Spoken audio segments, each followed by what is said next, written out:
Okay, I think we're all ready. It's a bit earlier than usual, but I hope everyone's having a good day. Welcome on in. Hi, High Score Run, how goes it? I hope you're having a good day. Welcome, welcome. Right, let me move some stuff around. We got quite a lot of stuff on the desk today.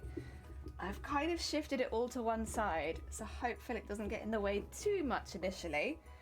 Because today we are making a tail. And it's a big tail. And thus, it kind of ends up being a bit... It's a lot of stuff. We got a lot of stuff on the desk, but that's all right. We'll be working through it piece by piece, so hopefully it shouldn't be too overwhelming. 2 seconds. Let's find our face cam. Oh, wait a second. I might just have to mute quickly.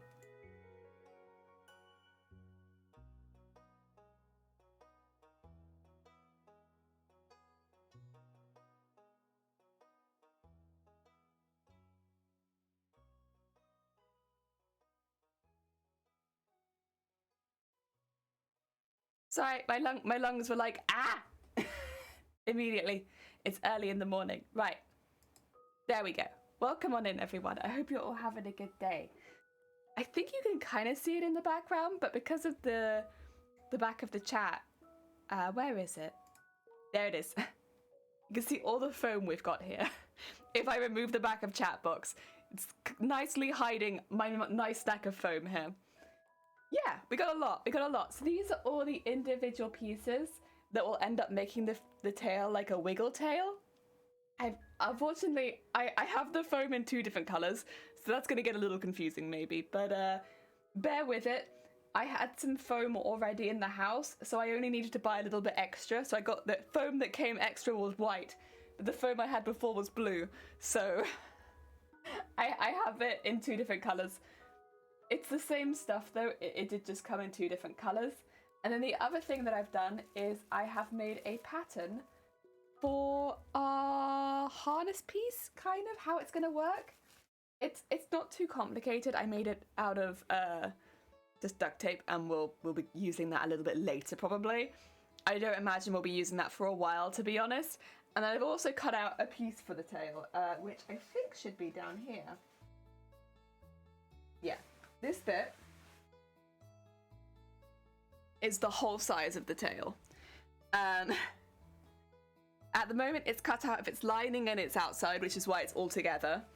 But yeah, it's a big old strip of several fabrics, and this is the size of the tail. So if you're wondering how big it's going to be, it's about this size, to be honest. Quite large, quite heckin' large. Eventually all of the foam will be attached to this, and the foam will make it sway backwards and forwards. I hope this kind of makes sense. It's a bit of a weird one, but then eventually, I'm so sorry. We'll get there. My lungs are going to take a bit of waking up. Those clouds, they kind of look like it. Eventually what will happen is all of the pattern pieces will slot together. If you've ever seen like those like toy snakes that are like wooden and that can like swish side to side because all the wooden blocks just kind of like interlace a bit, so they end up like wiggling. It's kind of like a wiggly wooden snake, but we make it out of lighter weight materials, because if I was to make this out of wood, this would be very heavy. So upholstery foam and fabric just makes it a lot lighter. And then the piece at the top, which I'll have to peel it back to show you, I've drawn a line on. I don't know if you'll see this. Not really. There's a line drawn on it just there, which I can see quite easily. Maybe you'll be able to see it in top down. Who knows? But there's a line on it there, which indicates where that'll be stopping the tail and going into the waistband. So this actually goes immediately into the waistband. It won't go that far into it because we don't need that much, because I'll be making it into like a corset, but we'll sew it directly into that, and that way it doesn't hang off our back, basically. It's just like shoop, into your waist. Yeah, so is it the most comfortable? Yeah, probably the most comfortable way to wear. So most comfortable way to wear such a heavy tail, yes. Oi, oi, oi, heckin' early start, I know, heckin' early. Welcome on in, Shifty. The helmet headpiece will be foam too, yeah, same foam. It's really lightweight, and I can cover it in a couple layers to make it smooth. You're on the right track. Yes. Also, Techno, welcome on in. Thank you for the flex tape. Thank you for the heckin' flex tape. So our first mission today is actually going to be to prep this fabric. Fabric? Foam.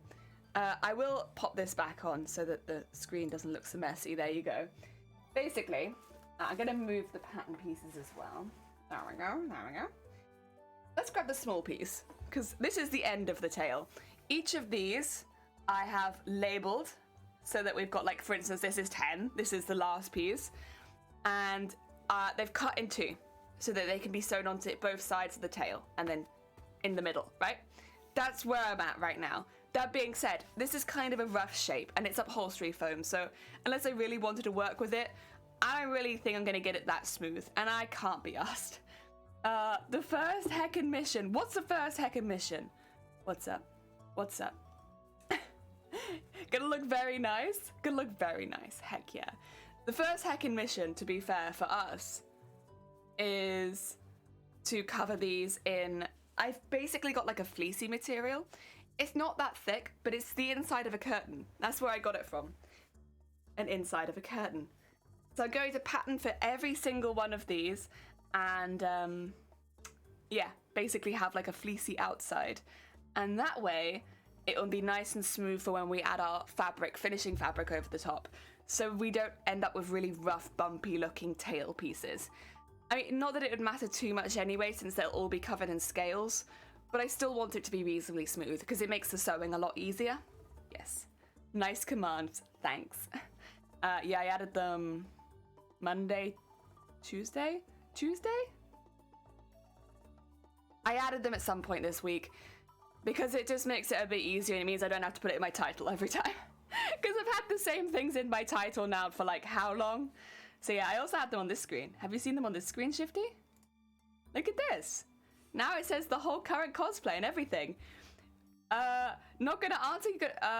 Sorry, I'm not going to lurk today. I'm so sorry, I got confused. I merged your messages. I'm sorry, I'm not going to answer you today. I got it, Stubble. Understood. Now you're good. Thank you so much for popping by. I hope you're having a good day. Sorry, I just noticed a... There you go. There you go. Awesome. I didn't see. Very heckin' cool. Yeah, because we're working on the same cosplay every single crafting session, it just made a little bit more sense to have it down there with its commands, because they're not changing, are they? It's the same stuff. Oh dear. But yeah, that's kind of what we'll be doing. We'll be patterning each one of these individually, getting a cover for the a cover for the fleece, and then a cover for the final fabric. And then we can move on to the next one. I'll probably be tackling them 2 at a time rather than 1 at a time, because otherwise I'll be changing my thread every 2 seconds on the machine, and like, yeah, a pain. Not that actually I really need to. I probably could keep it at purple. But yeah, basically I give myself a slightly easier route and just do, you know, tackle the pieces that match at the same time. I'm not going to pattern every single piece immediately because there are, there are so many pieces here and it's just, nah. Like, and some of these are quite large. Like, this is a big, this is my butt piece, so this is a big one. Like, this is the one that comes right at my back, and that's going to be a big pattern. I'm not going to do that first. I'm going to start with the small ones, but work my way up to the big one. Oh dear. I hover in here. Yeah. Sometimes you don't wear a turtleneck and we get crazy. Yeah. Stuff. Yeah. I love turtleneck. Turtleneck is my thing. I love it. It's very chill, but I can't really wear them in summer, so I make the most of it during the winter. Looks like a big tooth. Kinda does. They kind of all look like teeth, to be honest. Like, you could have the back teeth and the front teeth. But they're actually all pieces that we've patterned. Do you want to see the pattern pieces? I should probably show everything that I've done. So, the way that this worked, I made it out of like Christmas wrapping paper. Ignore that it's made out of Christmas wrapping paper. Yeah, you use what you have, right? This was the entire shape of the tail, like the fabric piece. And then I sectioned it into the 10 different sections with like a centimeter between them so that they could rock into each other like a snake. Because they're chunky foam, they won't rock into each other that much. They'll hit each other at some point and stop. So my tail won't be like smacking everyone. It will like just do this a little bit. But yeah, that's kind of how it goes. That's kind of how they did. This isn't my first time making a wobble tail, I should say. I have made a wobble tail before. I don't remember why I made one. Maybe it was just an experiment because I didn't use it for a cosplay. But I have made a wobble tail before. The last time I noticed the attachment to the waist was the weakest part, which is why I've done it the way that I'm doing it now, where I'm having it as a full corset. Yeah. I smile and agree. I feel like that's half of people in chat here that is like, yeah, Jelly, you do whatever. You're doing great. Oh dear. Don't make me carry the convo. What are you talking about? I've been talking non-stop.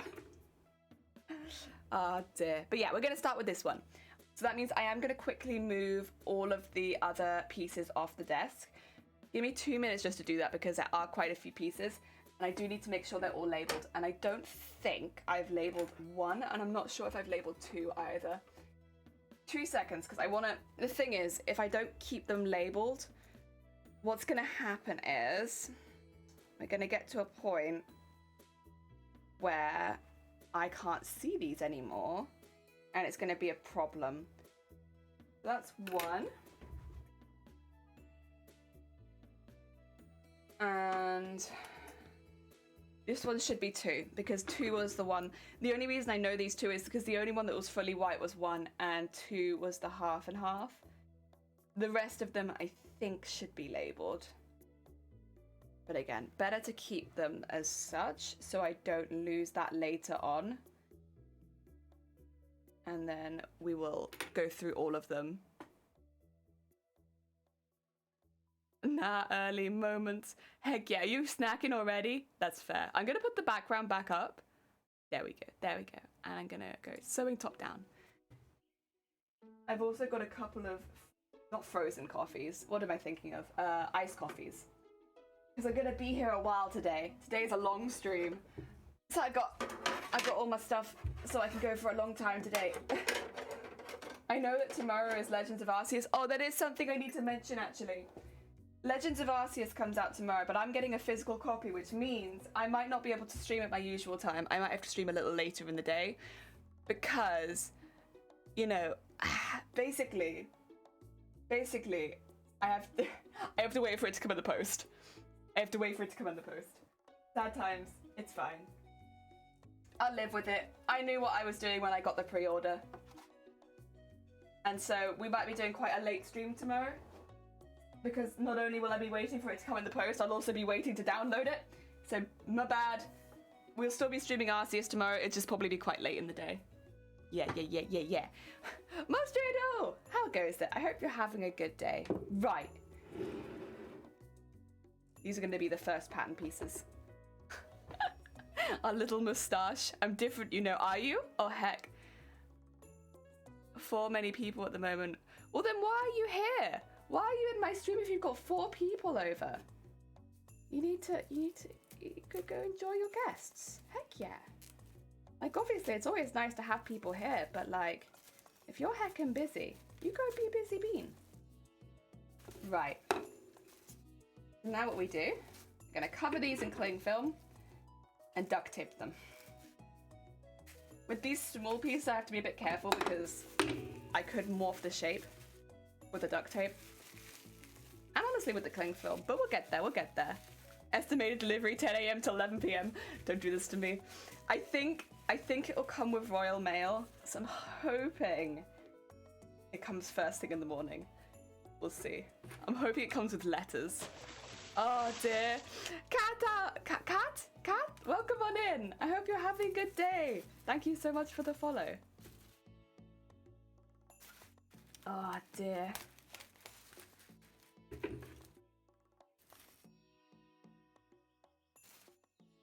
There we go.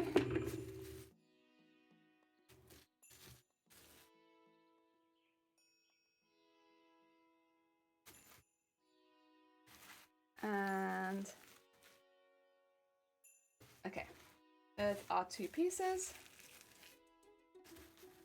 Nice. Now you make little covers for them. So this wouldn't be necessary if I was doing this any other way, but because I'm basically sewing this entire costume, it becomes necessary to do silly things like this. Like, like making patterns for foam pieces like this, because I'm covering everything in a layer of fabric. That's okay, I'm fine with it. It is what it is. I have grown used to the idea that I'm going to be doing sillier things like this. But, yeah. Normally, if you were making a tail, this would not be because what you would do is you would just make a cover for the entire tail. So you would just, you know, finish your tail with the foam pieces and such, and just make one cover for the entire tail, right? That's normally what you would do. However, because our tail is like more reptilian-ish as well, that doesn't really work for the design for us, unfortunately. That's not really a design I can do. So yeah, I need to I need to do a little bit extra. That's okay. I'm not too bothered by it. It just means that we'll be here a long time today, rather than the shorter time we could have been here. You deal with me for a long time, guys. You can leave whenever. I'm not going to bother. I don't want to trap anyone here. Because yeah, the more regular method of making a cosplay tail would be to attach all of these foam pieces that I've already cut out to that centerpiece that I'd already made. So like maybe sew that centerpiece up so that it's not all those separate pieces. But because I've already got that centerpiece, I can just sew that up quickly and then attach the foam. I will end up sewing it. I got these big upholstery sewing needles specifically for this. So like, I'm quite happy to sew it, but that will end up being how I end up doing that. And then, yeah.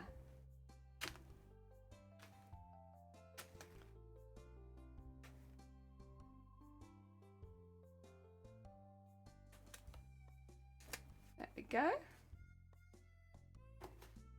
Oh yeah. And a little bit at the end.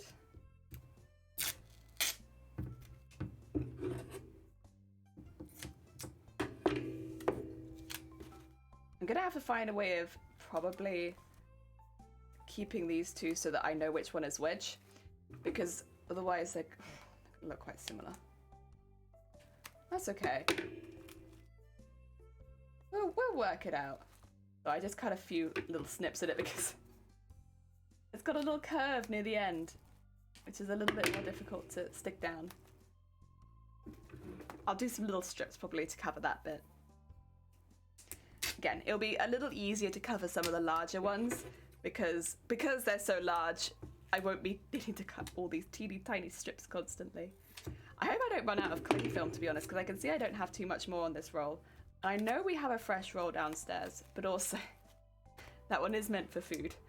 I could probably borrow it in a pinch, but also I would have to buy a new one to replace our kitchen cling film. It wouldn't be the first time. There we go. And over this. And there we go. Ooh. Okay, so just the back now. And then I'll probably draw on it, cut it out. Yeah.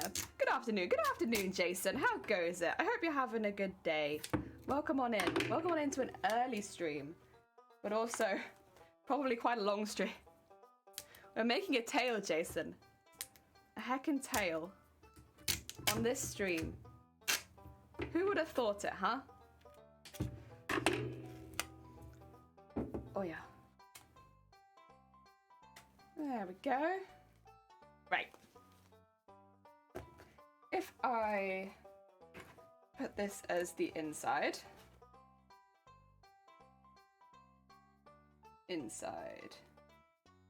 And this can be the outside. So how do I want to do this? I mean, I could almost do it like...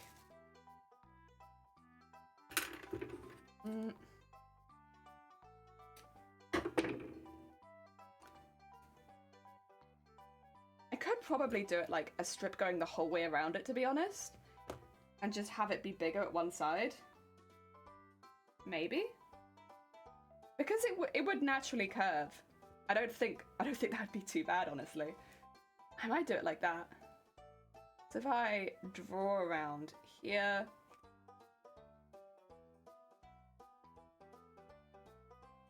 And... Because I could do it all in strips, but I don't... I think I'd just be making it hard for myself, you know? For no reason. Like, I'm not going to do that. I'm not going to make it hard for myself for no good reason. Okay.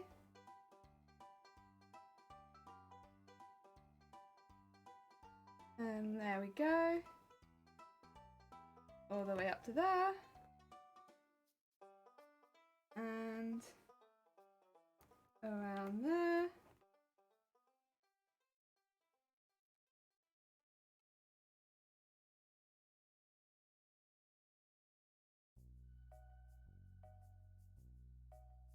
And I do wonder if I'm going to have to do them separately as the thing as well. I might see if... Bit cheeky, but I wonder if I can fit one over both of them. That'd be good. It would mean making half as many patterns, which would be good for resource management, you know? I would like that. Okay. Right, I think that's probably good. Let's give that a cut out. Going well. I got a circular sword. It's oh god, in your bed? No, no, no, no. Oh, no, no, no, no. Jason. Jason, you're doing me a heckin' concern.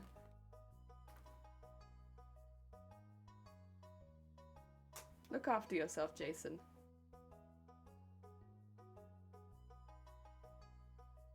Okay, so now we just need to get through that top layer. There we go.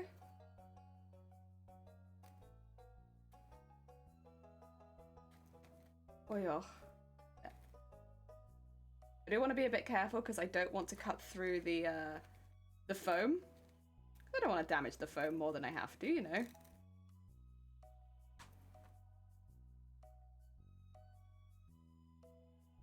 But if we could take this off... I wonder actually. I wonder if maybe I wouldn't even need the inside. If I could just do the strip that goes around the edge and make it longer, I could maybe just fold it into the inside. Maybe. That might be wishful thinking, but like, I don't see why I couldn't necessarily do that. Because I don't need fabric on the inside of each of these pieces individually. Like, that's not something that I need. That might not be a bad idea. And it would mean if I was trying to translate this same pattern over to the other side, where I know the foam isn't 100% even. Probably be a bit easier.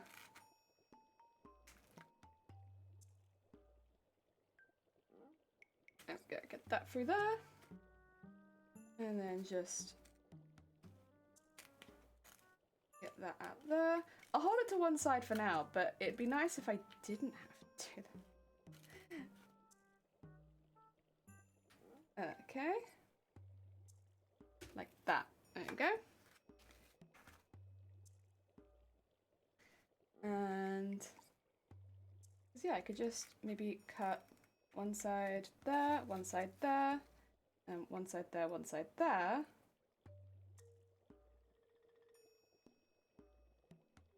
Ooh. Maybe. There you go, there you go. And then cut the top piece out. And then since the top pieces should not be that different, maybe.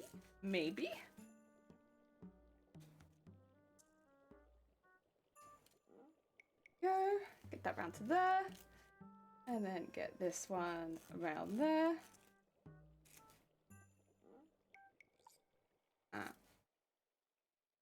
Around there. yeah, because I could maybe have these two pieces. The only thing is I can feel that these are bunching a little bit at the side. I'd need these probably to be darted. I did one there and one there.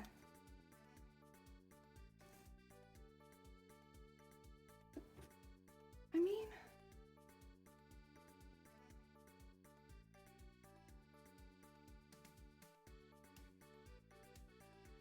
Oh wait, did I do it the wrong way around? I might have. I did, yeah. Ignore it. Take that back up. I cut the wrong side. Ignore that, ignore that. I was wondering why it didn't feel like there was any resistance. I was like, but there's so much resistance on the other side. Yes, because you cut the wrong side. Cutting wood, not fabric, so it's fine to... No! I'd still say no, Jason. I'd err on the side of caution and say no. Well, it's not good to have anything like that in the bed with you, though, because they have a lot of dust particles on them normally, because you use them for heavy equipment. Keeping that sort of thing in the bedroom in general is a really bad idea. Oh, dear. There we go. That should be good. And I could just extend it. Alright, I might do that. That's the inside, which means this is the outside. I'll put top. And then I'll put side, side, two. There we go. And I could probably just use that, extend it down. I'll put that to one side, and I think that would be good if we ignore the back. And it saved me a bit of hassle. Creates, welcome on in, doing a work and luck. Good luck with your hack and work. I hope it goes well. Just bought it from the store today and we haven't taken it out of the box. Oh, okay, well that's a bit safer then. If it's covered in dust, I wouldn't keep it anywhere near where you sleep. If it's been used. But if it's not been used, then I suppose keeping it in the box is probably fine. I mean, it's probably still got like machine dust on it, but I guess it wouldn't be that bad if it's in the box. It might still fall on you though, right?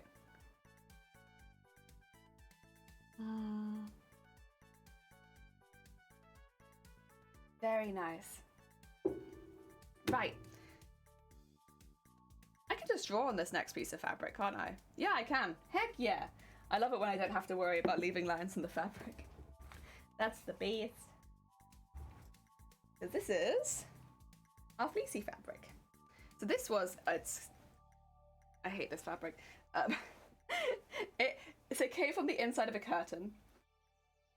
And it does smell a little bit. Not really bad or anything, but like, I don't know how to put it exactly. Like, there is there is an odor to this fabric. Of, I guess, used fabric, or like, we couldn't wash it because it literally didn't fit. But like, we gave it our best shot. It's already covered in thread. There's no escaping that in this household. But it's a really good like fleecy fabric, and because it was on the inside of the curtain, we just ripped it out of that. And then I have the curtain lining, the curtain outside, and this fleecy fabric on the inside, which I'm using for this. So I make the very most out of the curtain. I'll cut 2 pieces of this out because why not? I will probably end up needing 2 pieces of this. 1 for each side.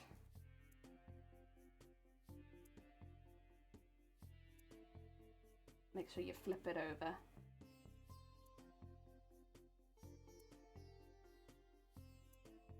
Of course, the, what do you call it? Duct tape doesn't have a seam allowance. So I'm just going around it with that in mind. There's no seam allowance on this. Okay, put that to one side. And then I actually want extra on the bottom of this, don't I? So what I'll do is I'll need seam allowance at the top.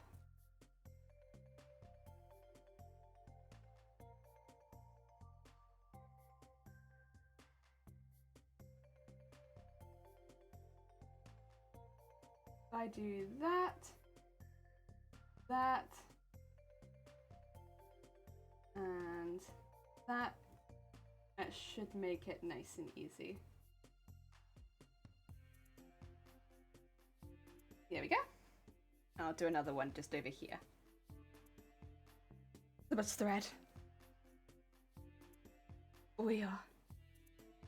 And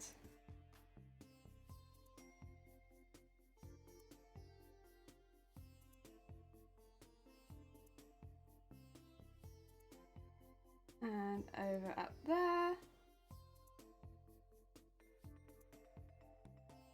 I might label them just with 1 and 2 as well, just so I'm not getting confused.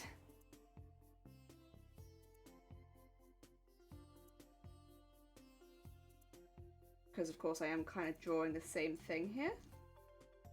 Just repeated.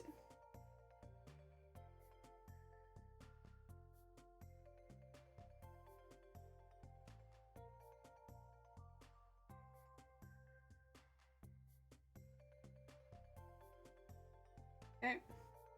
Doing the lines up like that. So this can be 1, 1. Oh, did I do it the same way around? Ah, that's an issue. I would have needed to flip it over.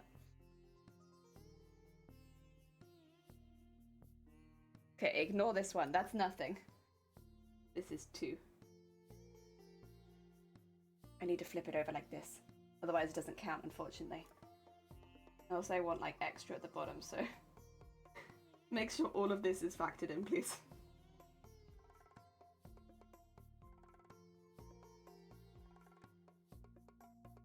There you go. Good, good, good. Okay, flip it over. That's, ignore that. That's a cross. Oh dear. Fine, we'll make mistakes early on so that we don't make them later on. That's fine with me.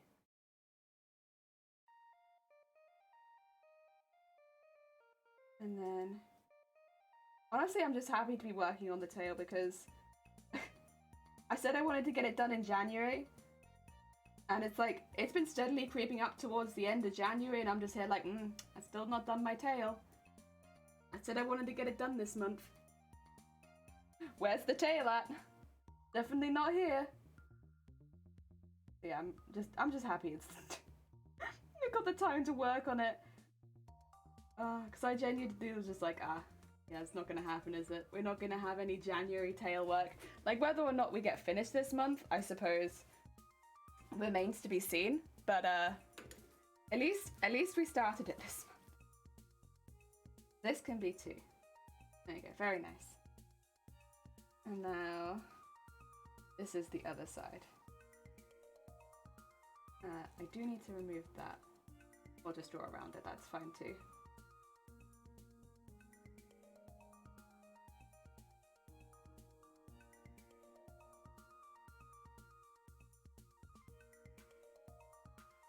There we go.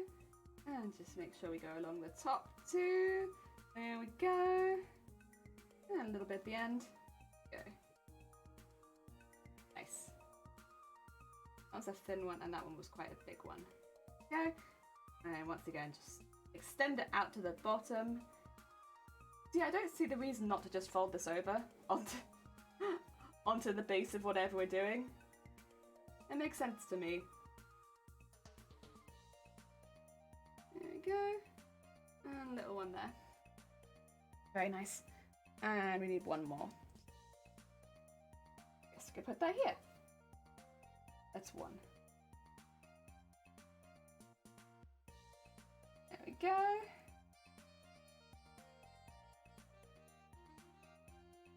And oh,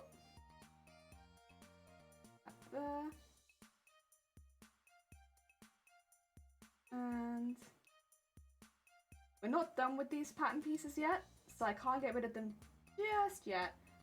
I still need them for covering in purple. But that should be it done, I think, for the foam. Fleece. The foam is far from done. Go. And that. There we go. Right, let's get these cut out. Put that up there. Jelly, someone on Snapchat is sending me inappropriate videos, and when I ask who they are or what they want me to click on the link, they keep sending me and just get... Block them. Jason, you're an adult, block them.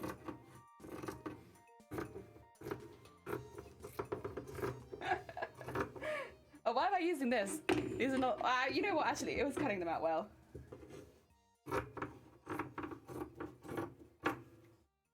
If any, like...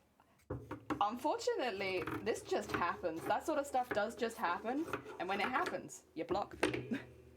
That's what you do. You just block them. Also, I was using the wooden scissors that I would like to swap over. I want to swap over to these ones.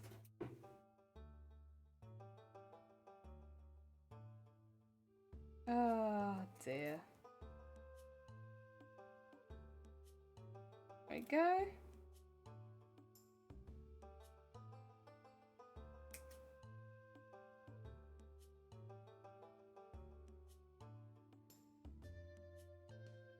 And cut all this out.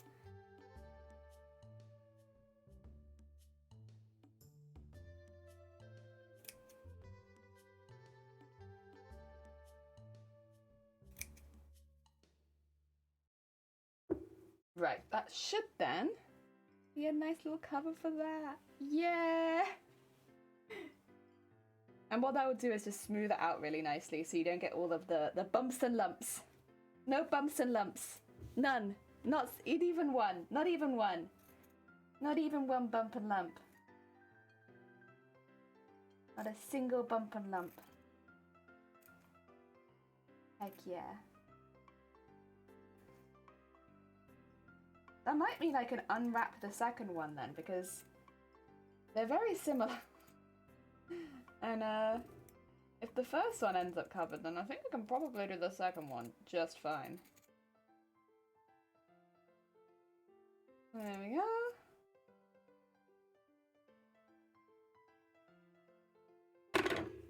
There we go. Yeah, that's pretty good. Okay, I'm gonna unwrap this. I feel like it's unnecessary. And I'm not just gonna unnecessarily keep one of these wrapped. Yeah. Do it. Very cute.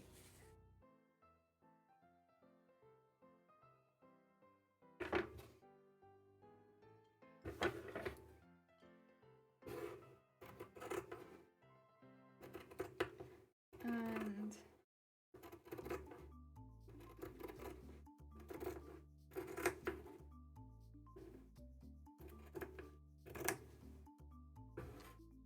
there. And make sure I've got that top line good.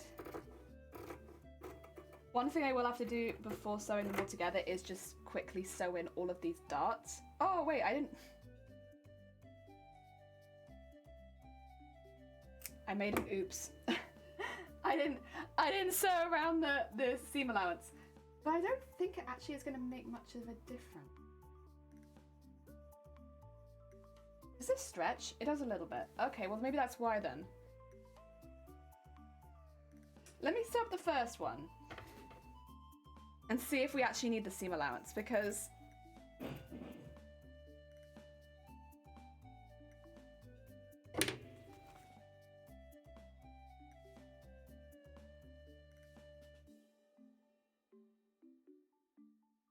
Two seconds.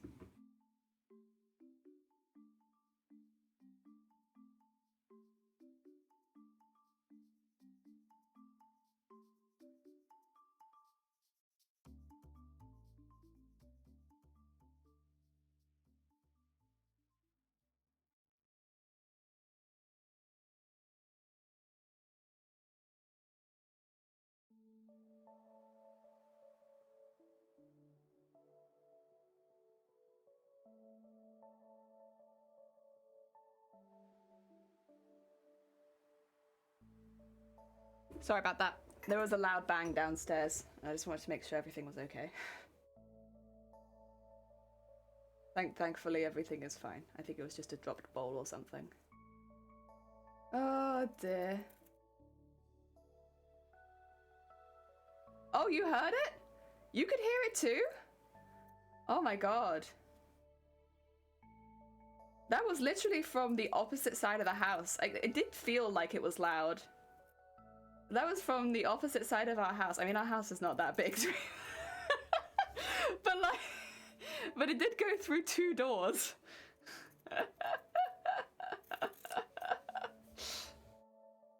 Well, there we go. Yeah, everything's fine. Better to check, but yeah, it's all good. I would have assumed someone would have yelled out if there was an actual issue, but I don't know. I'd feel bad if I didn't check. Okay. I think these are going to be just fine, honestly, because I'm looking at it, and this looks like plenty. I do want it to be really snug after all.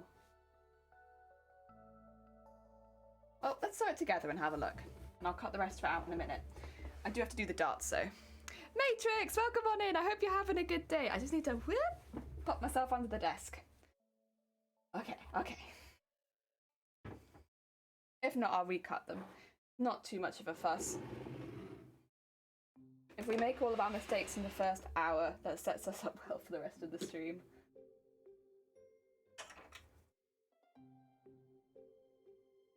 And put that one over there. That one's for this one. That is purple, isn't it? Yeah, it is. Cool. I'm going to keep the purple in there. I'm probably just going to sew with purple today, I think. Because I don't think it makes too much sense for me to change to anything else, to be honest. Let's put on the light purple, though, since I have more of that. Yeah, nice, nice. A crafty day to you. Well, thank you. Well, thank you. Oh, I think it'll be a very crafty day, honestly. A very, very crafty day. Bang was previous employees. No, they were not. It was an accident in the house where no one was injured, thankfully. Thankfully, no injuries today. Oh, honestly, honestly. You'll have this image of me where I'm just a terrible, terrible lady. No. Oh dear. The manager that's bad. I'm fine. Oh, you wanna... There you go. So my hand did not want to grab the thread from the other side of the needle. Okay. That's all fine. Definitely thread the bobbin? I think so. There you go. I haven't actually got a lot of thread in this bobbin, so it's probably going to run out pretty quickly. Okay. Not too bothered. It can run out quickly. Okay, let's just get these darts sewn up. I'm going quite rough with this because... DJ! Because, doesn't really matter, to be honest. As long as the right amount of fabric is cut in it, then it's kind of okay. I do want to go a little bit looser. There we go. See, otherwise it's going to struggle to sew it a bit, isn't it? Yeah, just a little bit. There we go. And on this side. Up there, is it? Nice, nice. Ah! Jesus Christ, Stubble! Absolute bedtime here. What the heck? Well, have a good sleep. I'm assuming it's bedtime, right? Thank you so much for the 1,000 bits. That's very kind of you. Get some good Z's. Oh, dear. Are you dancing? You heckin' dancing over there? Well, thank you for the dance. Please keep on, lass. Oh, absolutely. I don't plan on stopping cosplaying anytime soon. It's my big hobby. It's been my big hobby for a long time. You know, one day maybe I won't be as interested in it, but like, I don't know, I'm like 7 or 8 years in now. I would be surprised. It's always my fear that I suddenly wake up and I don't like cosplay anymore, but like, I don't know, it hasn't happened yet. So, it would be a surprise. If you ever change your voice, I might leave. My voice changes basically on the day though, Stubble. Like every single day I think my voice changes. I'm pretty sure. I mean, other people in chat can confirm, but like, I'm pretty sure my voice changes every stream. Like, depending on how bad my cough has been, I have like 10 different voices.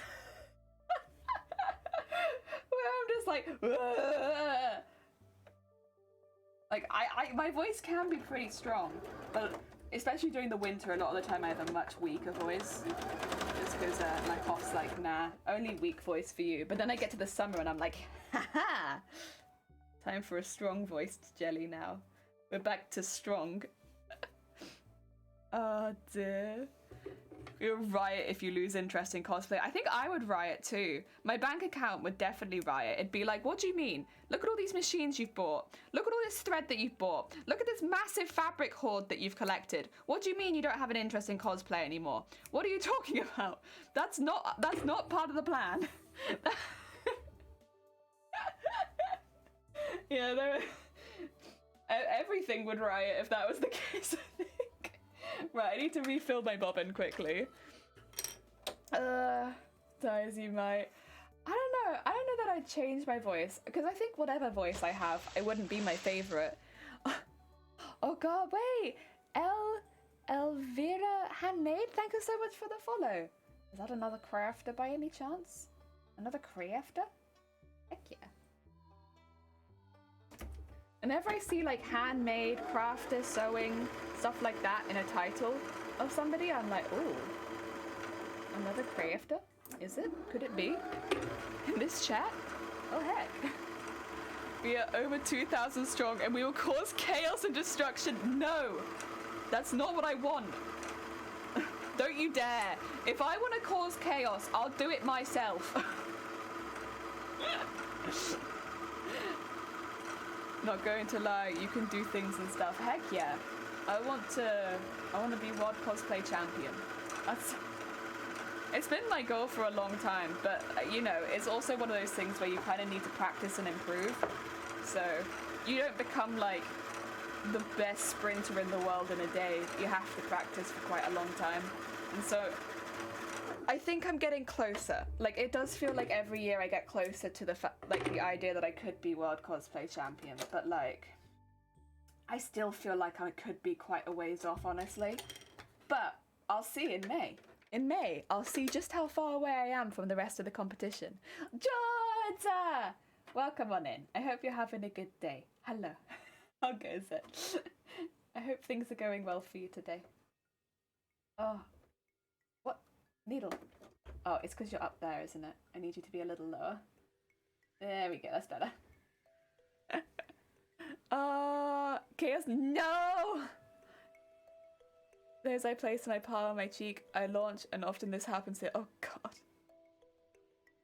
Oh god. Oh. One of my hands is very cold. Maybe I've been sitting on the other one, I don't know. One of them. It is winter, to be fair. This is kind of what it's like crafting in winter. The positive is there's like I never overheat, but the negative, pretty cold. It's pretty cold in here. All right, let's sew these two pieces together. Get them attached to the piece at the top. I might need to sew some of these pieces flat as well, thinking about it, since I am trying to create like a flat base. So let's do that. Let's create a nice flat base by sewing some of these pieces flat. Don't worry about the lines and it looking messy, because you won't see any of this. This is all for practicality and not for looks. So it's not a bother that you can see lines and stuff like that on this. There we go. That's a bit better. That's a bit better. My day has been good. Just taking a break, so pop in to say hello. Oh, I hope you're having a nice break. I hope work is going well. How are you? I'm good. We are making a tail today, so it's quite a big venture for today's stream. The tail will take a while, but I've done a fair amount off stream, so hopefully today on stream we can get a lot done.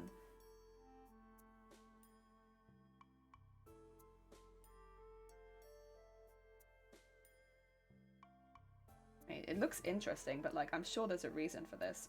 Oh, it's probably because it like curves over to the side, right? I I'm ready for when you cross to the dark side, yet I have not seen this. The dark side?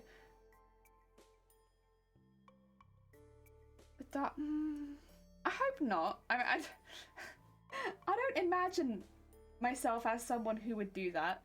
Like, cross over to a dark side of anything, to be honest. I mean, I can imagine changing, like, my goals. Like, for instance, if I managed to hit any of them, like, of course I'd change them, but, like, going to a dark side of something. I don't know. It doesn't sound like me very much. I don't have particularly deep goals is the issue. And I think most people who, like, do a big switch, they have, like, deeper, more intense goals in life. Most of my goals in life are pretty, like, I want to become world cosplay champion. That's about it. Like, outside of, like, it'd be nice to own a home, I suppose. There's nothing that exciting there. Like, nothing that I can imagine, like, a good villain backstory having is, like, an initial goal. Oh no, I'd like to get Boobtober to become a bigger thing. That's true, actually. I would like that, but that's kind of like a slowly build it sort of stuff. Alright. This is backwards sewing. I don't like backwards sewing very much, but we can do it. We can and will when we have to.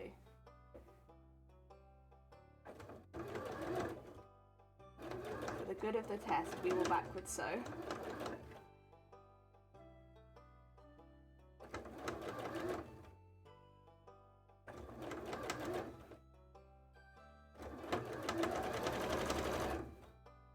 Oh, yep. There you go. Get all that out of there. Thank you, thank you, thank you. Out of there.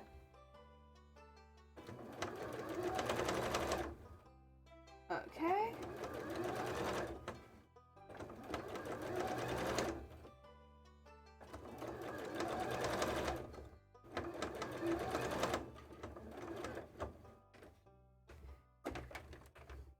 Oh yeah. Oh yeah.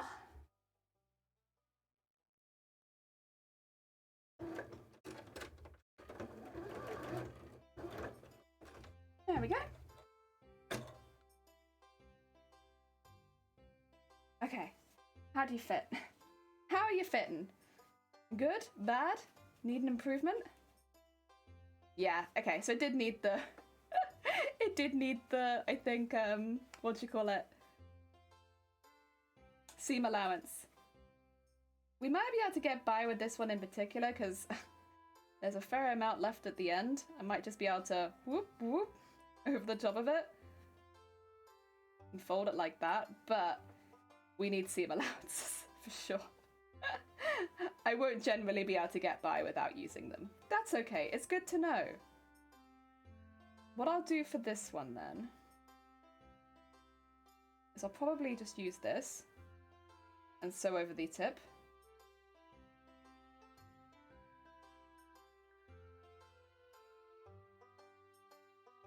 And then the rest of it can just be normal. Yeah. I mean, this is basically just a base anyway, but yeah. Okay. Good to know. We have done a learning. Glad to hear it. Heck yeah, insect! I love the concept of sewing cosplaying, but I'm really bad at it. I got a pin stuck in between the lining and main fabric. I did that. So with the Amelia cosplay from ReZero, I did this really intricate pleating across the bust line, and I don't know if the clip of it still exists, but there was a point where we realized, wait a minute, there's something stuck in my bust line. What is this? And there was like this little dark blob in it, because this was like a thin, like white chiffon style like fabric, like a silk chiffon, right? And so you could kind of see through it just a bit. And I was like, what is this like little blob in there? It was a pin. There was a pin between my like pleating and my lining. It was just like hovering around in there. Oh my god. Yeah, that was definitely something. Oh.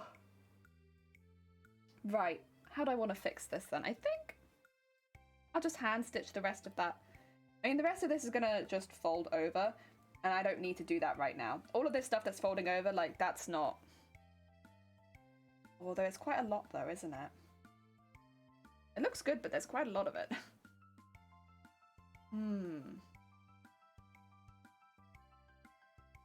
So the thing with there being this much of it, am I gonna want to sew it together? I don't want it to be too bulky. That's my thought. This bit at the back's gonna be quite bulky.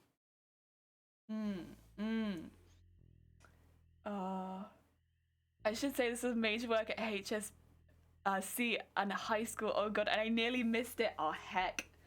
It's easily done. Very easily done. Listen, we've all been there. We've all heckin' been there. You could have started sewing yesterday, or it could be your like 100th project. We'd still leave a pin in it. Gotta head out now. Take care. Also, yeah, if you haven't seen our mods before, whoa, how have you not? They're very cool beans. I can't decide whether or not I want to remake this or not. I know it's like the first one, but I'm like, I kind of want to remake it. Because it's sad that this is just not long enough to go over the whole thing. I think I'm going to remake it. You know what? Heck it. It's the smallest one, so it doesn't really waste that much fabric. The shape of it's good, but yeah, it's just not big enough. And it's not covering the end of it. So there's not really any point in keeping it, I don't think. Yeah, what we'll do then is I can cut out the pieces here with seam allowance, but I'll need to recut a few pieces. That's okay. It is not a disaster. We can work through that. There we go. Excuse me. Give these a bit of a seam allowance when I cut them out now. The bottom pieces shouldn't need one, but the top piece as well. There we go. And hopefully that should just make everything fit together a little bit better, because yeah, it wasn't quite right. Something was just not quite right. It's okay. It's okay. We'll learn from the mistakes so we don't make them again. And go. And around there.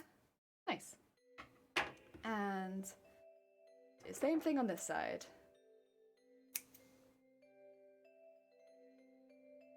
Oh. Oh, thank you for the horn. The record for most time spent unpicking. Oh, bless you. Bless you, that's a hard one. Unpicking sucks. Like, it's such a thankless task. It's just, it's awful. There's no positive really to unpicking. I so much prefer unpicking on stream than I do off stream, because at least on stream, like, I can chat with people. It doesn't feel quite so like, you know, like you're on your own, sat in your room unpicking things. When you're on stream, at least, yeah, there's somebody with you. Because oh my god, unpicking sucks. It's the worst. Oh yeah, yeah. I think it's pretty universally hated. But dang. Unpicking.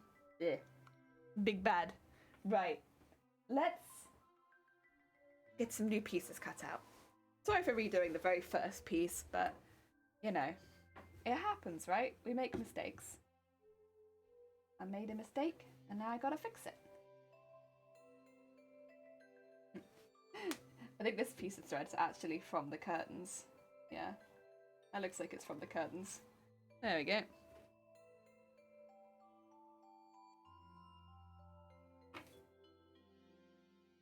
So make sure we leave it with plenty of seam allowance so that we actually put it in this time. There we go. No forgetting. No forgetting. It's so easy just to cut around the line. But I do find normally once I've made a mistake, I normally don't make it again. There's been times for sure, but most of the time when I've made a mistake and had to live through the consequences of it, I'm normally pretty good and I normally don't make the same one again. The fingers crossed it'll be one of those days where it's like, okay, we did a silly, that's it now. No more silly. There we go. That'll be 2, that'll be 1. And we need these cut for 1 again. Since unfortunately my test was not so fruitful. Although we gave it a good go.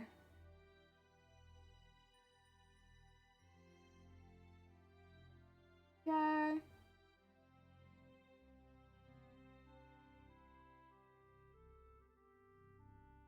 And up there. And then just extend that down. We have a nice long piece underneath. There we go. Get those out. Get that one out. Go. And then do the other side too.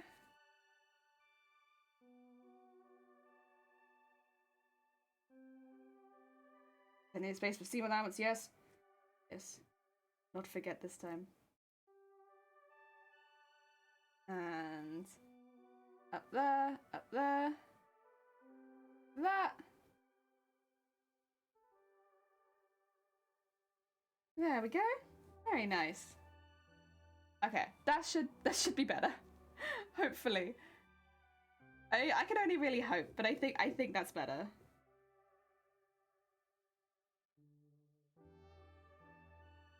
There we go. Right, and let's just... It doesn't need a seam allowance at the bottom of this piece, but it does around the whole rest of it. So let's just cut along the bottom of that piece. And then along the bottom of this piece. So that hopefully should waste the least fabric. There you go. Nice. Right. Right. I have an amazing ability to tuck anything like straight stitch on a perfectly flat piece of fabric. I'll somehow tuck. Yeah, I feel it. I feel it. Oh, dear. Also, Sherbert, welcome on in. I hope you're having a good day. Welcome, welcome, welcome. We are... Oh, shoot. Oh, Kitten, welcome on in. I hope you're having a good day as well. We are making a big old cosplay tail today. Big old cosplay tail.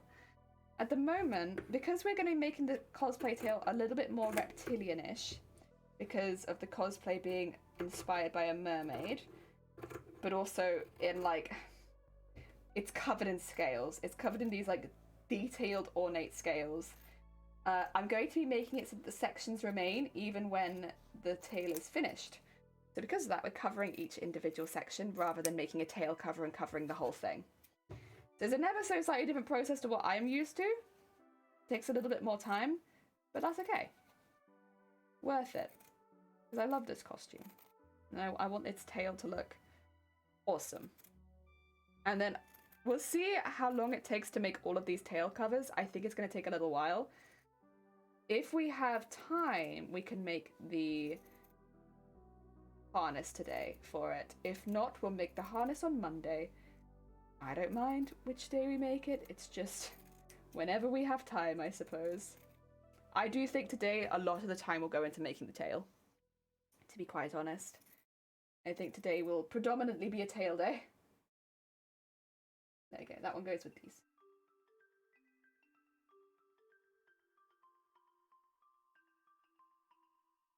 And all the way around.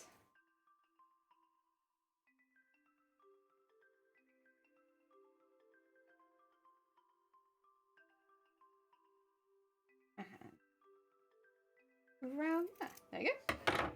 Nice. Right. We're going to need to start sewing these pieces together. I'm going to do one once again before I do both. Because doing both makes me nervous. So we'll do one side. Oh, actually, wait a minute. What's happened here? We'll do one side and then we will check on to make sure that it fits okay. Email today for a locksmith's play for no message yet. Again, I'm sorry to hear that, Jason.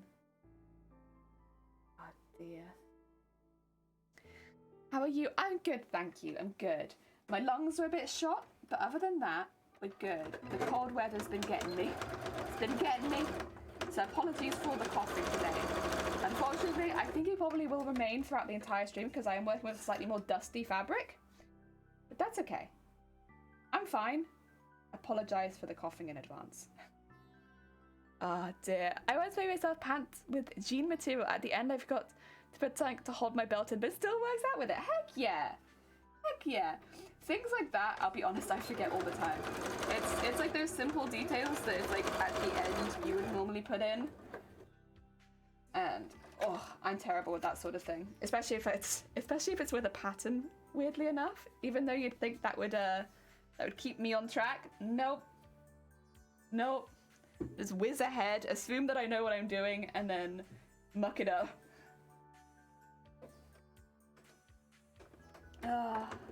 That's okay though. I normally still like what I make. Okay, that one. So there's a few darts in the back of this one. I don't think we'll have so many darts as we go forward. I think it is really just going to be the small ones that have a lot of darts. Because the corners are a lot more intense than the small. Like the bigger ones, I'll just make more pieces for, to be honest. There you go. And I will trim threads, but for now, sew these together, please.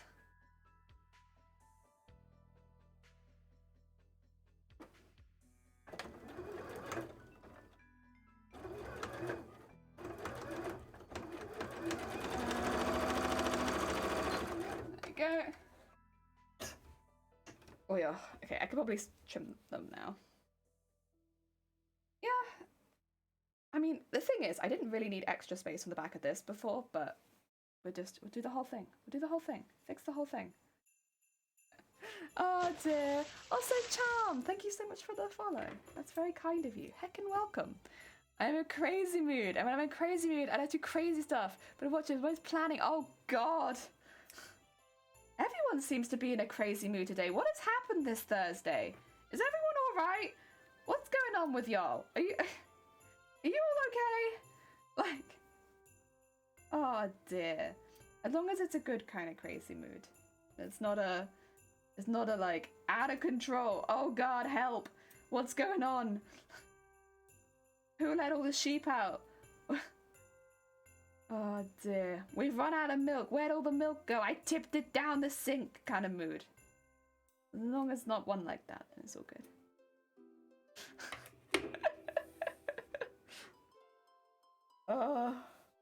Right. I think I'm just gonna have to attach it in the same way as I did before, to be honest, but that's okay. It's fine. Like this to this.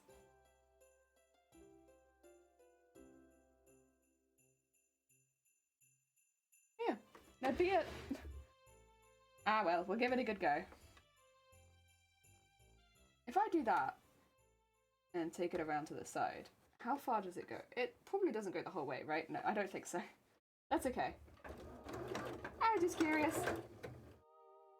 Being nosy, you know. Wondering stuff.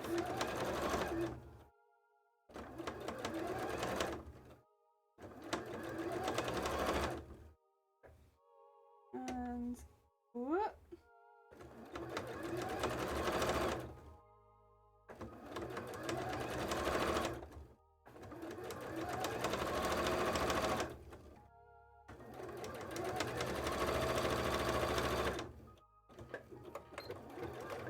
There we go. And then take it to the other side. A little off, but it's close. That's fine, that's fine. We'll take a little off, but close. And then the backwards one.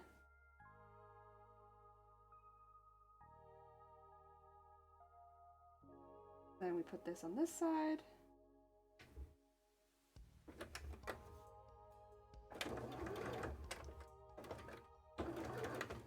And then just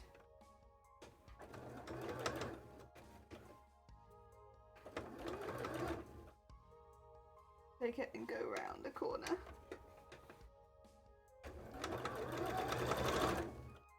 There we go.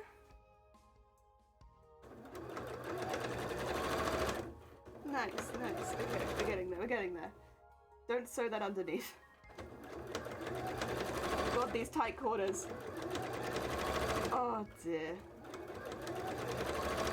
It does feel like it's lining up a little better though. Well, honestly, it feels like it's lining up a lot better.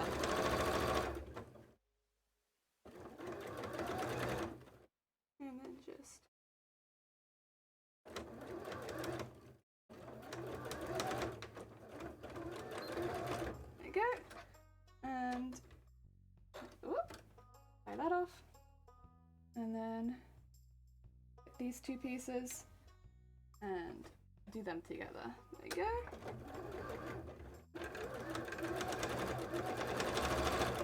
Very nice, very nice. And snip it. Okay. Right, let's have a look at this, shall we? Wait, I was supposed to let the sheep out? No, you weren't supposed to let the sheep out. Zay! God damn it. Could you? I have parents to be okay with me using my... Probably not. Probably not. I mean, I don't even use my sewing machine past 8 o'clock at night. Let alone like a circular saw. It's always chaotic, wholesome kind of mood. I don't know, I feel like it's mainly me wrangling everyone else being like, guys! I swear! Oh dear God, we're all doomed! Doomed! Won't be alive! The sheep are out. That's it. The end. Right. Does this fit better? Ease? Ease? I think it should. Oh, bing! Listen now. Listen here, you.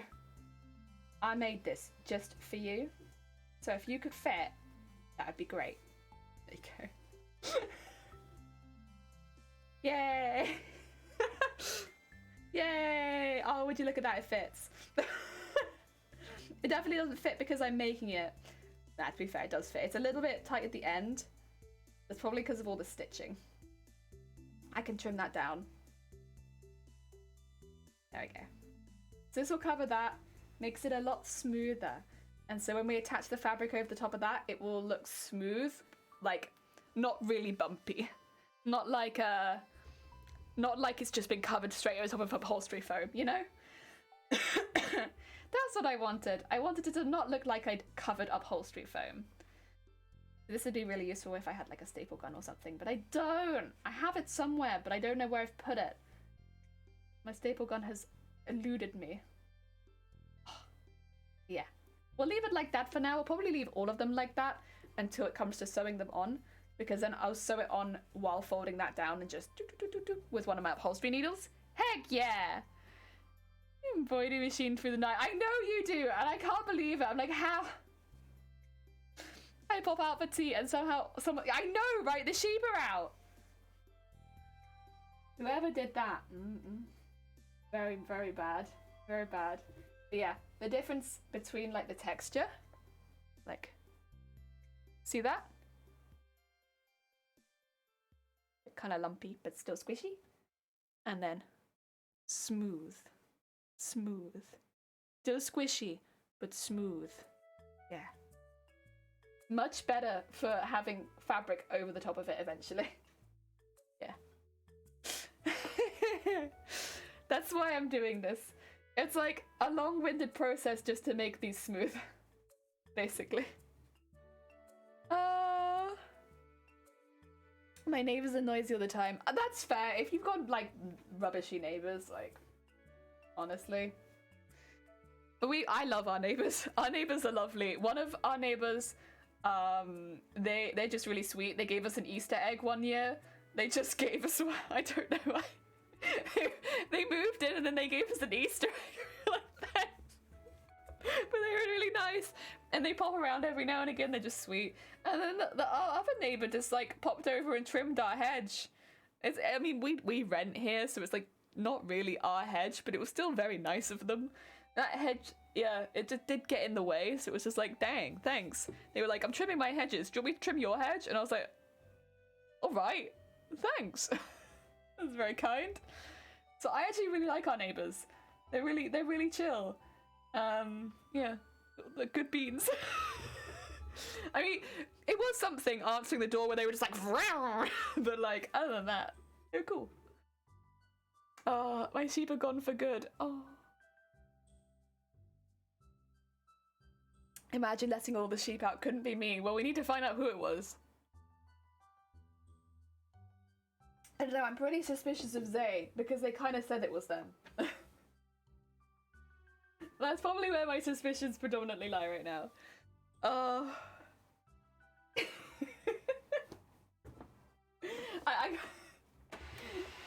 kind of say. Right. Oh dear.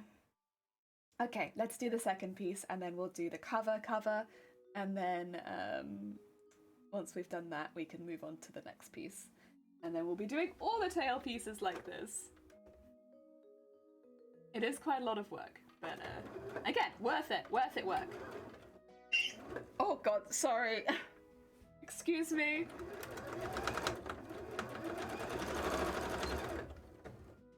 An early morning hiccup.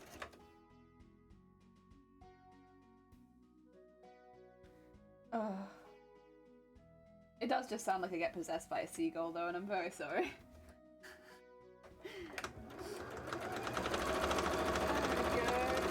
That one there. Zay is definitely sus. I still have an inkling it might have been them, but you know, innocent until proven guilty, of course. Looks very innocent. That's so... I'm gonna get my wool now. The shop like normal people do. Sheepy sheep, come back wherever you are. Yeah, I know, right? Like, where... I don't want to get my wool from the shop. Ew, no. I want to get it from the sheep.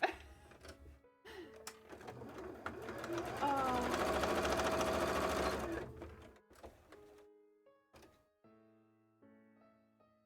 And then this one too.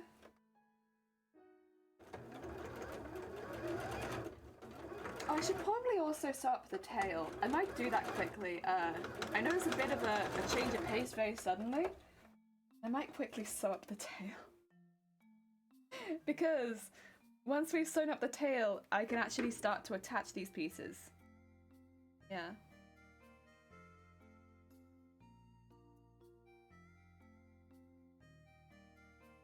There we go.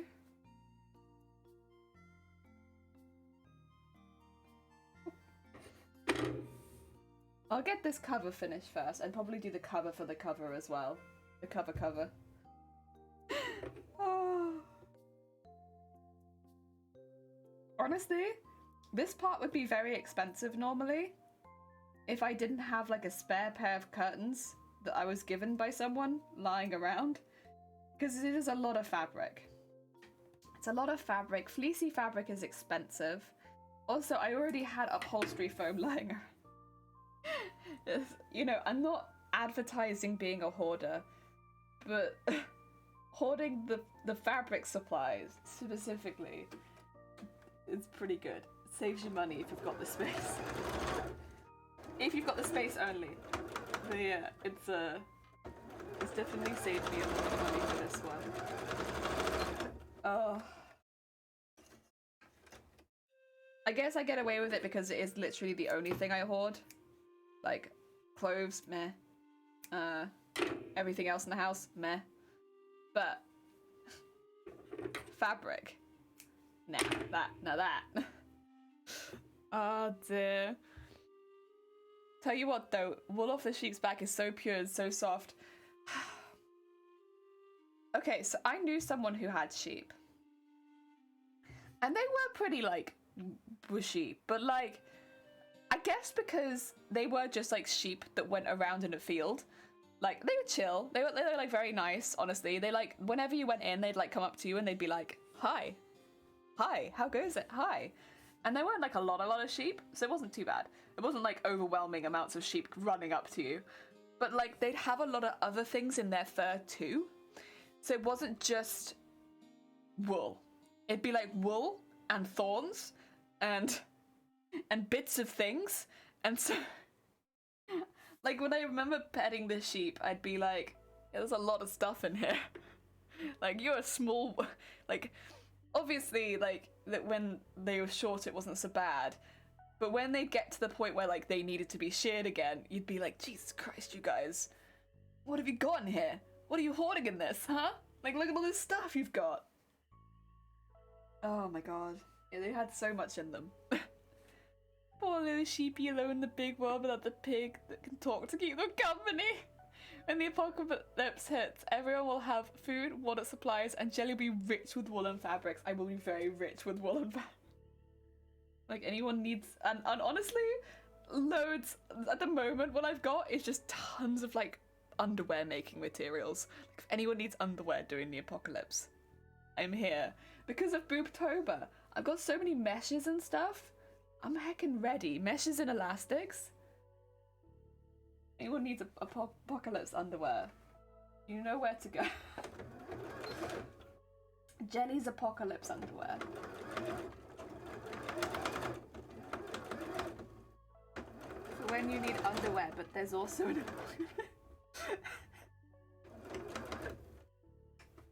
Yeah, I have so much mesh fabric now. It's yeah, I have a whole box full of it. Because they wouldn't sell me in any less than ½ meter, and you do not need that much for a pair of pants. And I needed so many colours for Boobtober. So many.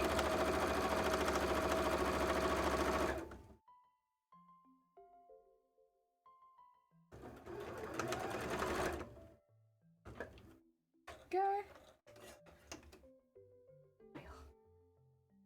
Very nice, very nice. Oh dear. Took so much effort to collect all that in their fur, and then some humans shaves it off. I know, right? We just steal the collection. Oh yeah, anyone need a bra? Get your bras here. There's like food, water, and bras. Oh dear. It honestly sounds about right. Bras, undies. Get them here.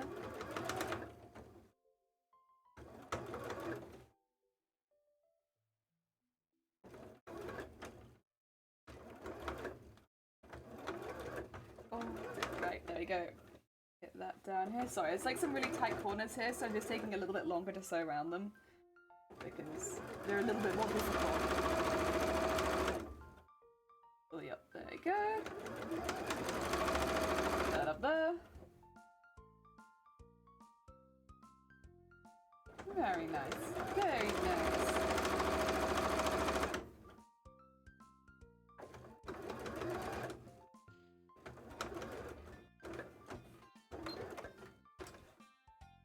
Oh, it's a bit early, isn't it? Okay, that's fine.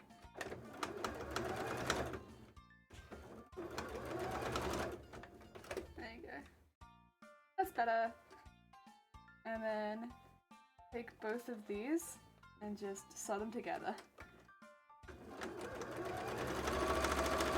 Thank you. Good.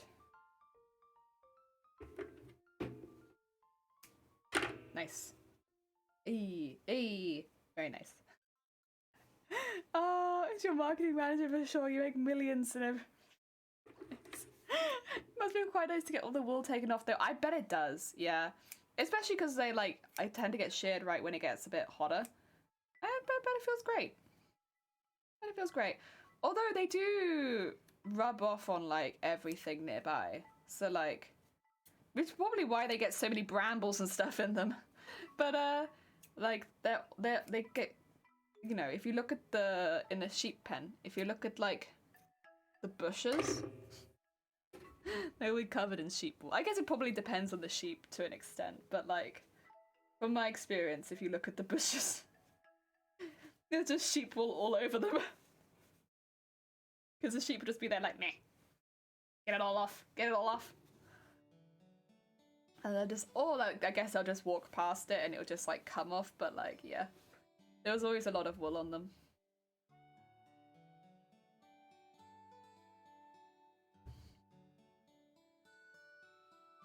There we go.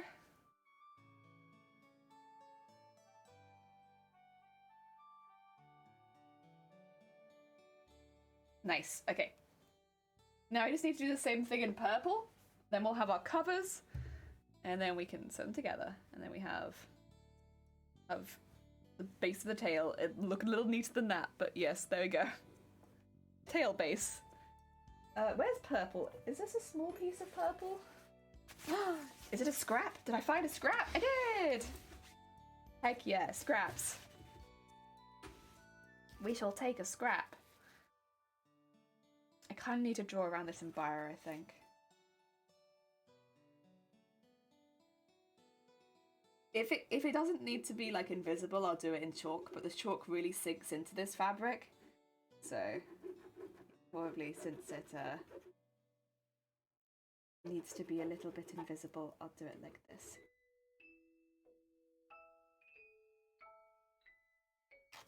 One.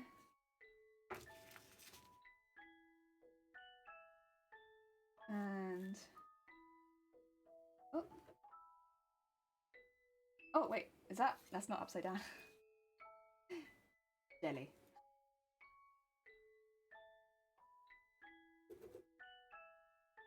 There we go.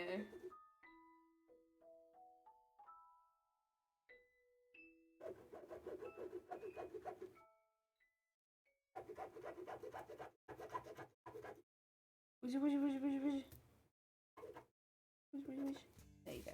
There you go. That's better. Let's get these two cut out and then we'll cut the rest of them out separately. Just because it's a little difficult to see this comparatively, so it's like I just do them first.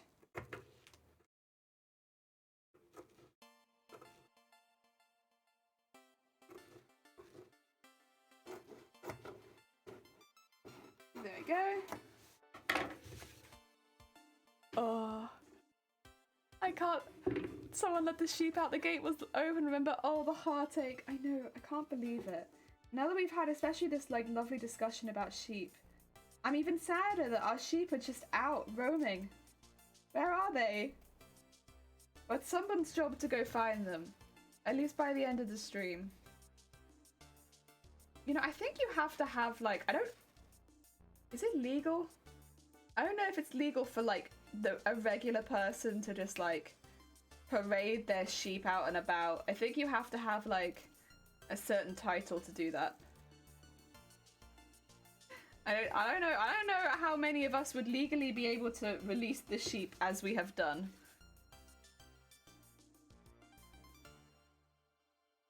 It probably depends on what country you're in. Maybe the rules are different in Wales, I don't know.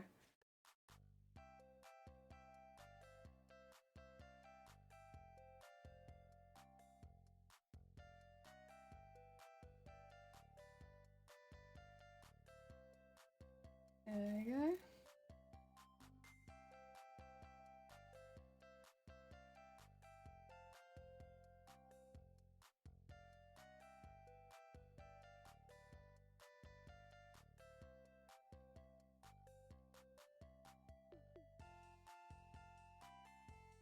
There, yeah. Those two. Nice. They're most likely dining at a fine dine restaurant. Always love the first hay and good quality hay. They are free and a bird. Oh god, how did that happen? When did our sheep become birds? No. Someone stop them. They're out of control. They're free and they're birds. Oh, as birds. No, I kind of like free and they're birds. How has this happened? Oh god. Our poor sheep.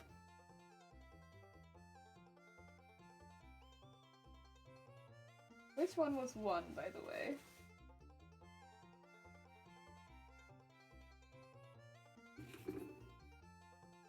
This one's one.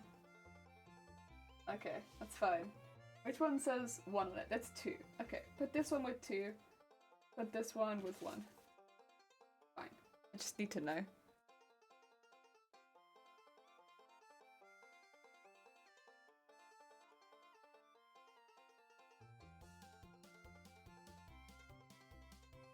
Honestly, this kind of sounds like a sheep wrangling song.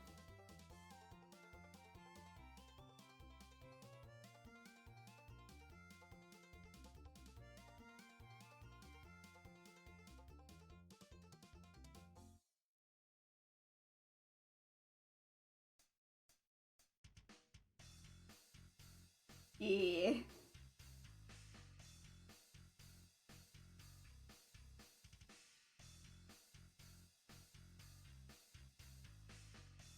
Okay, that's one. And then we need to go lower.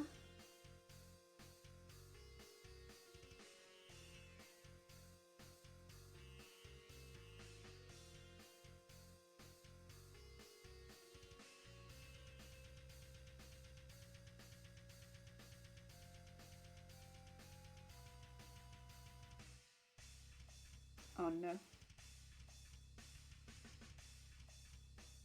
Okay, so it's like there. And then goes like down to there. There we go. Okay, I can see it, but it's a little difficult to see, honestly. I might just trim out the bottom. It's a little difficult to see. Okay.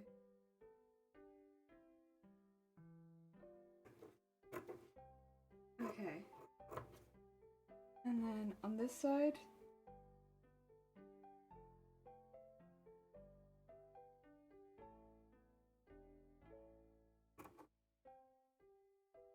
Like that, I think.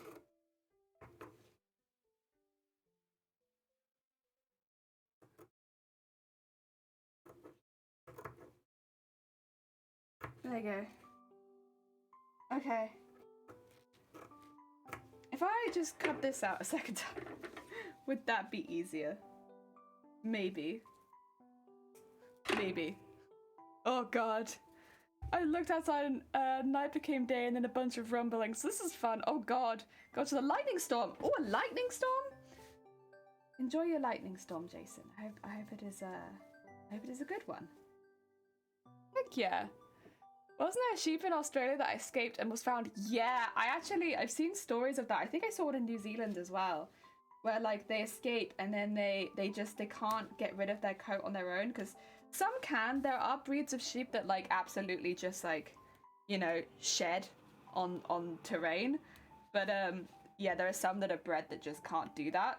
And so they gather wool and then they become these like colossal balls of wool, and then they just can't move very well and stuff like that. So they need someone to come along and shear them. Yeah, I think I've seen a couple news stories of sheep that have got into that kind of tiz where it's like they've escaped and then just become a massive ball of wool that can't move. It's like, no, sheep.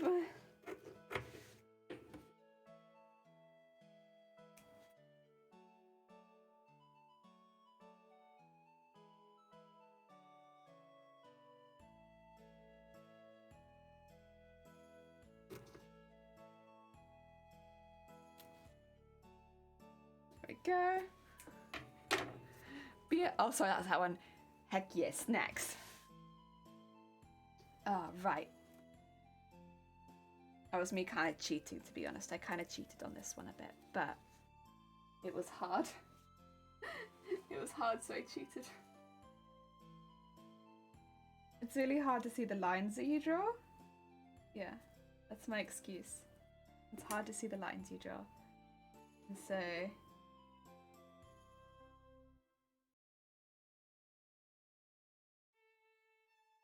I mean, I don't think it actually should really matter that much because I can probably just wing it. I'll wing it, that's fine. Oh god. Who splooshed? Is that Lavara? Thank you so much for the follow. It's very kind of you. Welcome on in. I think I remember hearing, but never got full information. I did an article, it lost its 6 years in New Zealand. No. Yeah, so that's the thing, guys. You have to find your sheep. Right now. Everyone who lost a sheep today, go find it. Especially if it's one that's bred for wool, because otherwise it's gonna struggle. It's not gonna be able to shed its wool. And that's no good. It's no good. Can't have struggling sheeps out there. If you lost a sheep, go find it. Leave stream, go find your sheep. Come back when you found your sheep.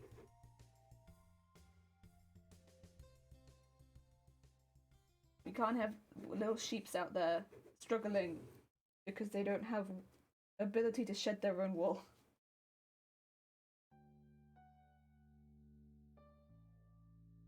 That's no good.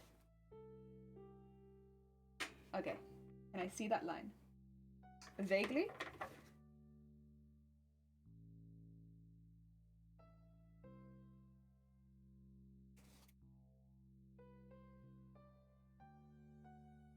And... okay, I need a little assistance actually. Actually, a little help would be great. I can kind of see where I've put it, but not fully. So I need it like here and here. That can go down. Like that. Okay, now I see it.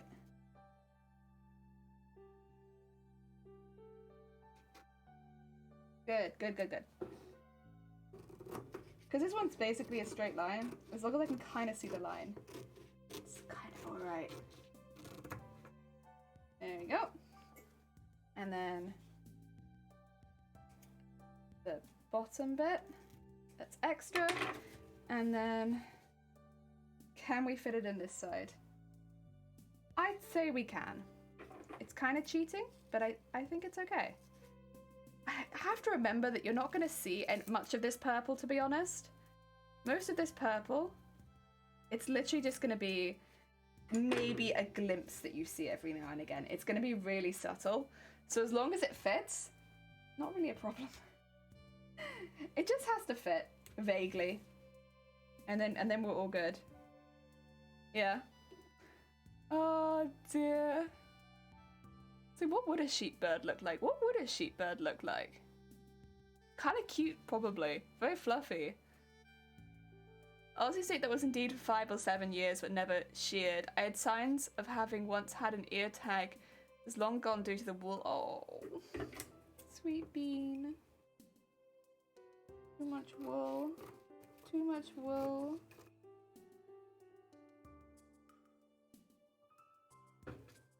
Thing is, it doesn't know that it's got too much wool. Like, there's no way it would know. It's just like, why is life getting so hard, right? Poor bean. In the Guinness Book of Records for having the most come off a single in one go. Yeah, you know what? That doesn't surprise me. I remember seeing it and being like, Jesus Christ, that's a lot of wool. Big sheep.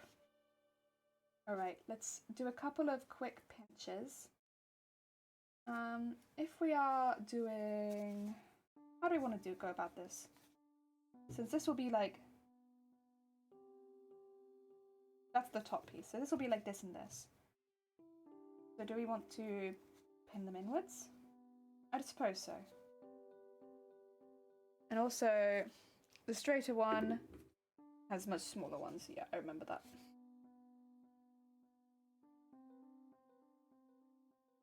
So let's do small ones.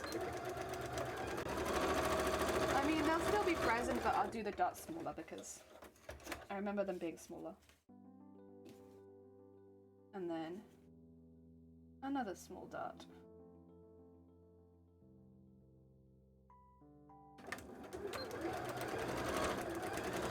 And then on the other side, it's big dots. Cool. That's now that side. And now this side. Big dots.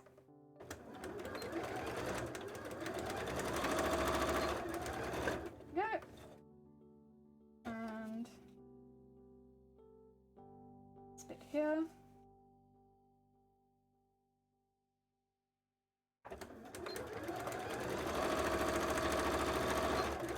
There we are. Very nice. Big dots. And then these bits, sew them together.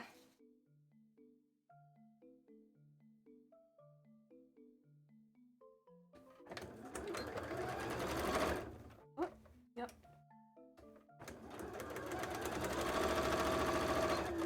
And then I'm going to trim all these threads off because I've left a lot of threads on this. And I can also trim the bottom of this a bit because that's a little long, huh? There you go. Trim that off a little bit. Nice, nice, nice. Also, Isacia, tail hype. Heck yeah, how goes Isacia? I hope you're having a good day. Welcome on in. It's going to be a bit of a weird tail, but we're doing it. It's going to remain in sections the entire time. Because we're going to be covering it all in like ornate scales, I don't want to make like a tail cover. So instead, it's going to remain in sections from start to finish. It's a bit of an unusual tail. The heck yeah! Also, Shadow, welcome on in. You have something for me? What you got? A rat! Oh my god. Thank you so much for the rat. Heck yeah. Having a good day too. Just getting my machine working. Heck yeah! I'll have that rat and gift you a penguin. Oh my god. A rat and a penguin. Oh my god. Whoa. Whoa. It's going down this chat today. Got rats and penguins. Heck. Right, let's get this top bit done. Same as the other cover. Just slowly take it around. I say, if it wants to move at all, there we go. So just like feeding at the top as we go around, which is why I don't bother pinning it, because you can kind of just feed it. As long as you don't take it too fast. The shapes don't necessarily merge together, but you can still just kind of feed it. Like, there you go. Om nom nom. A little more.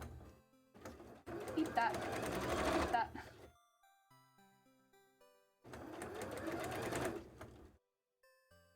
And put that there. Put that there. And then... there you go. Very nice. The first part. We're getting there. Getting there.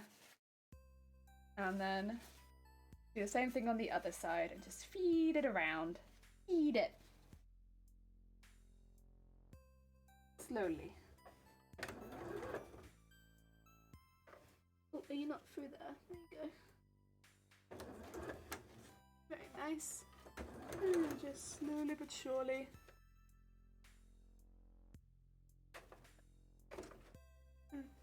That's fine.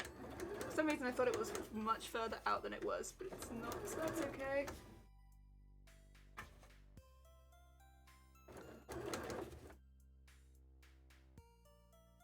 And get that bit in there. There we go. Go around there. Make sure I'm not sewing the other bit into this. Sorry. And get this all the way down here. And then take this. Go a little backwards forwards, because we then have to sew this bit up. Oh yeah.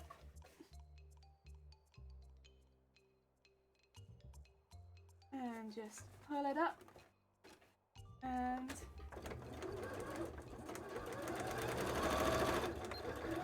there you go. Very nice, very nice. That should be a little cover for one of them. I think it's for hopefully that one that we haven't left the fabric on top of. The other one? We'll see. We'll see.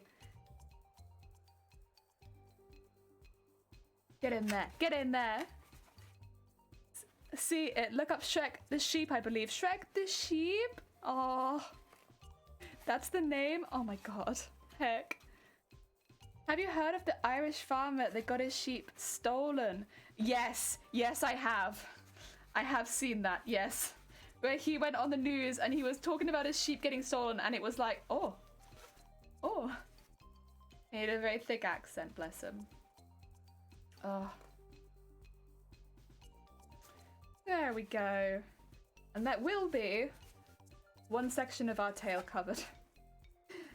Nice and smooth, without all of the lumps from the upholstery foam. Heck yeah.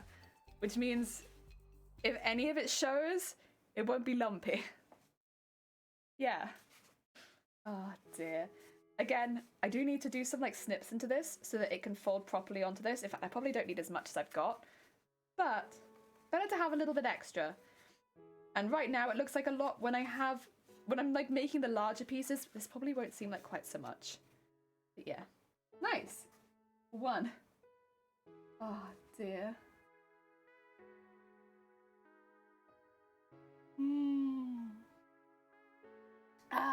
You could pop it in the Discord, Crazy. Oh.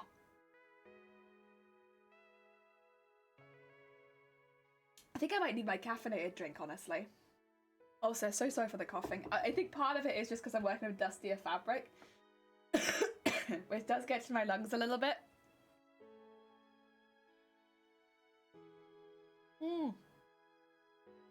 You know what? We push on through, though. We push on through. Right. Let's do the other side.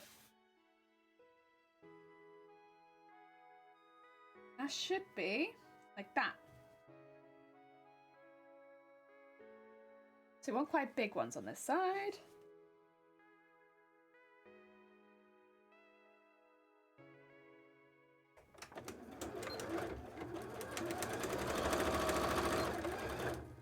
Oh, yeah. There we go.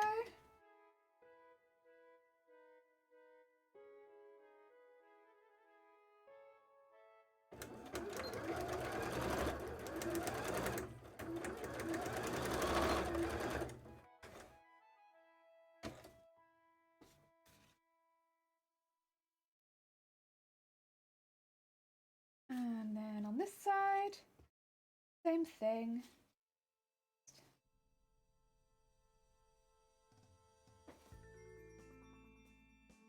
Is it that way up or is it? No, it's got to be that way up.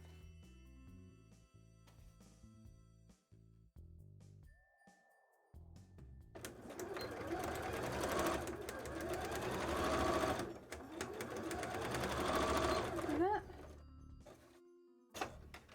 And then, okay. That's fine. There we go. Get our dots in.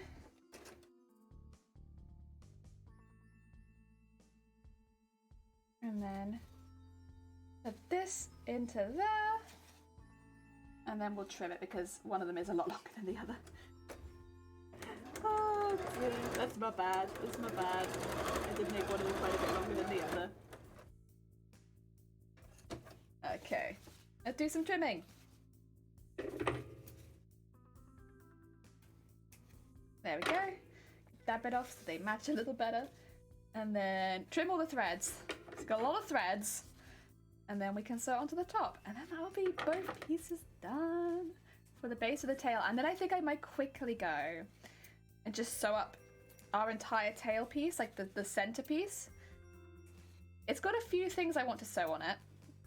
But yeah, I think it would be worth doing that. Because otherwise I have nothing to attach them to. And it would be nice to attach them, at least a few of them during this stream. I don't know how many we'll be able to attach, because I don't think I'll be able to attach the butt piece until we do the harness. So even if we got to that stage, it'd be like I'd have to hold off because, yeah, the butt piece, it's like it's so close to the corset that it's like I kind of need to finish the corset before I can attach the butt piece. Otherwise, I make my own life very difficult. But yeah. Disc Shaver, no, you're good. Do not worry. The Discord's just there for like chill and fun times and like sharing arts and crafts, really. So you're good. And memes. A lot of memes. A lot of memes in the Discord. Oh dear. Right. This one went this way. So if I do that, this one won't be that way, will it? It will fold out the other way. Yeah, smart. Use brain. Okay, let's do this again. And walk it around.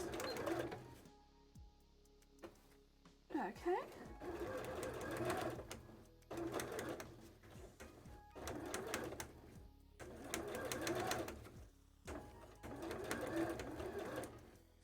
What?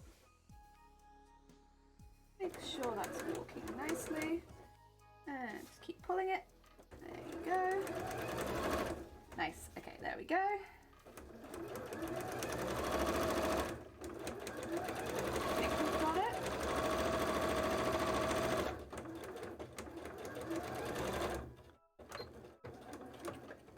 There we go. And let's do the other side. And walk the other side around. Honestly, when we make all the scales for this, it's gonna take a while, but I think it'll end up completely transforming. Like, the tail will be cool without the scales because it will be like a big tail, but like once we add the scales, I think it's gonna look so cool. There we go. Really envelop it in the theme of the cosplay. I'll be able to add lots of beads and stuff as well because it is completely like, it's going to be encased completely in a sewn layer. Adding anything like beading and stuff like that will be very easy for me. Oh, I want to add that in. No sewing that piece in, that's no good.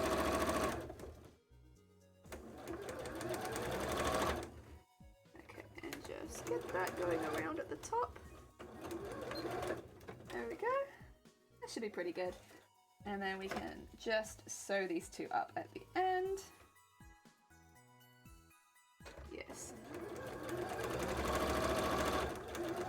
Very nice, very nice. And trim off a little bit of excess on that side, as well as the thread. There we go. And some of the thread in there. Go. Whoop, whoop, whoop. All of that.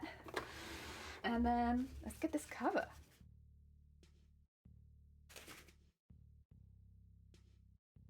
Okay, so that should turn out all the way to the end.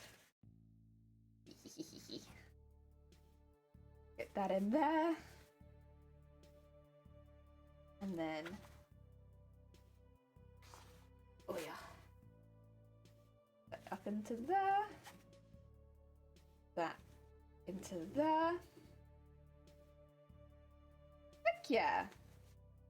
I mean, that works pretty well. Definitely pulls it in a bit. It's not necessarily my intention, but that's okay. Oh yeah, oh yeah. And then we'll end up having, again, there's a lot of extra fabric right now, but these will end up sewing together and being the end of the tail once there's not all that extra fabric in there. That's why I'm kind of like, I think we should sew up the entire tail now, because then I could just, you know, get that out the way, get it done. Oh yeah, I've got it all here. It's in a good order for me to do that too. The only thing I would want to do is I have to be a bit careful of where I start. So for instance, I get all the layers together.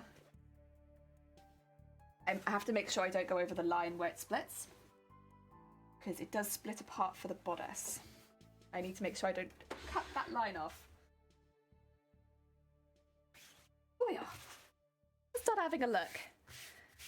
Having current cosplay at the bottom isn't a nice touch, by the way. I might steal that idea. Yeah, you go.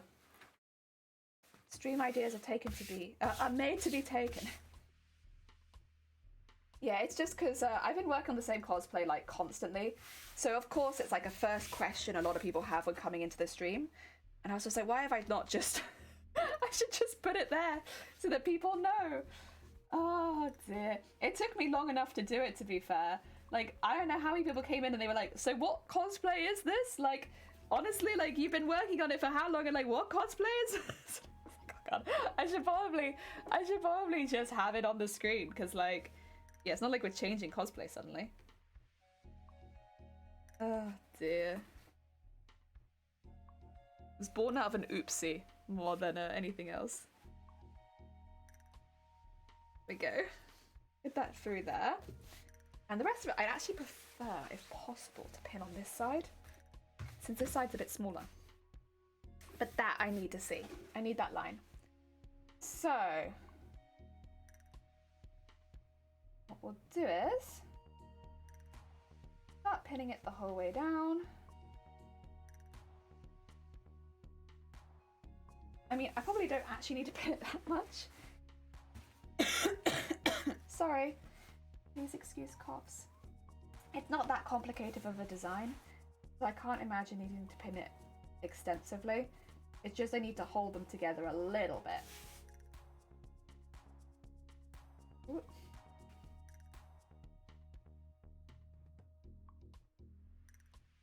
Come on, get through. There you go. And hold that up. There you go. And put that in there.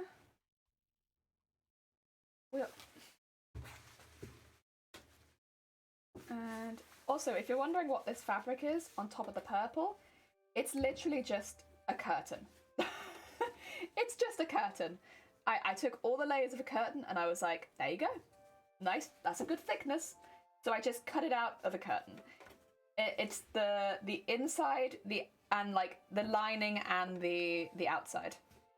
It's just a full curtain. So yeah, that's oh yeah. That's yeah, that's the Oh yeah. In case anyone is interested in what the fabric on top is. Again, I got very fortunate in that someone was getting rid of curtains right as I needed them. I do have old curtain parts lying around in the house, like quite a few of those.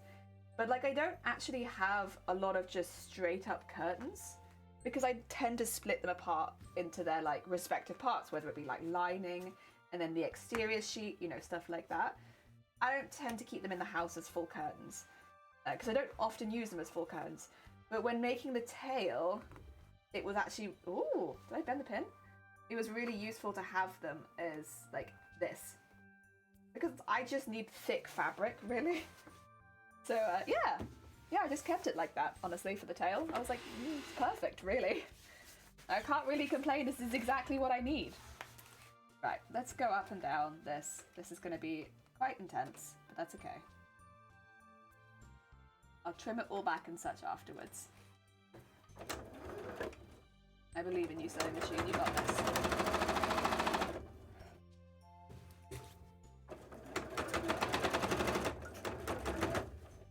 Okay, get this on my lap at least, because I don't want it pulling as it goes through the machine. Really?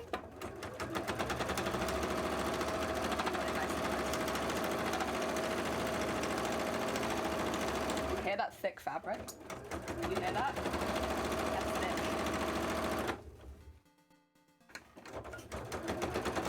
That's my machine saying, dang, that's thick. Why are you sewing through things so thick today, huh? What are we doing?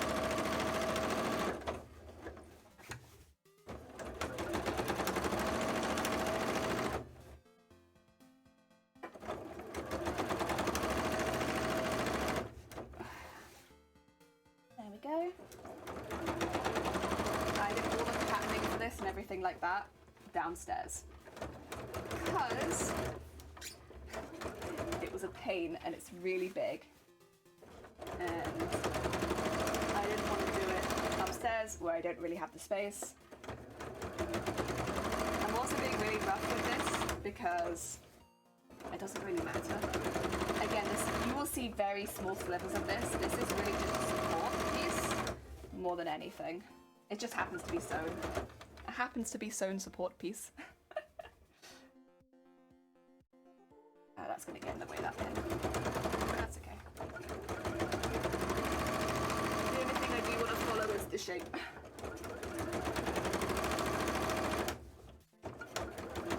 And take it up to here. Do not go further than that. And do I want to... No, I leave it like that. And then do the other side. Ooh. Actually, I just want to make sure that I've gone through the purple at all points. I did cut extra of the purple because that's actually the only important one that I sew through. It's the purple on the other side, believe it or not. Yeah, the purple's a little bit underneath on this one. But... Oh, I went a bit farther as well. Oopsie-daisy. Start there, start there, start there. But the purple is the most important. The purple is what we'll be turning it inside out through. So you have to make sure that it goes through both lines of that. Other than that, I'm not really bothered, honestly. It does what it wants. It can go through all pieces of fabric, it can go through some of them. As long as at some point it hits all of them, that's all that matters. And I'm like not really bothering if it gathers or anything like that. It doesn't really matter too much. Normally I'd care so much, but in this particular case, it's fine, it's just adding thickness. You can add more thickness if you like. That's fine, like, please do. Add more thickness. sticking this wherever you see fit. Okay, take that pin out. And just...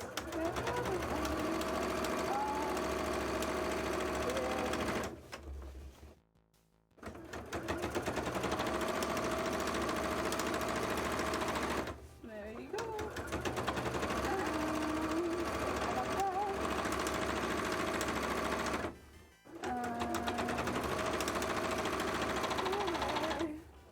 Move that. And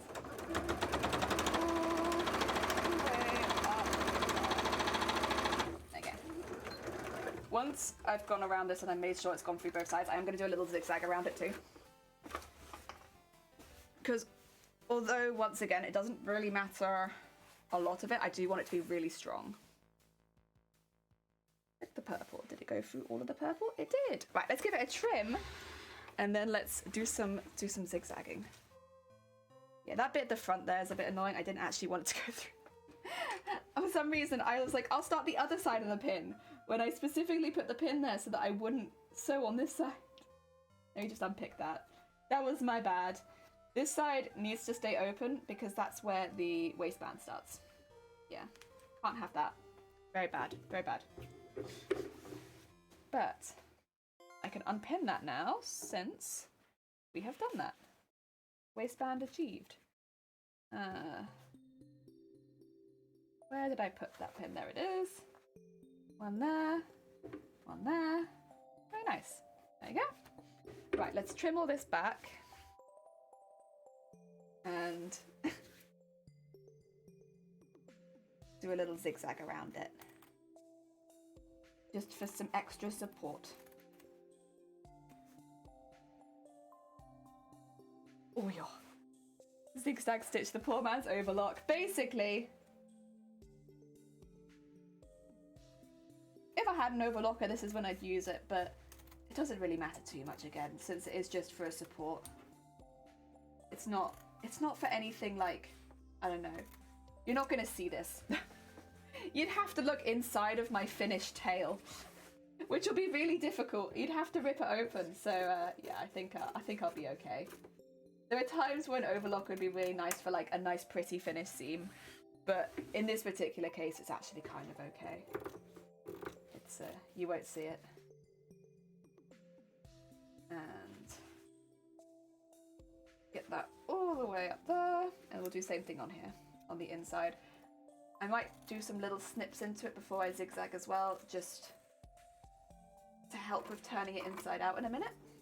Ooh, big old strips, big old strips.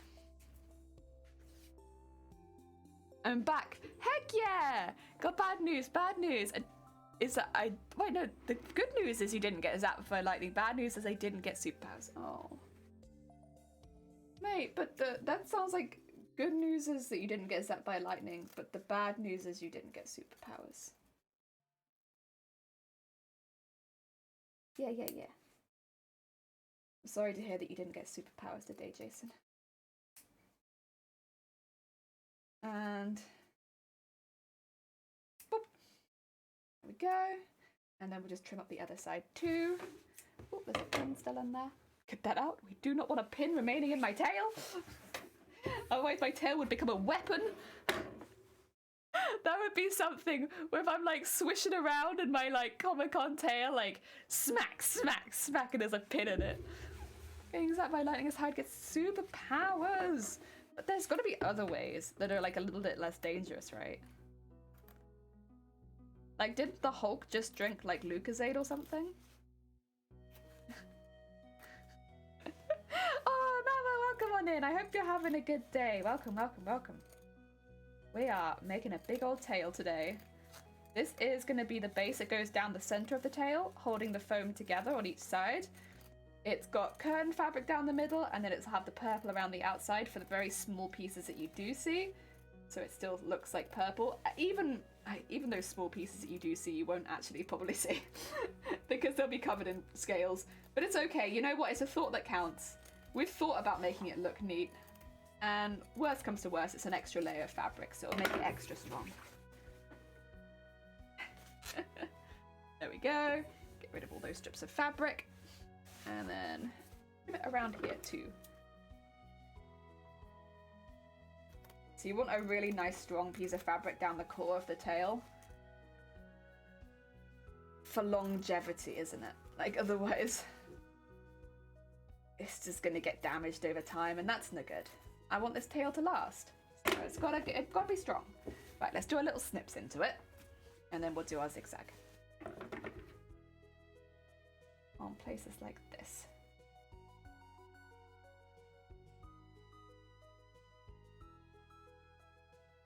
These little snips will help us turn it inside out eventually. Not that we're quite at that stage just yet, but in a minute it will help us turn it inside out.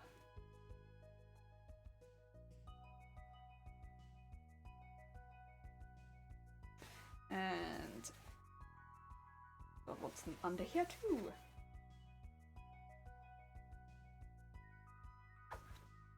And just a little bit in there.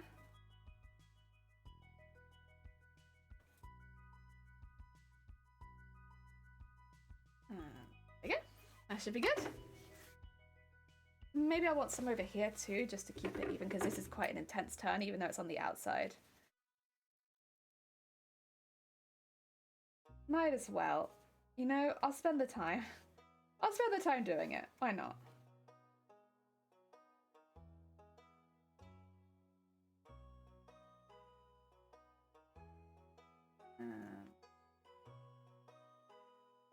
There we go. Good. Right, let's go to the zigzag. I want a wide zigzag. And just a little bit longer since I've increased the width. Oh, also I can throw these away now. I don't need these pieces anymore. Goodbye! You're done. I don't need you anymore. Yay! First pattern done. First of 10. Okay. Okay, let's get this in here and go the whole way around. Yes. The Hulk got blasted with radiation, did he? I thought the Hulk drank Lucozade. Time to visit where some Australia's nuclear missile. Wait, what did I think the Hulk drank? Oh, have I got really confused? For some reason I thought the Hulk drank like Lucozade or something and then got the Hulk powers. Oh shoot. What the hell am I thinking of then?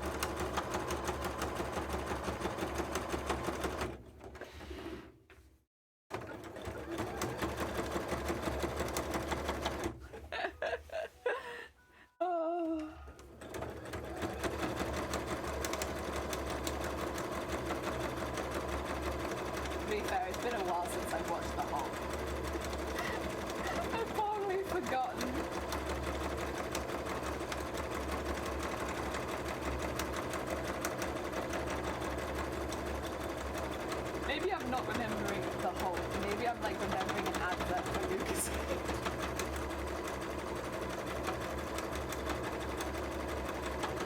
Good.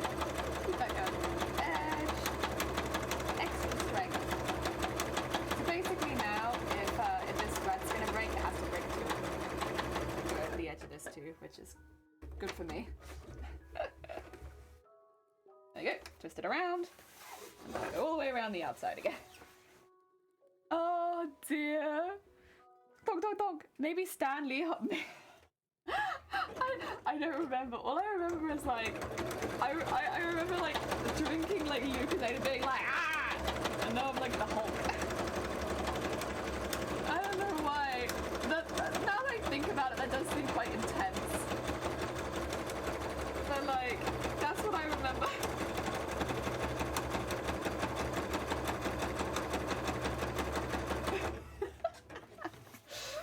But it's been a very long time. A very, very long time.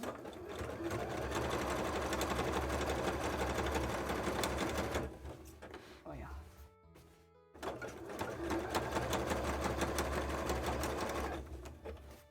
And through over there.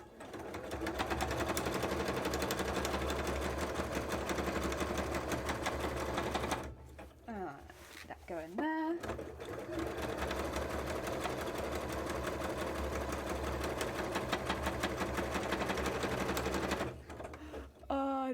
dear. I'm just sitting like by my mother as she made things nice. Nice. Oh dear. So many barcode stickers. Yeah, there's from all of my threads. Every time I pop open a new thread, I put the barcode sticker on the top. They do fall off sometimes. It's definitely not like a completely accurate representation, but like, it's pretty close. Of like how many threads I've been using. There's so many. So you don't need to apologise for coming out of luck. You're all good. Why am I using these? Every now and again I pick up the massive scissors that are for the duct tape, and I don't want to be using those really. They've probably got duct tape residue on the inside, so I'm sure they're kind of a pain to use. Right, should we turn this tail inside out? So I should be turning it inside out through this part.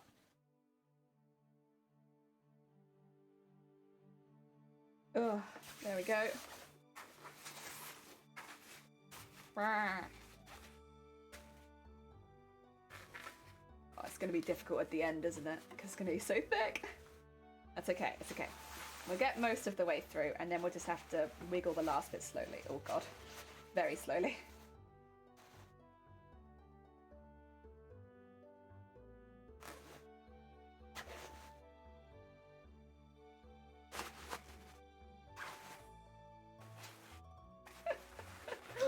Oh dear. There it is. My tail. Well, not really my tail. The line that goes down the center of my tail. Yeah. Stella! Questions. So I'm moving and my sewing machine comes with a hard plastic cover. Should I still bubble wrap? Yeah. I would recommend, I've moved with this a few times. I always like take any pieces off that could get damaged and put them back. Like the needle will go back into this, which is like one of the needle cases.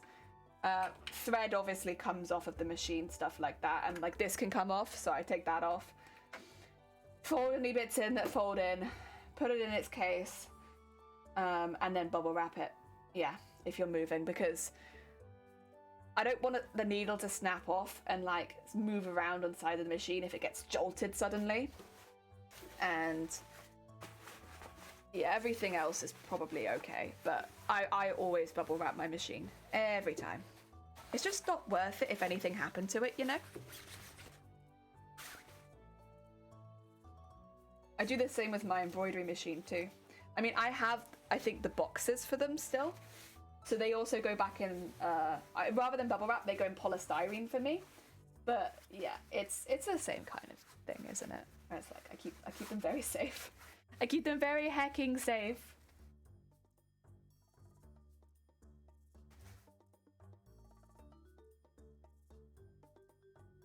I need to get the end of the tail out.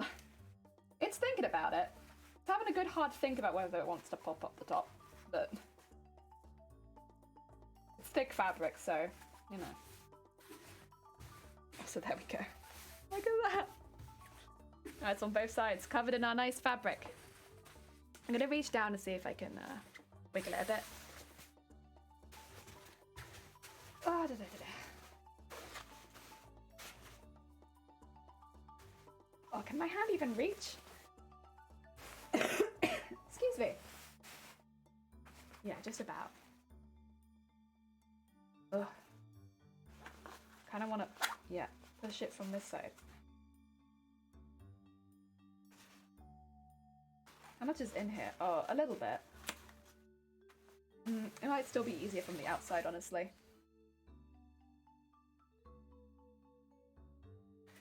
Oh, your boxing. I use box every time I move studio, flat, or uni. I don't trust leaving it in a transporty bag. Yeah. I also prefer boxing. For the first time moving with it, I'm going to bubble wrap it and then pack it in a box of rolled papers. That sounds really good. Yeah. And that way, if you have any other sewing equipment and stuff like that, you can put it all there too. Like in little, like, wrapped bundles.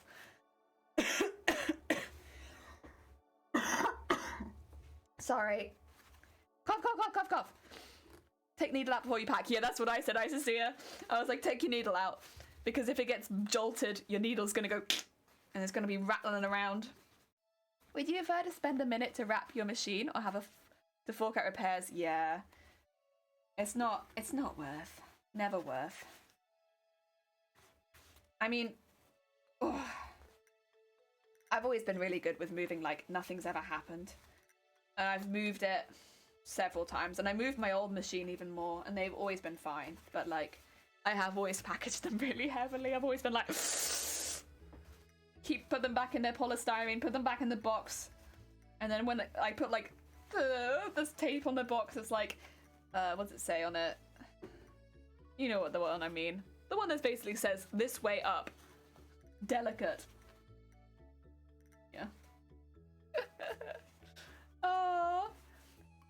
Take photos of my cameras. Fragile! Yeah, that's what I'm thinking. Fragile. This way up. Oh.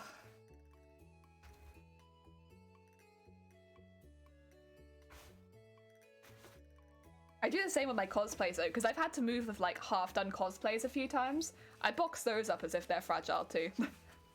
Boxing up cosplays is, because like the ones that are fully made, I'm quite happy to like hang in suit bags and have them go like that. But the ones that are half-done, I'm like, ooh, no, I don't want to do that. So I have like these tubs that I put them in, and I put all the pieces for the cosplays in these tubs. But then I box them up like they're fragile. Like, please be careful with this one. It's a work in progress. Yeah.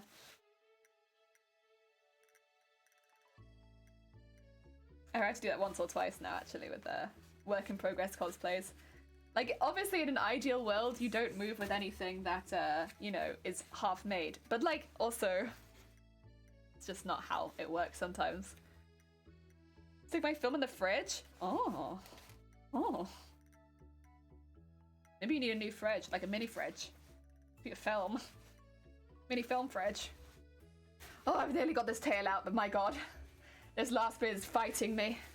It's just the last tippy top of the tail. It was, of course it was going to be this bit, but... I have a quilting extension table that came with it too. This is my first time being able to indulge in more expensive parts for my crafting session.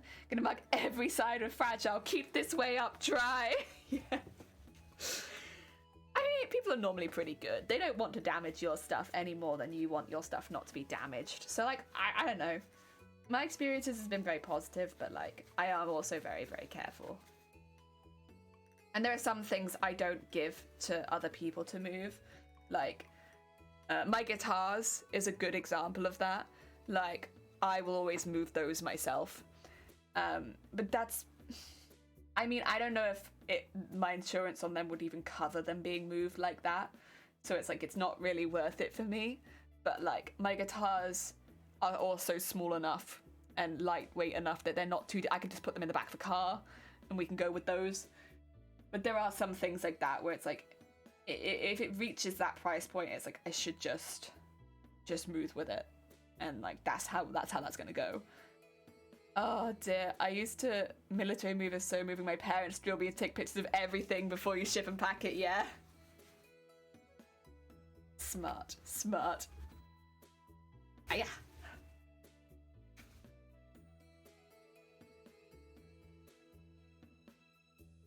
Oh, I can see the end. I can see it in there. I just need to get it out. Because then I can come over here with this, and I can sew this onto the end, and it can be like, yeah, the end piece of the tail sewn on. It's very squishy. Because honestly, this tail, if it did pat you, it'd be like, pat. Like the smallest little pat. It would not be unpleasant. It would be like a cute little pat. But, yeah, that'll be the end piece of the tail. Oh...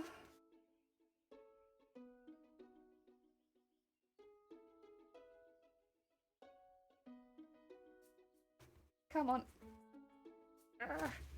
Nope. I wonder if I should go in from the inside again. We're going from the inside again. I do kind of need to do a top stitch on this. So I do want to get that bit out. As it is, I'm not top stitching that. Nah. Oh, can I even... It's got thinner, so I don't know if I can... Oh no, I need something to help me with that. I can't get my hand up there. Maybe a crochet hook? But then the crochet hook could go up the top. What side would that be more useful on? Oh dear, it's difficult to say, isn't it? I could use pliers, but the fabrics, I've got some like, what do you call them? I don't remember what they're called. Jewellery pliers. But it's really delicate fabric.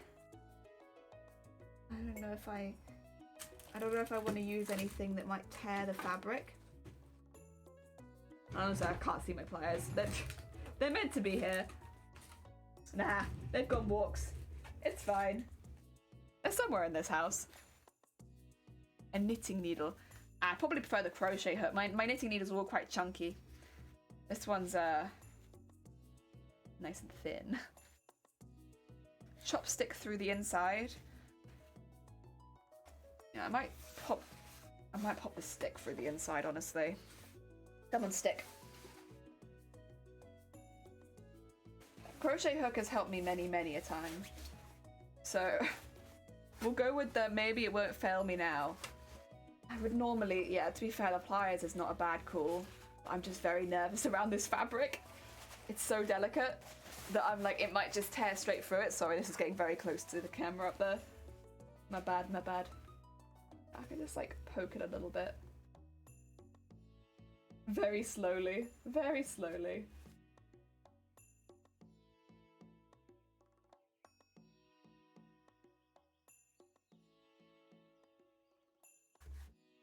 Okay.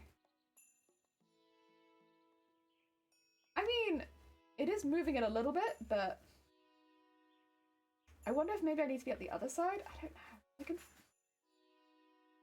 I can feel it, right? On this side? Maybe I'll try going up the other side. 2 seconds, I'm gonna stick my arm up the other end. There's 2 ends to this.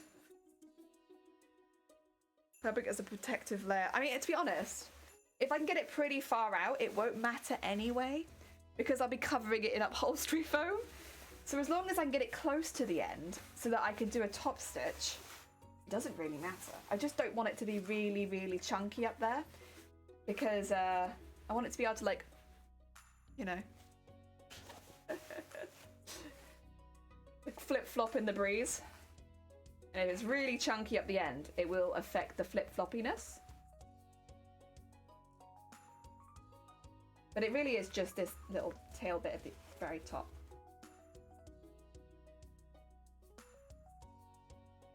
I'm wondering if it would just be worth maybe give up. Thing is, if I can get through a top stitch there, it's not a problem. But if I can't, then it's a problem. And that's quite thick. Because yeah, what I'll do is wrong piece. I'll be attaching this over this part anyway. So rather than attaching the whole thing, I'll just do 2 of them to each other, and it'll just go over the end like that. So you wouldn't ever see the end of the tail anyway, because this would be over the top of it. And then you won't see the end of this, because there'll be scales over the top of it. But it might be alright like that. Oh. Shifty Blue. Thank you for the heckin'. Wow. I think I might just top stitch that, you know. Heckin'. It's only the very end bit. We like to party. We like to party. And the only reason I'm top stitching it is so that it doesn't move around when I'm trying to add the foam onto it. It's not for prettiness. It's for, like, what do you call it? Making it easier for me. The traffic lights are burning, so if you like to party, come on and move your body.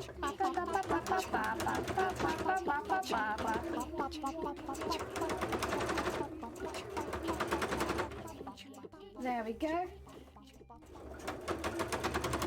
So basically, when I be sewing the fabric over the top, I just don't want this really like moving around top piece at all. It'd be a bit of a pain. Yo, listen up.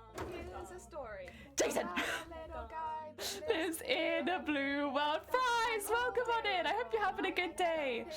Caesar's just blue, like him, inside and outside. Blue his house with a blue little window and a blue Corvette, and everything is blue for him. And Jesus Christ, Silver, you picked a time to listen to. I'm blue, dabba dee dabba die, dabba dee dabba die, dabba dee dabba die. Welcome on in, Silver. How was your stream? Oh dear. Oh, you already did it. Well, now I've done it again. And Cokes, welcome on in. Dabba dee dabba die, dabba dee dabba die. Oh, have a nice lurk, Fries. Dee dabba die. Sorry, we just had all of our big sound alerts redeemed. Welcome on in. The gang's all here. How was your stream? If anyone doesn't know Silvermart is another cosplayer on Twitch. They do a lot of their making and crafting for their cosplays also on Twitch. So if you're someone who enjoys the sort of content we do here, definitely go check out Silvermart because they work with different materials, but it's a very similar kind of stuff. So like, yeah, pop over there, send them some love. They're a very heckin' sweet bee. And I love to see more cosplayers on Twitch. Heck yeah, heck yeah.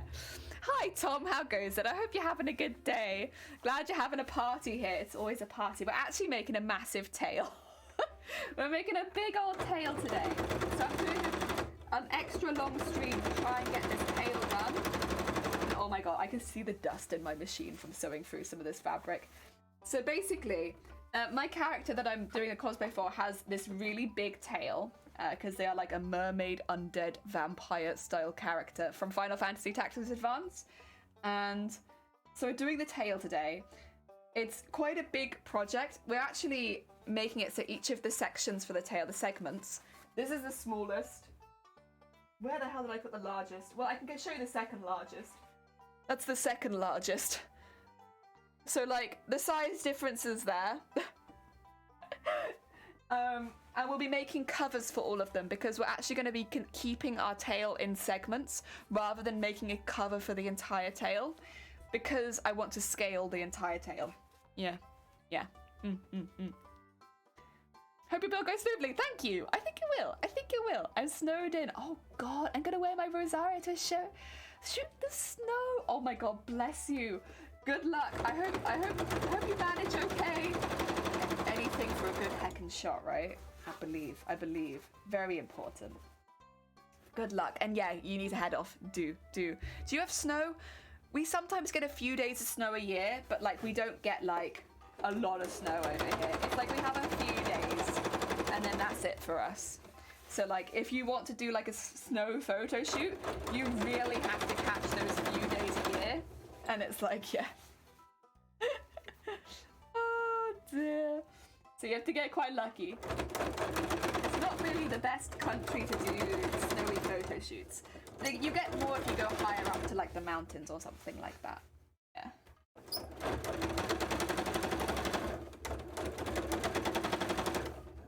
So right now we're just doing a very quick top stitch to prevent the fabric from moving around too much of the tail. This bit at the top is actually going to be going into our waistband. So again, I'm not paying too much mind to this bit. We'll be fixing that up later. Yeah. Same here, or go up to the mountains. Yeah. I mean, it's an option. There's normally snow up there, but like, you know, not so much everywhere else. Okay, I run. That's fine, Silver. Good luck. I hope your photo shoot goes well. I look forward to seeing the pictures. Right, let's get the other side top stitched, and then we can continue with the segment stuff. Honestly, we're making good progress. Like, I might grab my iced coffee, but yeah, 2.5 hours. Like, we're doing pretty damn good. I know it might not seem like we've done a lot, but like, we're doing pretty good. We're doing pretty good, guys. I'm pretty pleased with us. Like, this is pretty speedy work, honestly. Aiming to be well for Saturday stream. Good. Tom, you gotta look after yourself. Very important. What's a mountain? It's a big hill. Big hill. Keep yourself warm and well fed. Heck yeah! All the toast and tea. All the toast and tea. And a bit of cake. Can't forget cake. Oh. Oh. And when you're ill, get people like to send you cake cake in the post and stuff like that, which you're not doing so much. So you're like, oh my god, I'm not well, guys. The only way I can survive is if you send me cake in the post, and then people send you cake in the post. Right? That's how you be ill. What's a hill? All I see is normal flat land. Oh god. There's like the opposite of the terrain here, Zay. The opposite. Like here it's like all hills and valleys. Like you're always living on some part of a hill. Just hills and hills and hills. I like that though. I think that's really cool. Okay. Oh, yeah. You okay? You okay, machine? You're not having any hiccups? No hiccups here? No machine hiccups? Ideally not. And bring that around to...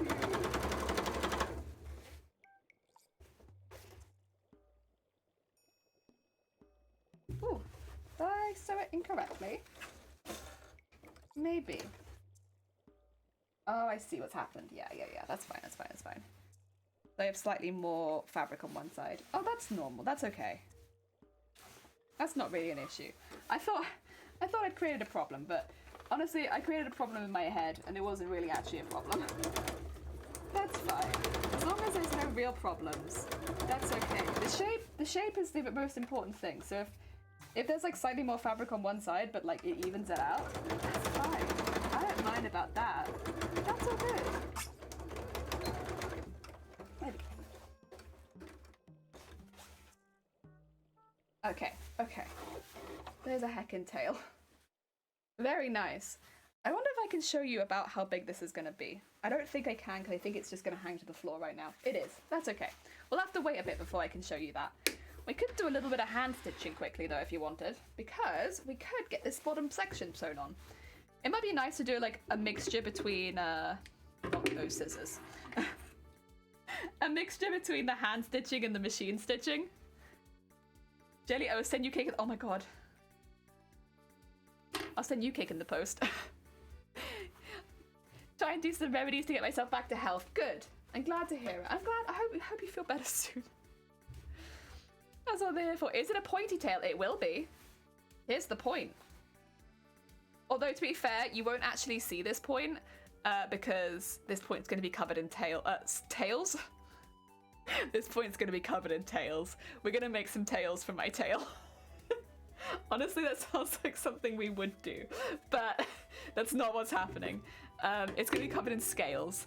So, yeah, it's not going to be super obvious, any of these pieces. These pieces are basically there as a base for sewing the scales on later. That's why I want to keep it all in segments, because I want all the scales to be individually sewn on. And because they got to match the ones on the dress, right? And so because of that, I can't really do a tail cover. That's all right, though. That's all right. We're fine with that. So what I'm going to do... I wonder if I do this on the inside, because how much of this will be popping over the edge?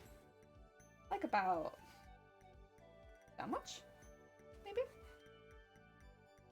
Yeah, probably about that much. So if I was to sew up to about there on the inside, I could just tuck it into the end. I might do that. On both of them? I don't see why not. Can I do them both at the same time? I also don't see why not. This might be a bit gutsy, honestly. But I kind of wonder if I could just sew this up a little bit and make like a little pocket at the end.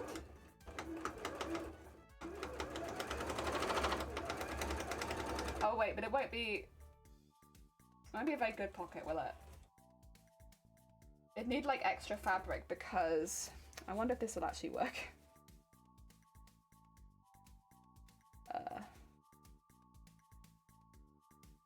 No, that won't work. That won't work. That's silly. I'm being silly. It won't work because it's flat. I need it not to be flat. That's okay. You know what? I tried to use my brain. It didn't work. Not very effective. we'll go back to the drawing board on that one. It could work, but I'd need it to be so low down, and then it'd probably throw off the rest of me folding stuff over, so... it's fine. No brain. No brain. Don't use brain. We don't use brain here. A scaly tail. I like. Heck yeah! I like a scaly tail. Okay. What we shall do then is just do what I was originally planning and get the... Oh, turn that off. There we go. Get the embroidery needles out and start using those. Yeah, all of these covers you won't actually see a lot of, but they do act as the base. So I still want them to be nice and smooth, because having like a really rough base would probably affect it to an extent. And also if you did end up seeing any of it, it wouldn't look very good. It'd be a lot of damage. You're right. No brain. We don't use brain here. No, you're right. We don't use brain here. I honestly don't know what came over me. I don't know why I suddenly thought we'd start using a brain. That's not what we do on this stream. There is no brain here. That was very silly of me. But it's okay. I've rethought my ways, and we're not using brain. So don't worry. Don't worry. Go back to no brain. It's all good. All good. All good. Don't nobody panic. We stopped using brain instantly. No brain power was used today. So I am gonna... Ooh, thank you for the horn. I am gonna trim these down a little bit because they're quite large right now. I did want it plenty to fold over, and honestly, like, this will be a good size on the other ones, but on this one it's too big because, like, it folds over quite a lot. Like, see all this fold over? Jeez, that's so much. It doesn't need that much. It's only a little one. It's only a little one. It doesn't need that much. So just trim it down a bit. And on this side too, trim it down a little bit. It doesn't need as much as it's got. There you go. It just gets in the way. And then the other thing I need to do is snip into this.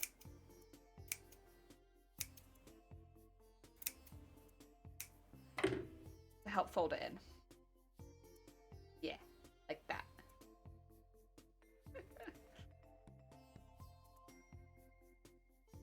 And then the rest of it's kind of fine. It's just that bit of the top's kind of a pain otherwise. And then what are we going to do at the top, huh? I guess if this bit's not quite so long, that could probably just fold over like that. Yeah. Okay. So we don't really need this as long as it is, honestly. Whoop, there you go. And then, there we go. Very nice. That's better. Okay, so that's more what I'm looking for. Nice, nice. Flex. Why that one? Engages brain. Oh no. How? No, we don't do brain here. I think my 14th camera will be, oh nice. Heck yeah. I hope it's heckin' good. It's heckin' good. And then we put this one into here, and we just tuck it in. A little tucking in. So I'm tucked into bed. Make sure it fills in all the gaps nicely. Should do. And then, honestly, this one, because of the darts working really well, we don't need as many things cut into it. We need like one there, and then maybe the one there. But like generally all of that bit folded in really well. And then maybe like one there. Ooh. Like that, yeah. There you go. And yeah, that'll work. And then just make sure all of this is tucked in nicely at the end, because that will fold over there, and that will fold over there. Yes. And then we'll have our little piece. Good. Now, do I want to do any stitches into it beforehand? Maybe. I'm gonna put the tail to one side just for a second. I'm also gonna finish my tea, because my tea is cold.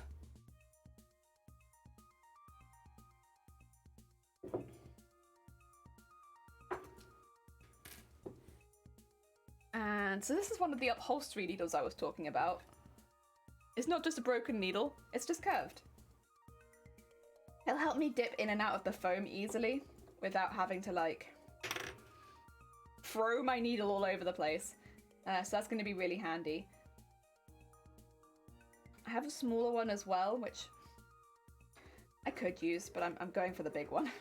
Actually, this is the medium-sized one, I think. I do have one larger too.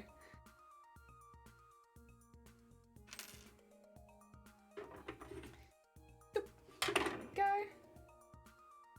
Yeah, useful for like dipping in and out of the project.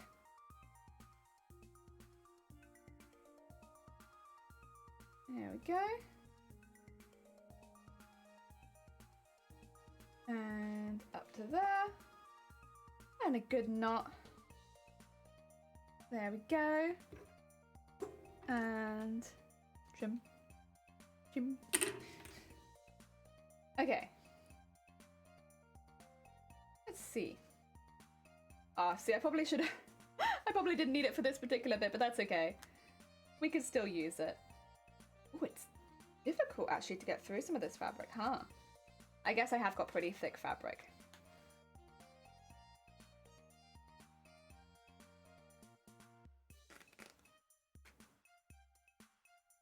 So, we'll just be going through the edge. Making sure all stays nice and in there. That no one's moving around without permission, but also to make sure that I'm going through the foam. That's important.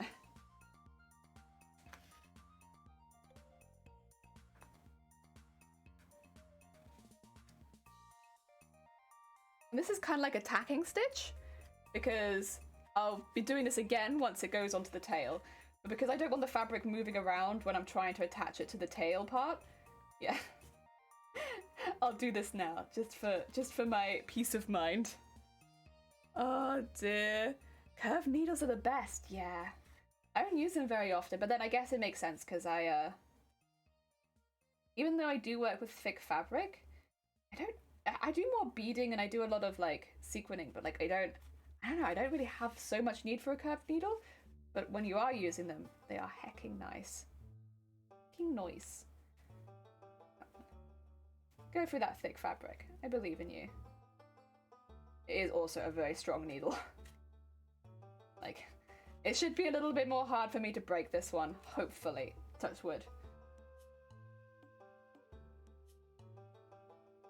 I mean, we'll see, but... I might just singe this edge. Because if I fold it over there,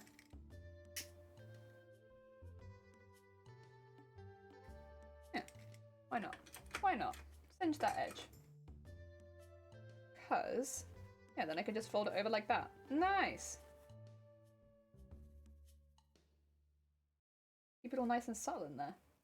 Yeah.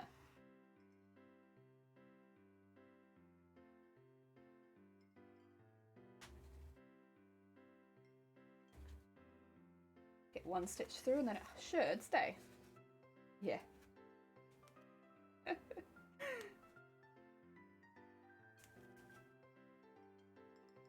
Okay. Nice. Okay, and just make sure that's nice and tight.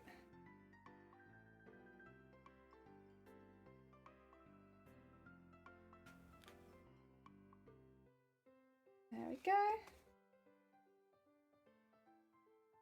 Oh yeah. Oh yeah. All cameras are right behind me. Sick. Are you planning on doing a bullet time shoot? Oh my god. It's on at least one of two cameras, each film format and different builds. Yeah, it's a collection. Okay. Oh, pull that through. Thank you. Thank you. And get all that up there. And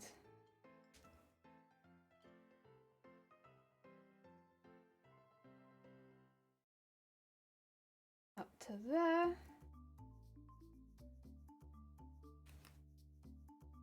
Okay. Okay. I do need to go back down and actually go around the rest of it. That should be up to the end, all right. We're encasing it. We're encasing it. It's nice and smooth. No lumps. No lumps, no bumps. All right. Let's tie it off up here. And then we'll go back down to the bottom, I suppose, and do some of that. Yeah, we'll do that. We'll do that. That seems like a smart move.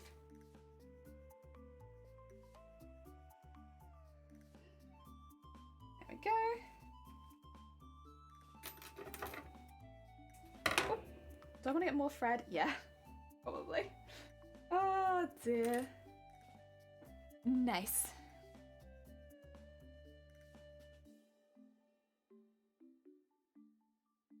Oh, you know, I should be taking photos, shouldn't I, really? Ooh. Speaking of photos, I should really take some photos of doing this. Alright. I'll just quickly grab my phone and pretend like this was completely on purpose and like, yeah, I knew what I was doing. I'm just taking a photo. Fine, it's fine. Don't mind me. I'm just taking a photo.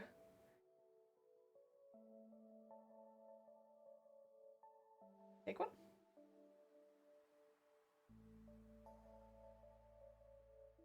Yes, I think so. That'll do. I took a photo. There you go. Now I can show my work in progress a little bit. I'm terrible with that sort of thing. I really should get better at it, because me and showing my work in progress, it's bad. It's really bad. One day I'll get proficient at it, but probably not anytime soon, honestly. I'm better than I used to be. It will be a work in progress. Dear. And get a second. Ooh.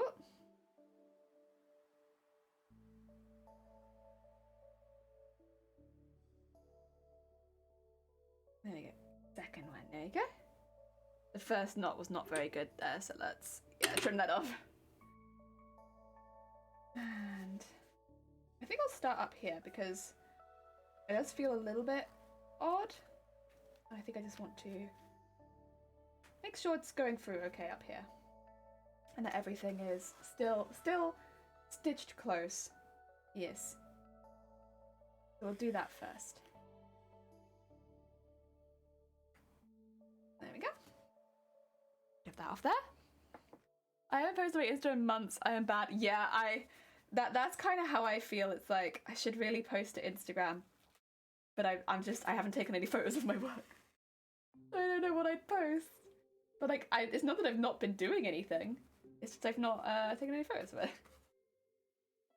You know, I've been here, active. It's just I'm very bad at photos. But I've been trying to be better at it. At least when we finish like a part of the costume, taking a photo of that.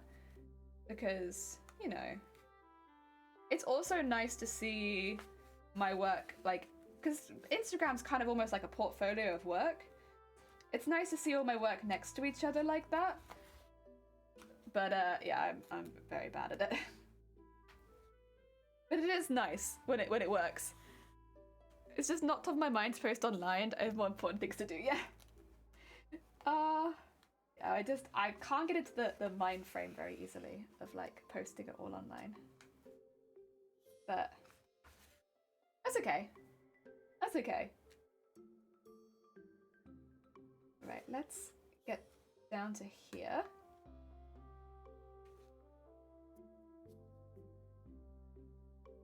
There we go.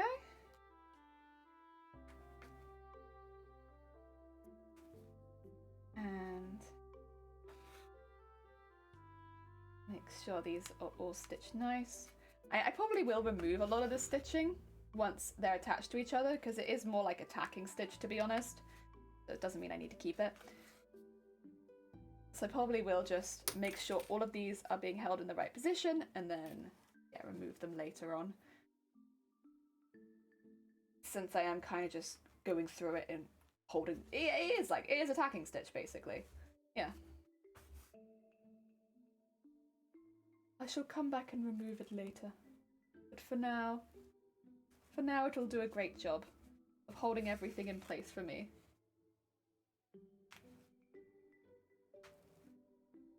While I am between parts. There we go. And there. And there. And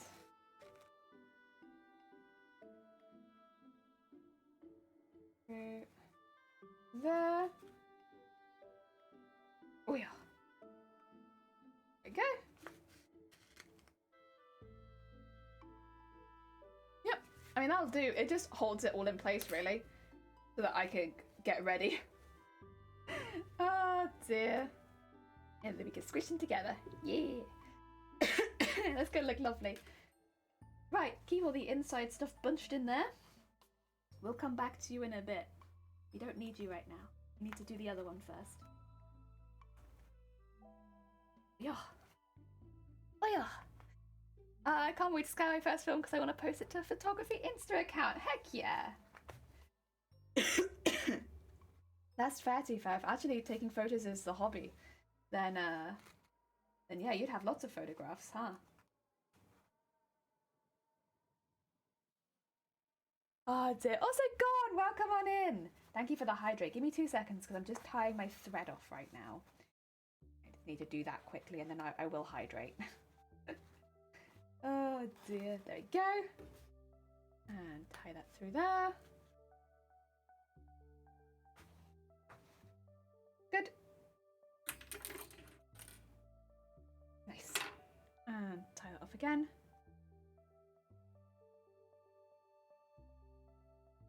One.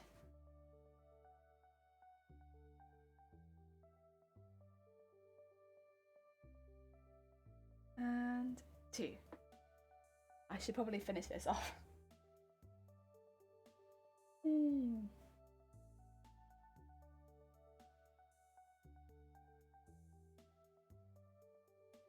There we go. Put that to one side. Go. Showing a bit. Oh, is it my ear? It's full of water. Oh God, is your ear okay? What's happened? What's heckin' happened, Gone? Why is your ear a pool of water?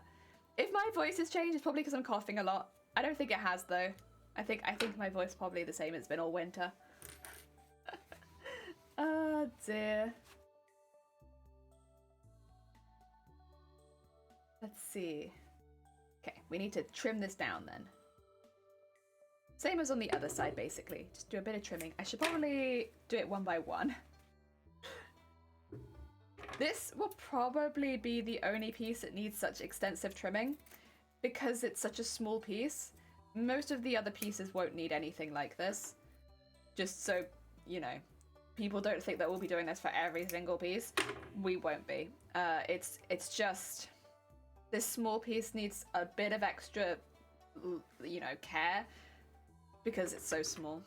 And yeah, when we go to the bigger pieces, they will in fact not care as much about all these little things and all these little details, and it'll be a lot easier. Get those bananas out of your ears, Gone. Get them out of your ears, Gone.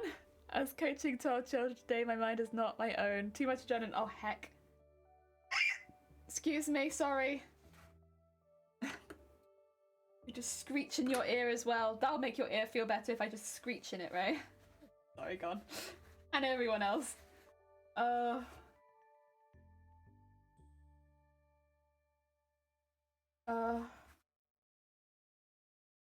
we go.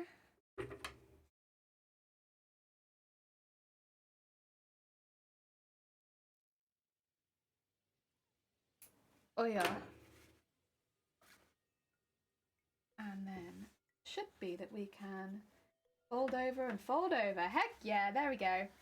So that's what we'll be doing. We will trim this a little smaller at the top, and then we'll just singe that edge Banana ears. Yeah, because you can't hear anything. What part of the tail is it? This is the very end piece, the smallest piece right at the end. So we have it in segments gone. So there's 10 segments, and this is segment 10. So it's the smallest piece right at the end. So it'll be the piece that will be on the very tip of the tail. A really, really tiny piece. I mean, it's still the size of my hand, but it is the smallest piece. And yeah, that's why it needs a little extra work, because the small piece is just too... small pieces are a bit more complicated. But once we have it on there and it's done, yeah, then we move on to probably another small piece, because I think 9 is still reasonably small, as is 8. But once we get past 8, I think they start to get like a bit bigger in size, and so it gets a bit easier. Also, none of the other pieces come to like a point like this one does. So there's that too. Yeah. How often do I steam iron my cosplays? Barely ever. Barely ever. Like, they hang in my closet until I need them. And I might steam them right before going out to a con, but like, God, hardly at all. I don't have hours in the day for that gone. What do you take me for? So someone who does that, I barely even iron, let alone steam things. Absolutely not. With the cosplay, I would recommend steaming it right before wearing it. But any other time, like, because you're gonna travel with it. What's the point? It's only gonna get wrinkled again. Oh dear. And you can get like little travel steamers, and they're great. Like my little travel iron.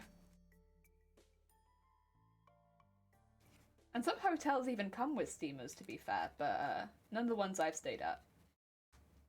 Oh, actually, that's not true. I think one of them did. Oh. Jenny doesn't clean outfits. That's true. I don't clean my clothes. Cosplay smell all musky. You calling me out? My musky cosplays? That needs lots. I need to clean my closet a lot. That's fair. I clean, but like, not steam iron. No. Oh, no. Jan, welcome on in. Is it the same costume? Yeah. Got all the information at the bottom of the screen, Jan, if you want to look into any of it. Oh, dear. Same cosplay, same stuff. Just a different part of it. We're working on it, doing a big chunk of the costume today. Because the tail is a big piece, for sure. Well, it's not necessarily a big piece of the costume, but physically it's big. Physically large.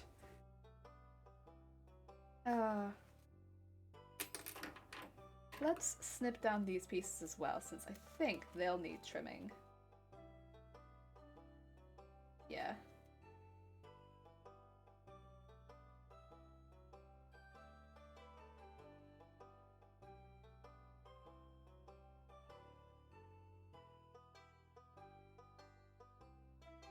Oh.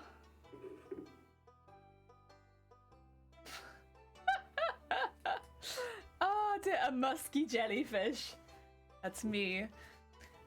I thankfully have tame allergies. My friend has cold rain allergy sometimes. I think his body is weird. Oh, that's a hard one. A cold, that would be difficult in this country, since all of our rain is cold, and it rains so often. It's probably raining right now. Oh dear.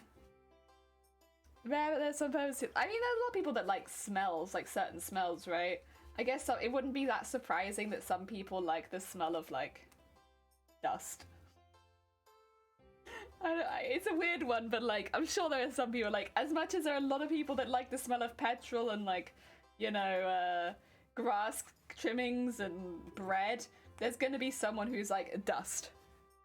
Dust does it for me. I'm a big fan of dust. Of clothes Clothes that have just been sat in a closet for a good long time. That's, yes. That's the one for me.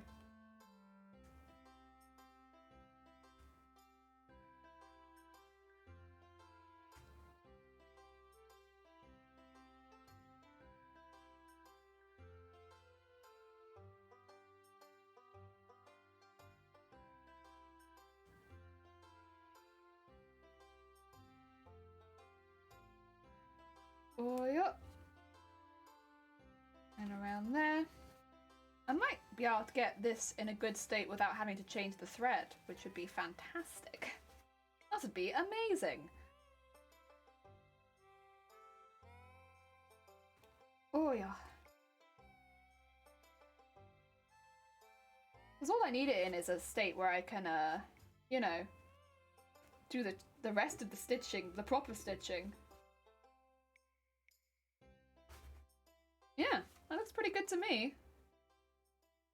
Go through the bottom and tie it off. Heck yeah, heck yeah. Good job, thread. Oh.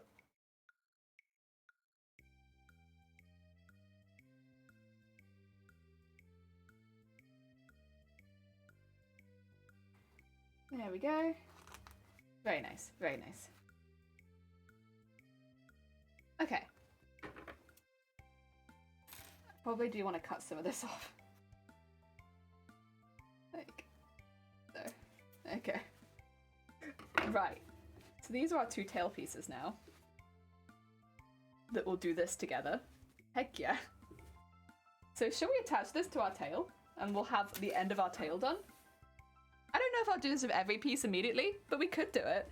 Blazing hot in the pool and boiling like 3. Oh my god.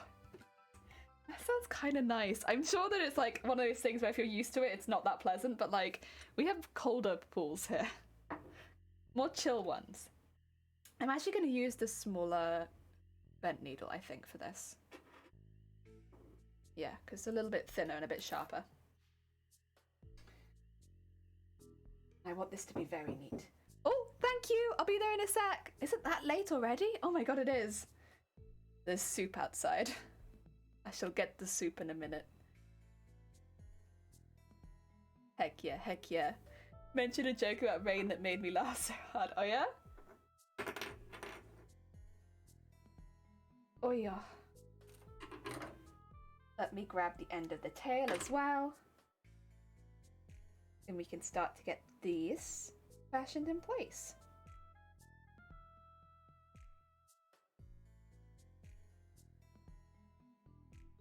Good soup. Yeah. We've got a couple of soups at the moment going on the go in the house. We've got the curry courgette soup, and then we got like a chicken veggie soup. Yeah. Both of them are pretty damn good, so I like both. Jelly pronoun check. For who? For me? Or for who? For me, it's just she.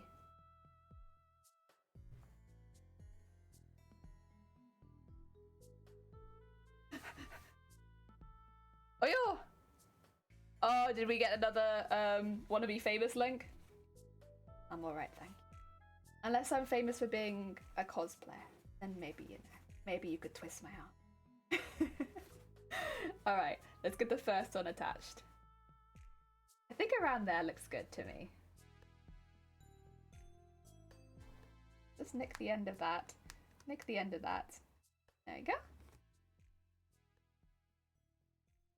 Honestly, I probably don't need the curved needle for this bit. I probably only need it for the... what do you call it? The upholstery foam parts. So it might be okay just going back to a regular needle for this. That's okay.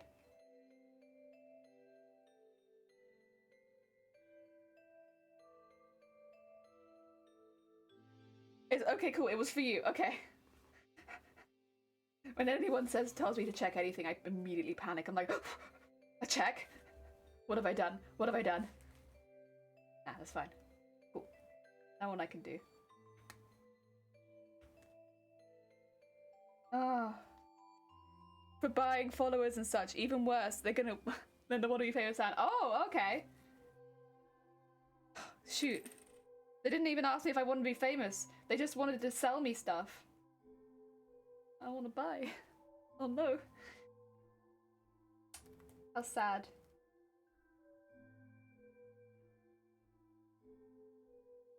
They need to target me better because I'm not going to buy followers, but listen, if it was fabric, we might have a deal on our hands. So they're not targeting me very well. If it was wanna buy fabric, then I'd be like, whoa, wait a second, who are you? Where are you getting this fabric from? Tell me. I gotta know. And you kind of already famous. No, I'm not. Absolutely not. I'm small bean. I'm a very small streamer. Like, I think unless you hit partner, and then maybe you can't claim that anymore. I think yeah, if you hit partner, then it's like, well, but then even if you hit partner, they're still gonna ask you if you want to be famous.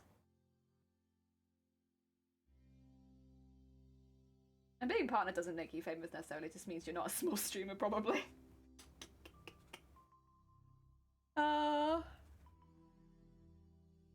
Want to be famous? You can gain 2 million views and 3 aliens lurking nearby are a simple step. That is cool. Blah, blah, blah, blah. Say blah, blah, blah, blah, blah, blah, blah. And you get a Toblerone? Oh my god. Well, no, actually, that's tempting. I love Toblerone.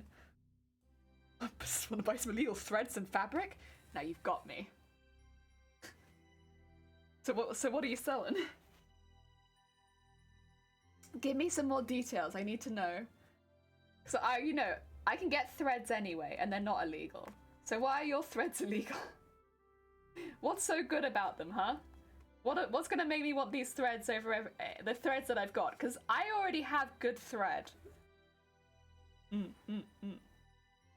Fabric material from the Dark Ages. Ancient beasts. Oh my god. I don't know though. I don't really use real animal stuff. I know some people that do. That'd probably be a better selling technique for them. But, I don't know. That doesn't really sell well for me. I don't really have the storage for that sort of stuff. I don't know. It's good. It's good. Some people would definitely jump on that. I don't know. It's not quite up my avenue for cosplay. A good salesman. That's why. Need to know more about the free chocolate. Is it in date? Oh, that's a good point. Is this chocolate gonna kill us? Good question, good question. Will we die for free chocolate today? That's important. That's important information. We need to know that. We need to know that.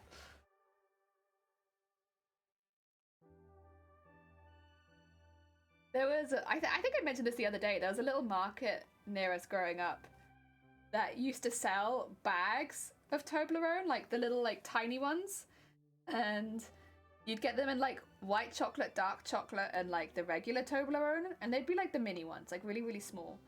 And yeah, they'd sell them for like £1 of this massive bag, and the reason was because they'd be going out of date like within the month, and so they would sell them really cheap. But the thing is, I'll eat that bag within the day. Like, it doesn't matter that they're going out of date within the month. Like, it's gone. Like, I've handed you the money and the bag's disappeared. So it never really mattered that they were going out of date. They did the same thing with Milka too. It was cool. That was a cool market stall. I liked that. I don't know why it's illegal. Damn, I want dark chocolate. So I'm sorry. That's one thing. If you come to the stream, expect to want food by the end of it. My bad. We're always talking about food here. I should go get my soup. It's sat outside. 2 seconds. I'm gonna go grab my soup. It's just sat outside. Oh, two seconds. There's soup. Oh. Oh yeah. Oh yeah.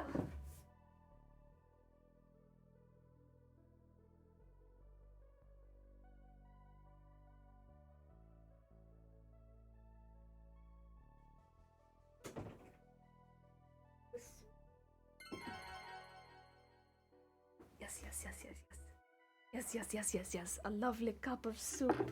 Delicious. Oh my god, did we... I'm sorry. Did you raid me while I was getting my soup? My bad.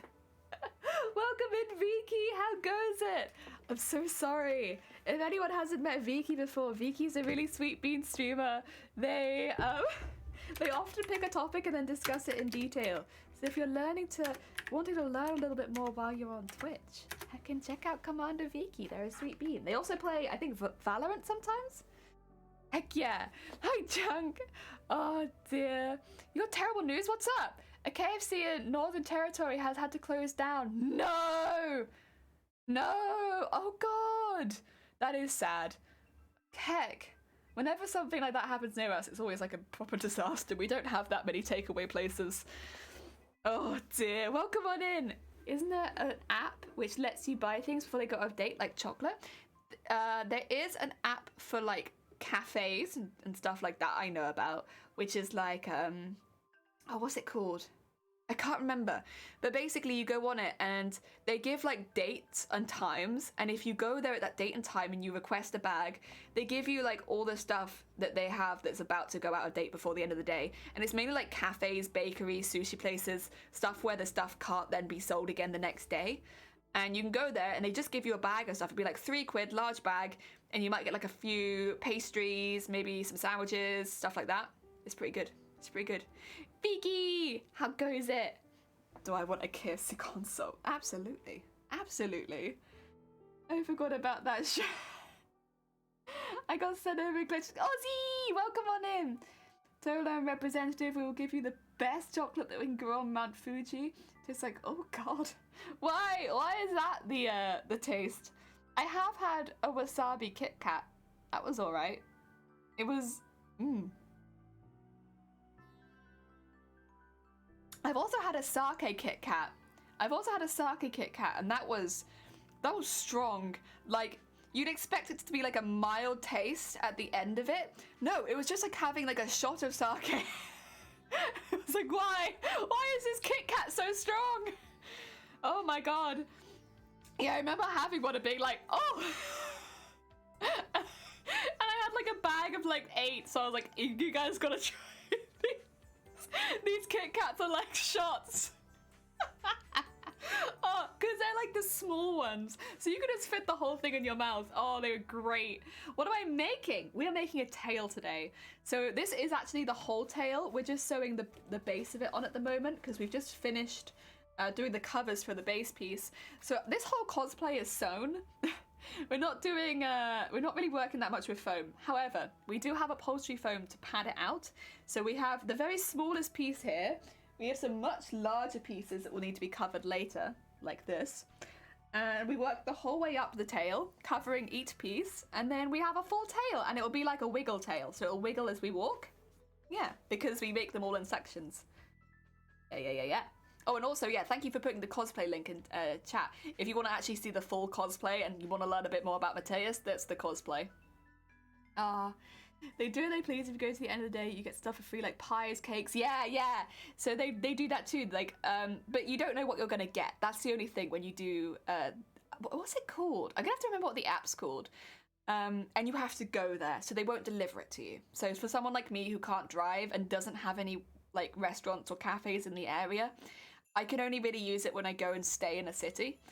But when I go and stay in London, it's fantastic. It's really good. Because, like, say, like, after a Comic-Con, I can be like, oh, Starbucks is giving away, like, a large bag for £3. I know there are going to be some, like, probably cakes, some pastries, maybe, like, a couple of sandwiches in there. That's plenty for me. And that's, like, £3. And that, like, I can put that in my hotel room and I'm good. It's really useful. It's a really cheap way of eating. And it's not like it's bad stuff. Yeah. Like, ours will taste better, like our salesman said, yes. This tastes much better. Fish? Chips? I mean, I'm a fish. GB. Yes, I'll just put the trademark Great Britain on the stream. Yeah, British stream, if you couldn't tell. Oh, dear. It's a ballet princess knight with a lance fused axe summon. I mean, that's kind of what it looks like. It's actually an undead mermaid totem, which normally this particular totema would use a human like sacrifice meat shield and then be predominantly armor. But this one, it actually has like a female in it rather than a female on it. That makes sense. Because normally it's like this massive piece of armor with a woman on front. As like a meat shield. But like, but in this particular case, that's not how she's designed. She's designed as a woman without being like, but like armored up rather than armor with a woman on it. If you look up other versions of Mateus, you'll see what I mean. Especially the Final Fantasy XIV one. Yeah.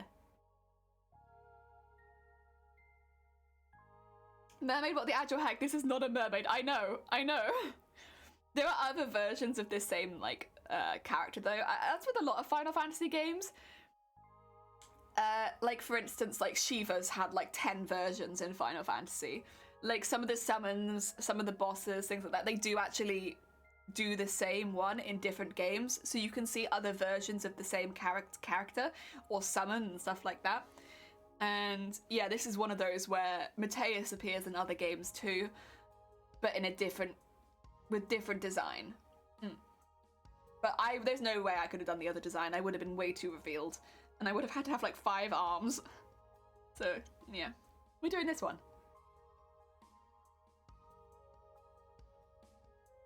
Square Enix be like, it just works, and you know, fits the law. It's perfect. I love, to be honest though, the designs in Final Fantasy, they're so fun, and they're just within the realm of being able to cosplay most of the time. There's a few which is like just a bit out there, but most of them it's like, I could still cosplay it. Because I like anime, for instance. I'm a really big fan of anime, but I find very few anime like inspire me personally to cosplay. Because, you know, a lot of the time the designs have to be more down to earth for the animation process, right? So not very often do I find an anime where I'm like, damn, do I want to cosplay loads of characters from this anime? Maybe there's like 1, maybe like 2, where I'm like, that's a really cool design. I like that, I can work with that. But very, very rarely do I see like an entire cast where I can imagine cosplaying all of them. But Final Fantasy, it's like consistently I can imagine cosplaying everyone.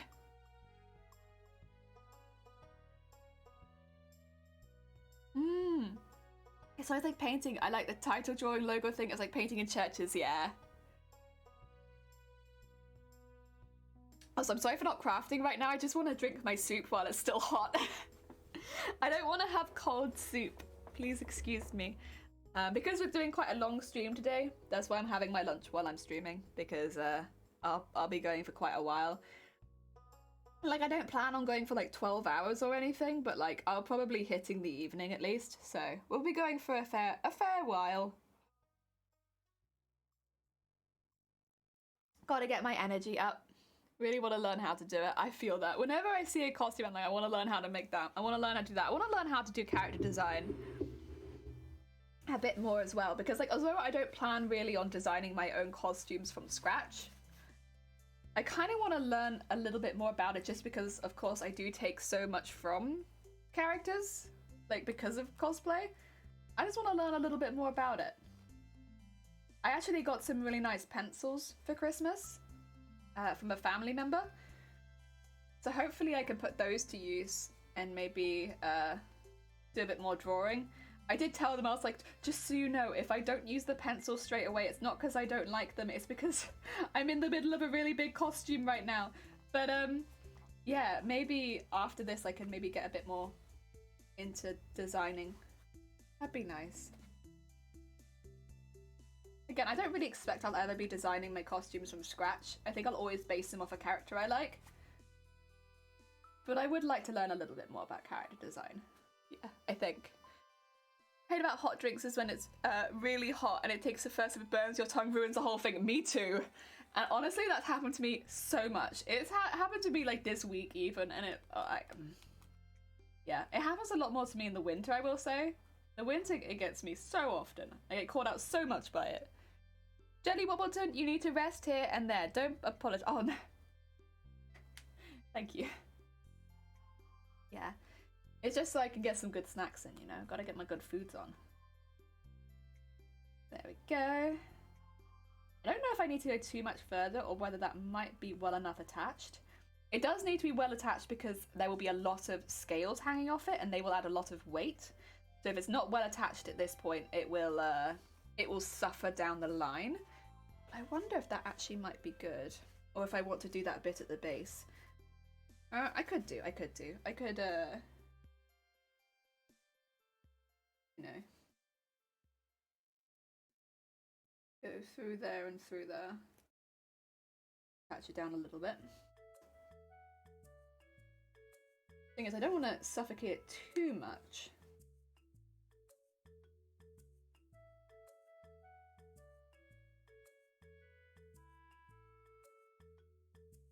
There we go. I'm thinking not to do this whole bit because this will be pushing against something else anyway, so like I think that will be safe. As long as I get this down most of the way, I think it'll be okay. It's just difficult. It's a balancing act, isn't it? Like, I don't want to sew it down too much, but then I also want it to be secure. But I think that's pretty secure. I can always come back and sew it down a bit more if I want to. But I think for now, I won't overdo it. I'd rather underdo it a little bit, and then I can always come back, I think. And let's put the needle through this whole thing. Ooh. Yep, to about there. Sounds good. Ooh. To the other side. Ooh. Nice. And we need to grab the other one. So, I do need these two top bits to like smush together. I need them smooshed.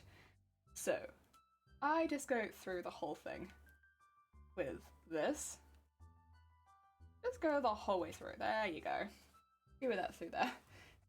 That'll help. Just so it doesn't move too much. Because, yeah, I will be sewing them up at the top, but, yeah. In the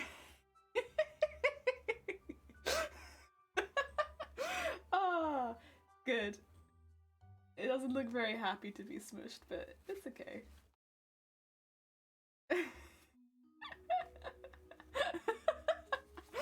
Oh, it's a little smush tail. It's fine, it's fine. It'll be fine. It'll forgive me, I'm sure. Oh dear. You need to nap a bit? Go on, get some good sleep. Oh, your back hurts. Yeah, well, it sounds like you've been really busy. Take care of yourself. Get some good Z's. Hopefully you feel better once you wake up. Thank you for bringing your illegal Toblerone. Oh dear.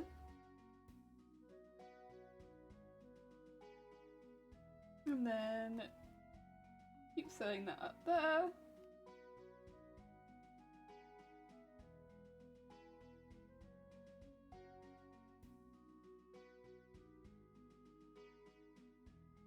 And then what we'll do is start to grab a bit of this and then a bit of this. Yeah, there we go. And we'll start to join them. Nice. Very delicately. Across there. And hopefully that should give us a nice, very strong grip on the tail. Only for the end piece, but the end piece is going to be there like bow, bow, bow, bow. Oh dear. It gives us a really strong grip, hopefully though, for all the scales to attach to too. This tail is going to be heavy once it's finished, so every piece needs to be quite strong.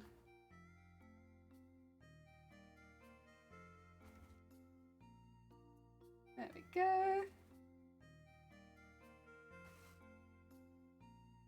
And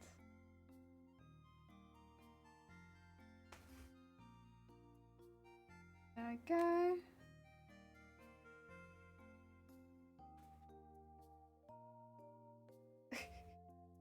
You see this? I got a squishy tail. It's gonna be so cute. Lunchtime! Heck yeah, lunchtime. It's lunchtime for me too.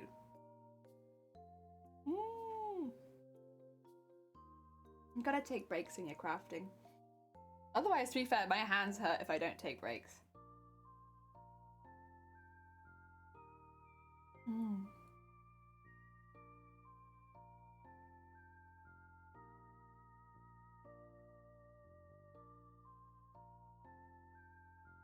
Will you guys be okay if I do some of this off stream as well? If I don't finish it all on stream today? Because I want to get things at least maybe set up so we can maybe do the harness. So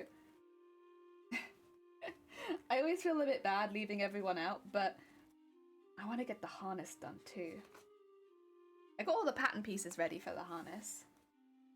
I'm thinking if I don't know if we'll be able to cover all the pieces today, to be quite honest. That might be a bit optimistic. But if we cover as many pieces as we can and get them attached to the tail, and then I do a bit more in my own time, because tomorrow we're not crafting on stream. Tomorrow we're waiting for Arceus to come in the post. And then I'll be downloading it, and then I'll be streaming whenever Arceus does eventually come in the post. Doing the boring work off stream? How dare you? I'm sorry. Listen, some people like the boring work, but I don't want to. I don't want anyone to feel like they're missing out or that they're missing steps. It would just be a repeat of the steps we'd already done. Like, and I'm gonna still cover quite a few pieces today. Like, I'm not stopping here by any means.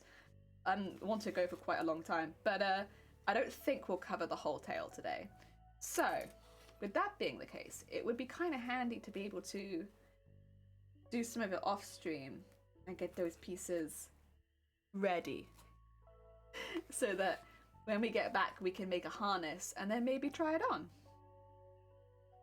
Because the harness making shouldn't be quite so long. At least I don't think it should be. In my head it doesn't take so long to do the harness, but we'll see in real life how long that actually takes.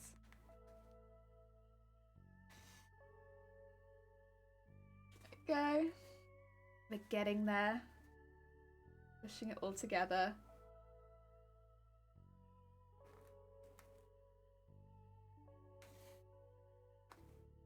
Oh.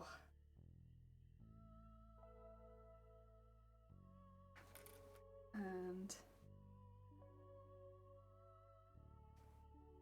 there we go.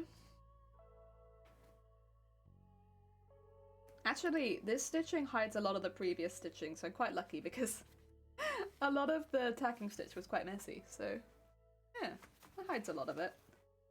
Hides a lot of the sins. And we could tuck all that into there too. So yeah, that's pretty good actually. Heck yeah, heck yeah. And to be fair, once again, the scales will hide the vast majority of this. The only pieces you might actually see are the pieces between the bits we're sewing on, between the foam. Those bits you might see because those parts won't be covered with scales. So technically, those are the only parts that you might continue to see from what we finish when we actually finish the tail. Or the tail base, I should say, because we'll have to make hundreds of scales for this. I don't know when we're doing that. Probably be doing that around the same time as we make the scales for the skirt, to be honest. Which probably be pretty soon. I don't know if it'll be next month though, or if it'll be a bit later than that. Oh yeah. Dear Alpha, welcome on in. I hope you're having a good day. Welcome. We are sewing the end bit onto our tail. We're going there. Look at that. It needs a lot more padding out than that, but we're going one piece by one piece. So, we're getting there. We're getting there. By the end of this, we're going to have a tail that is 100% covered by fabric and is still in sections. Yes. That's important too, that it remains in sections.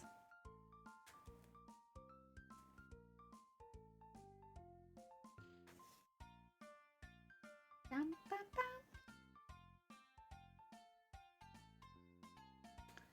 Oh yeah, go.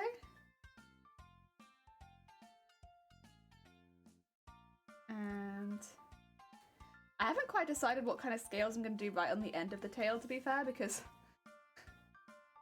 I don't know, they don't seem like they get smaller, but also having like a really big scale on the end of the tail would probably look kind of weird. I'm not sure. I'm not exactly sure what we'll do on that. Oh, I could probably take that out now. They don't need to be pushed together anymore. We'll be sewing them together.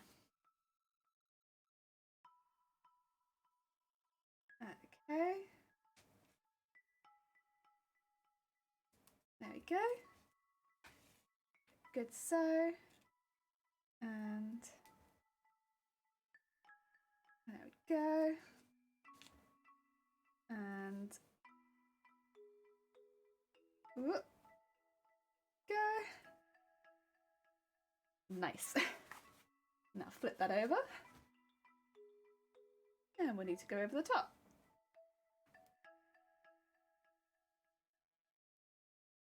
Go. And whoop. Whoop. There you go. Nice. Ooh. Pin flying everywhere. Nice and safe. There we go. Get that one.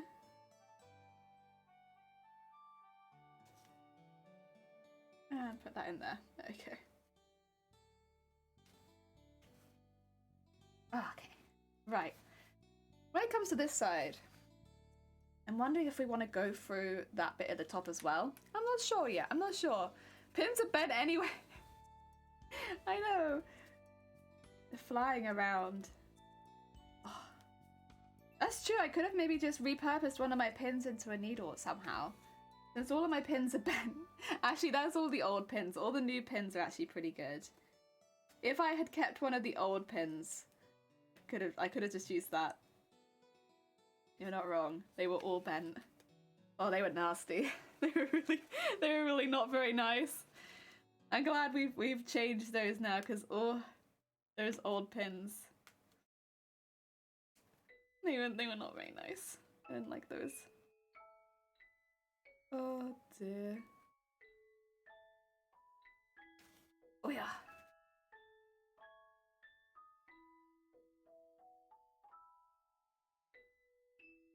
I wonder how many pieces I'll need on it before I could practice wearing the tail a little bit. Because that's one thing. I lay next to the pattern, but I've not really been able to hold it up next to me because it just bends over. It's really big.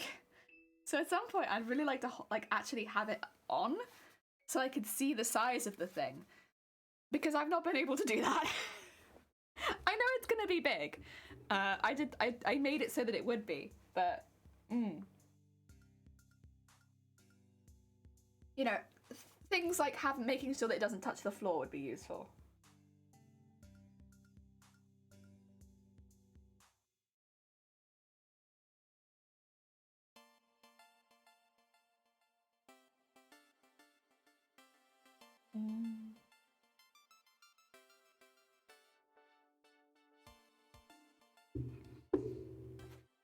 Love me some soup. Honestly, I'd be tempted to get a second cup. Although that would be a bit greedy. I mean, I didn't even remember that it was lunch, so having a second cup would be a lot. I do have biscuits as well. It's just so nice. Oh. On like a cold winter's day, having a nice warm mug of soup. Yeah, that's good. Let's see.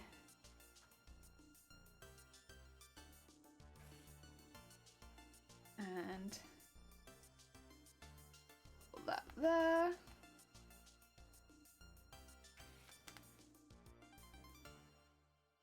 And pull that there. Gonna have to get some more thread as well, I think, because I have nearly run out of thread. That's okay. I'm keeping the stitches quite tight, so fine. That's why I've run out of thread nearly. It's because it looks neat. Dear, right. Let's get it to the centerpiece and then we'll look at rethreading it. Go. Ooh.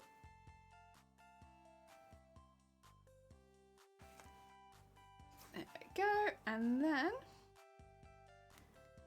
should be able to stitch through this as well. Yeah, there we go. Very nice. Okay. It gets it nice and attached to the top. Okay, let's look at tying that off while it's still got a bit of thread left. Oh, heck. And put that in there.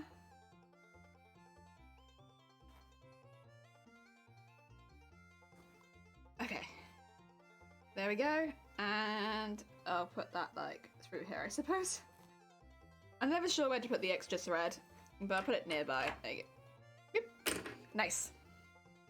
It's getting there. Little tail piece. Oh dear. It's very cute, to be fair. Very, very cute. Very heckin' cute. I like it a lot. And then more thread, please. I wonder if it'd be rude to ask for other job opportunities. No. I normally, when I go applying for jobs, I apply for like 10, 20 at once. Like, I'm here like, I want this job, this job, this job, this job, this job, this job, this job. And then maybe like 2 get back to me. I'll go to both of those interviews. Like, are you applying for anything else? No. Just you. And then, yeah. Because this is the thing. It's hard to get a job. Like, it is. It's proper rough. And, like, no one enjoys the process of trying to find a job. So, like, I, like, power through as quickly as possible most of the time. I know there are some that you have to do on their own personal website, and they always... It's normally worth it for the job if I do it. Like, if I could get that job, it would be a good one. But, ugh, I don't like those ones very much, to be quite honest.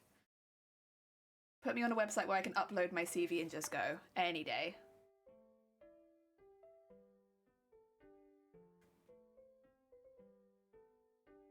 Oh dear, interesting. That's the opposite of me. I usually only apply to one at a time, but almost always after at least getting an invite for an interview. Probably the difference is I work in retail, and so I am looking for a minimum wage job, right? Whereas I assume the jobs you're looking for are, what would you call them? Professional work? I don't remember what the term for it is. Ones you need previous experience or a degree for, you know. You need to have worked in the field specifically for the job that you're trying to hold. And then, yeah, it's probably like, you know, you be picky and, you know, because you have, you know, you're a commodity. So you absolutely have every right to be picky. Whereas for the jobs that I search for, there are hundreds of people that apply for each job. It's like, I remember one of the jobs that I went for was for a supermarket, and it hit the newspapers because for one job role, 600 people applied for it, and it was only there for like a week. And this was in like a small town, and it had like 600 applicants for this like one supermarket role. And like that's kind of like what you're fighting with for like your job. You're fighting with so many people to get employment half the time, and it's like you just apply for everything if that's the case, because like you won't even necessarily be beat by someone because they've got a better CV than you. You'll be beat by someone else because they applied before you, and they're just not getting to your CV half the time. You just go.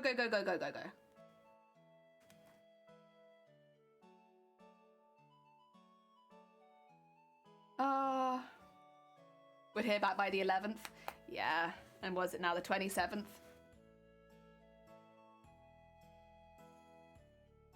Yeah, it's unfortunate, and I'm sorry that that's happened, but it'd probably be try another one. Even though I worked retail, I did it that way. Oh yeah, I think we didn't have that many follow-up applicants. Okay, we had a lot. We have a lot. I know. Yeah, it's there are some places that it's easier to get into. Like, for instance, there's normally like a few of the fast food places, there are normally like more jobs going, but even then you normally have to fill in a quiz and you have to pass the quiz and then you'll be interviewed and then you'll find out if you get the job. And that's for like McDonald's. And so if you think you're going through that whole interviewing process for McDonald's, and it's like, yeah, that's like, I don't mean to be rude, but like that's like what I do. Like that is like, we're minimum wage employees, right? And you're going through an online quiz, an interview, and then finding out. That's just kind of how it is. It's very difficult to get hired because most jobs do have a pretty intense amount of applicants. The other thing is, if you actually look at jobs online right now, there aren't very many.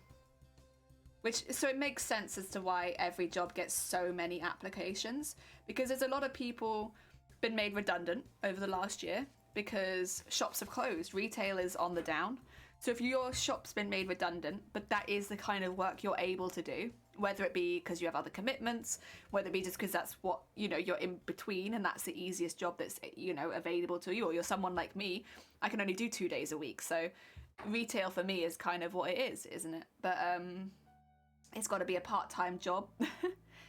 And yeah, with so many stores been made redundant and not very many stores hiring, it means every place has like hundreds of applicants. So I don't know if that's necessarily the same situation where you are, Jason.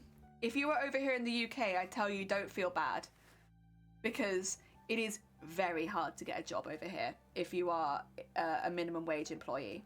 If you're looking for professional work, like, I don't know what the specific term is for it, but like work where you have to have a degree or like significant experience, it's a little bit easier because those jobs haven't been made redundant so much. They've not been like they've not had mass redundancies constantly. So there isn't so much swarming of the market. But if you're a minimum wage like myself, just looking for like a job to go, it's rough.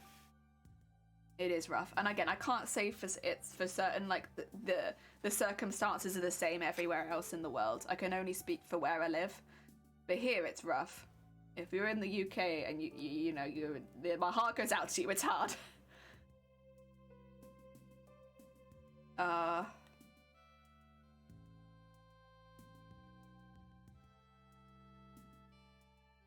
Anyway, that's my job rant done.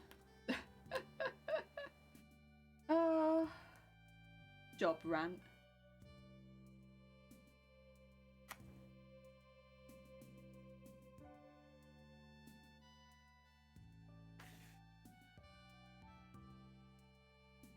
"24 minutes until Thursday is gone? Oh my god. Your Thursday is so much later than my Thursday." Oh dear. Heck.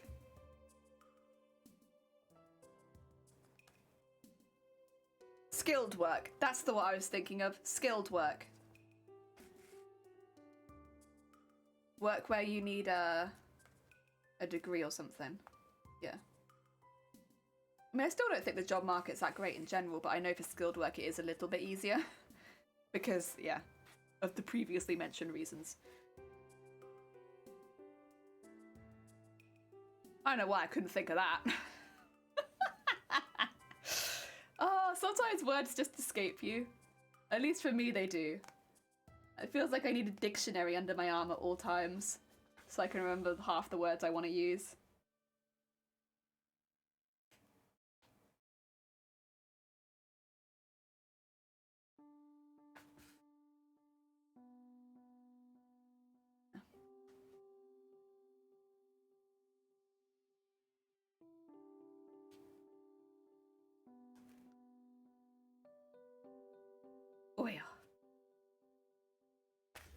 nice and tight. I don't know how far I should go on the top as well. I'm not sure. Yeah. It's nice and attached at this point. Like I'm pretty confident in its attachment. Like it's good. But it's the end of the tail. It's on there. We got one. We got a section. Oh. I'm still not gonna be able to hold it up to me, unfortunately, because I know it's just gonna flop because the rest of the tail isn't on there. But soon, I'll be able to hold it up and I'll have a tail. Honestly, it's like very therapeutic about making tails. I don't know what it is, but it's nice. Very nice. If only they weren't so bloody big, maybe I'd make more of them. Because storing these things, I still have the Nico tail. It's like, storing those things, they're big. I think I got rid of the wiggle tail I made before. I wonder if I have any pictures of it. Because I made a huge one once. I made a really big wiggle tail. I do not remember why I made it. I do think it probably was just practice. But like, that's why I had leftover upholstery foam, because I had it from when I did that. It was huge. It was absolutely massive. It was so cool though. It worked really, really well. There were a few things it needed improvement with, one of them being that the waist attachment.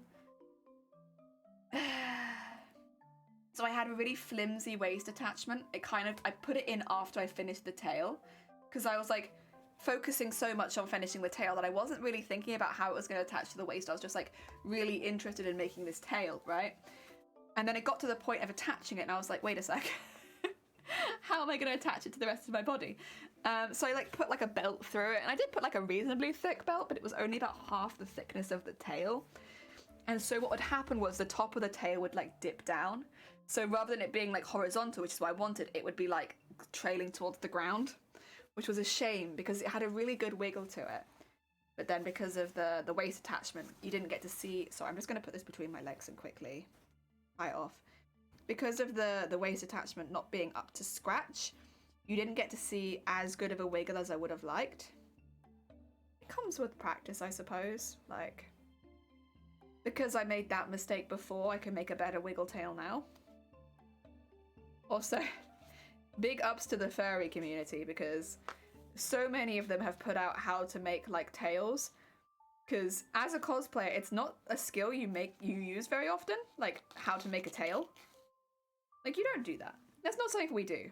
We don't really make tails that much. At least not ones that we want to move. That being said, the fursuiting community, they make tails a lot. And they're very good at it. So there's a lot of tutorials on how to make them if you just leave cosplay and go into fursuits. And that's how I learned how to make tails. Even though obviously there's no fur and I'm not doing the cover, the basics are all there. Also, there's the end of the tail. Yay! He's on there. He got a little end. Oh, he's so cute. Oh, I'm so happy. I know it's one section out of 10, but like, fills my heart with pride. I love it. I love it. A very creative bunch. They are. They're very good. Especially when it comes to when it comes to like making mascot pieces, because mascot suits cost thousands. They just do. They're very expensive and they're very technical. So the way that furries make their fursuits, you know, at a fraction of the price often, and with a lot of different skills, it genuinely is very impressive. So I don't think, I'm definitely not the first cosplayer to do this and just start researching how furries do it, and like, how are you making your tails, how are you making these pieces, because it's not something that you need all the time for cosplay, but like, for a one-off piece here and there, it's really useful. Right, I need piece number 9, please. Piece number 9. This is a very little piece. Because it's not long and pointy, like piece number 10. But still a good little piece. Still good. Still very good. I still have some soup, so I'm just going to quickly finish my soup before I start covering this. But yeah, then we'll make our next piece. Get it. Here we go.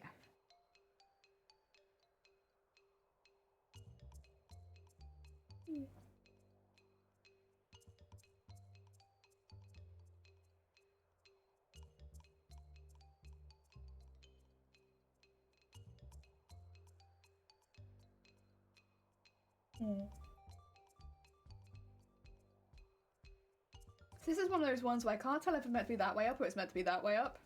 Because both kind of work. I think it's meant to be that way up.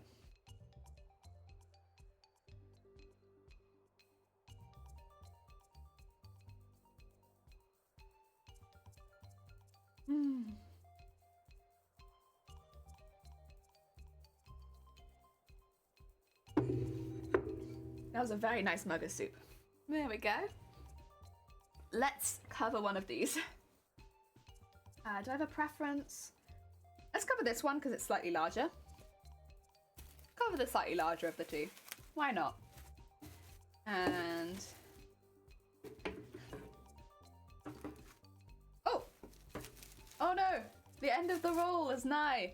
It's okay, I do have a second roll in here. I think that was the second one is also really close to the end. But that's okay. I'm working the way through the household's, the household supply of...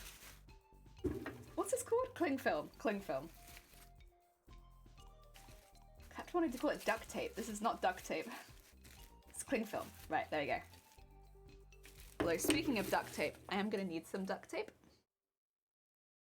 There we go. Get that nice and wrapped up. And then we'll start duct taping it.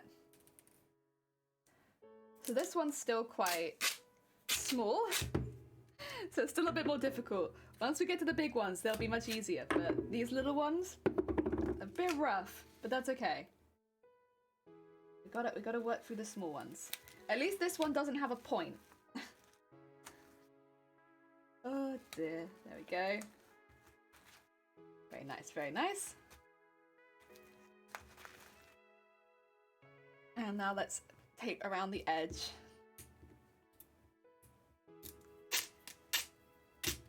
Well, I might do that, but then snip into it a few times, just so that it goes around the edge nicely. Yeah. Why not? So I can go like this, and then I can just do them all individually. Yes, yes, there we go. Aha!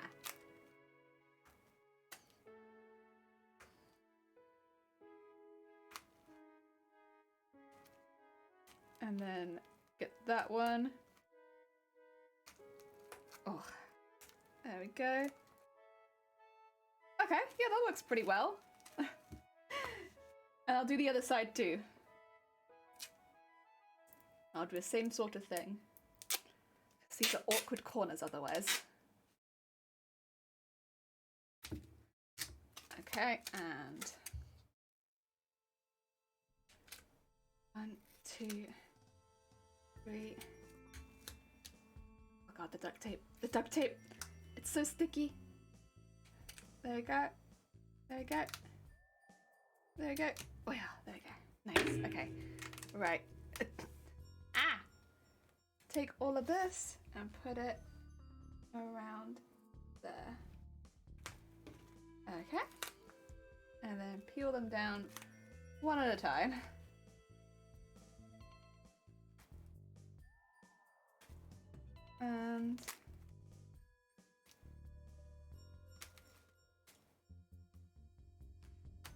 And then do the side one. That, and then that, and then like that. There we go. Very nice. Okay, and now we just need to fill in the gaps. Good, good.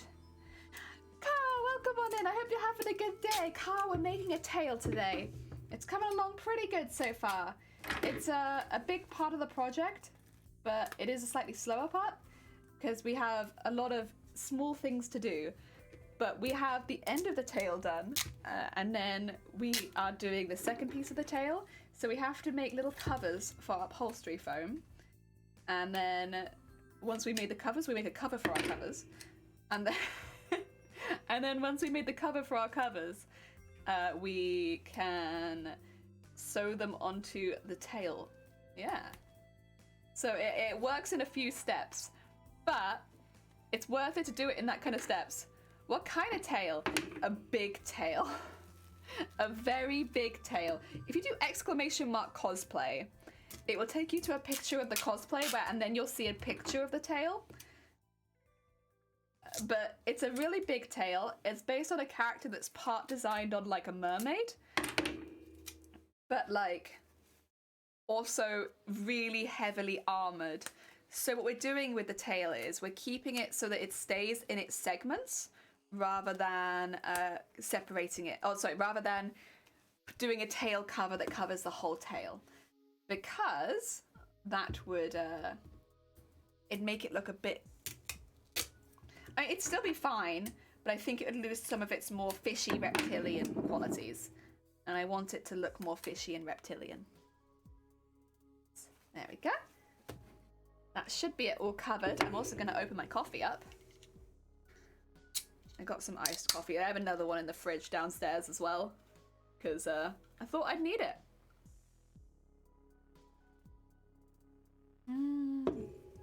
When attempting such a big costume, I thought I should probably give myself some iced coffee. Yeah, that's the one.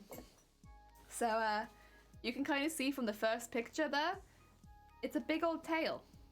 A big old tail. Let's get this top piece. I do wonder if I could actually cut this off in one piece. That's tempting. I might try that. Let's see if I cut this off in one piece and then just cut darts into it. Because a small part of me is like, you could definitely do that, Jelly. You could definitely do the thing. I believe in you. Thanks, me. Thanks, me inside of my head. I also think I could do the thing. I wonder how the spider that crawled into my air conditioner. Oh, God. Oh, no. Probably it's had better days, I'd say, if I had to make an assumption.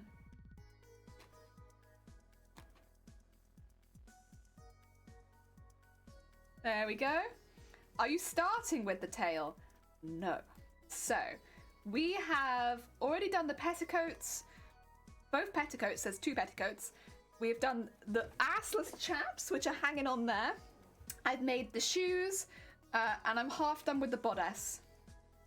But to finish the bodice, I will need to do the tail because there's going to be a rather large hole in the back of the dress for the tail to come out of. So to finish that, I need the tail to be at least half done. So that's why we're doing the tail now. It's basically so that we can finish the bodice. Because yeah, we won't be able to finish the bodice with the tail not done. Because I need to know how big the hole in the back's gonna end up being. Without having the tail finished, I have no idea how big that hole's gonna be. So, yeah. Yeah. Makes sense. Yeah. I knew I needed to do the tail soon, because we've been making really good progress with the bodice, see? We've been doing lots of embroidery and lots of beading for it, and it's coming along really well. But because it's coming along really well, we're kind of on borrowed time when it comes to doing the tail, because I gotta go, because this bodice is going to be in a state where it needs to be finished. There we go. So then what we're going to do, that should fit nicely over that. That's the cover, and then we will just cut in darts, I think. I do this then also and just have the arrow going this way down, because otherwise, oh, and put, yeah, that's fine.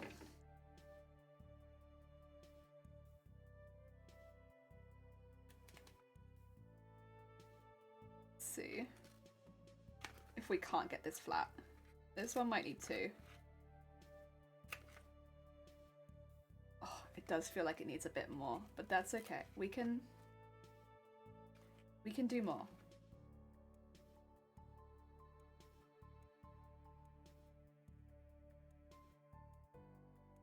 Are they up high enough?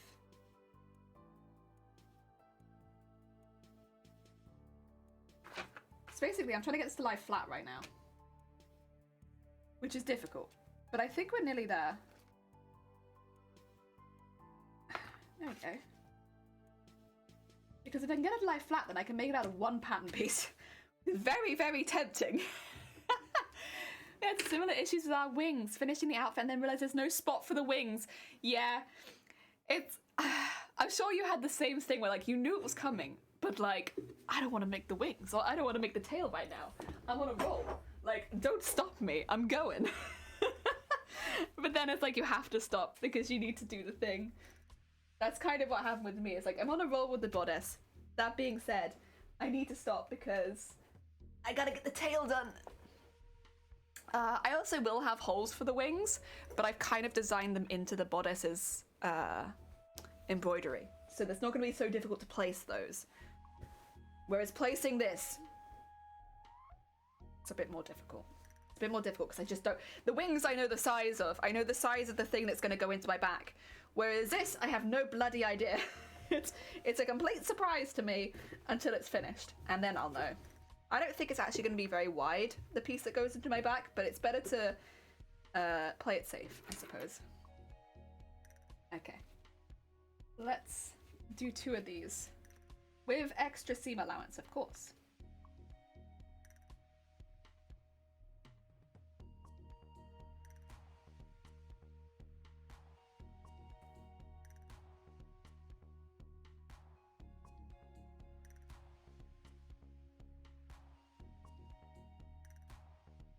There we go. Whip, whip, whip.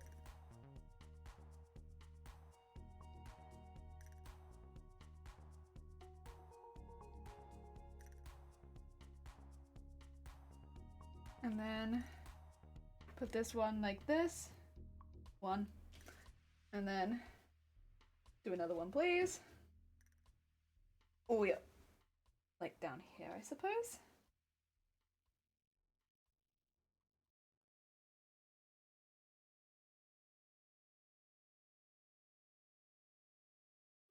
And then at like that.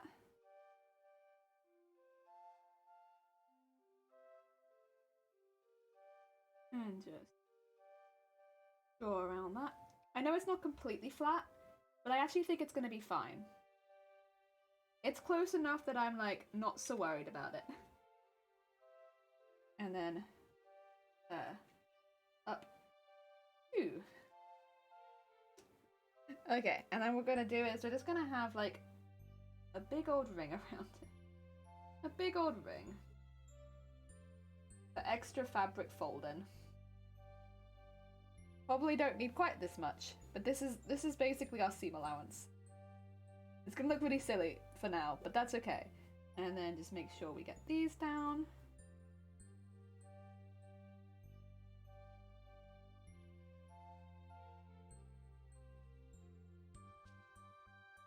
And okay, I think I have an idea of how much I can cut out now.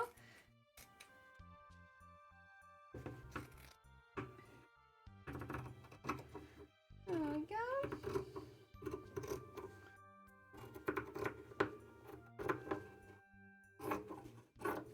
There we go. Get that off me. Grim. Okay. Okay. Yup. Yup. Oh dear. That's alright. I like making the tail. I like making tails. I like making tails more than I like making wings.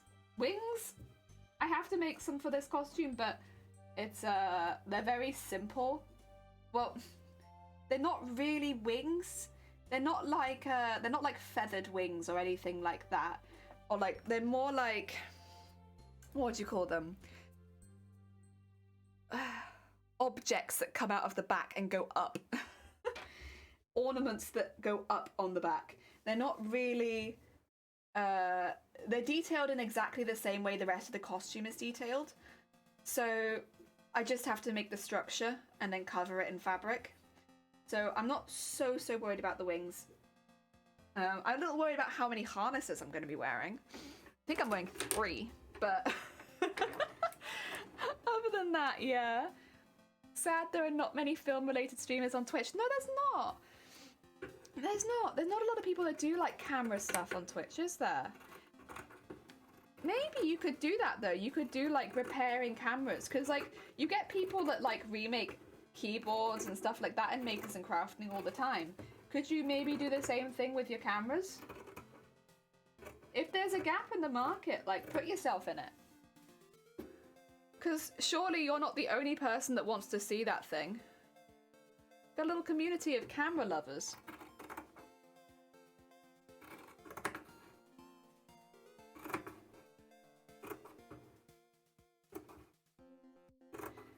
There we go. I'm actually going to do these ones backwards this time.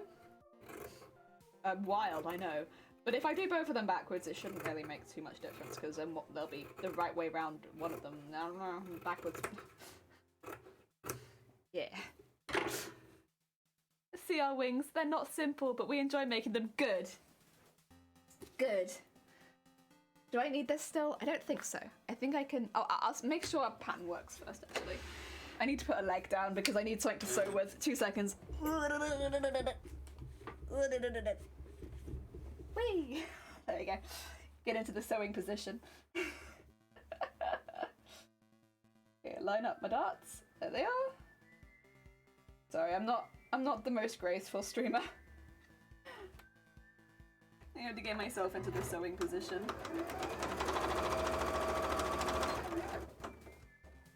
Go. Oh, is that what I want to do? Because this is gonna... Yeah, it's gonna make it come further in. So that's probably not what I want. What I want is... I know what I want. I know what I want. Okay, get these bits lined up. There you go.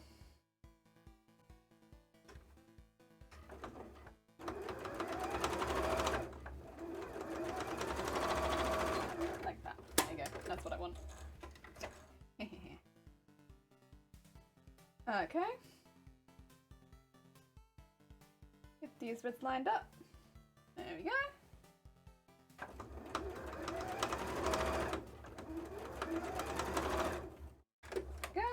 Very nice.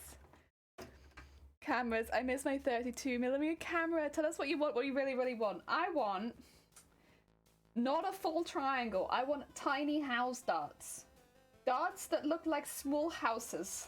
That's what I want. Really, really want. That's what will make this the right shape, actually, is darts that look like small houses.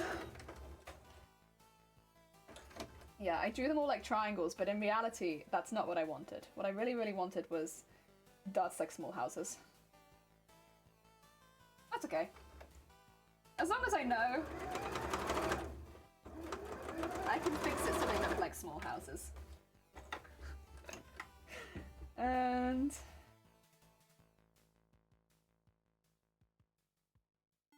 I also want to trim my threads, but yeah, we'll get to that. We'll get to that when it's necessary, you know?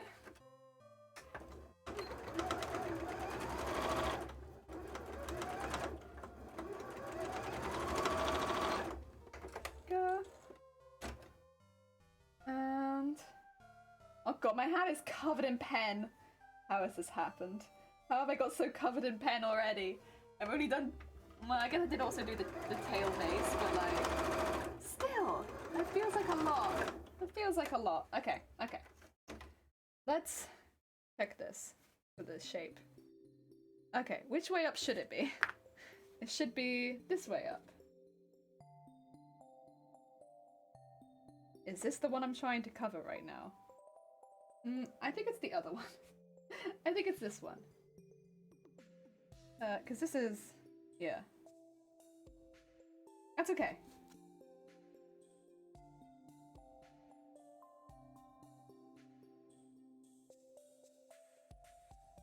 Yeah, there we go. That's a better. That's my little foam in there. All nice and covered. And also smooth. Most importantly, smooth. Not lumpy and bumpy, like upholstery foam. Smooth. Smooth. What's the model brand of my machine? Genome. If you want to see any of the information about any of the machines I'm using, it's under the stream. So there's a... there is a section. I don't remember where it is. Equipment. There we go. So that there you can find my sewing machine, my embroidery machine, my streaming equipment, and the computer stuff. Yeah. So You got all of it, all of it. Oh dear. I got... Oh, did you just copy it? I was gonna say, wait, Jan, for some reason, I thought you had the same machine as me for a second. I was like, wait a minute. Do we have the same machine, Jan?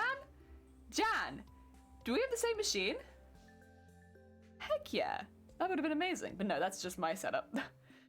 I got a few 35mm cameras. Oh yeah, Jason's got loads. Jason's got so many cameras. If you are a camera geek, you are going to enjoy Jason's collection. But this is what I'm saying, Jason, is there's going to be people out there that would be probably quite interested in your collection, but also like if you were repairing or doing up any cameras on stream, like people would probably be like, like pop yourself in Makers and Crafters along with all the keyboard people. And, you know, you have clickety clacks and then you have snippety snaps. I think you'd do all right off it. Like, I guess because it's like a big hobby section in general, Makers and Crafting. Yeah.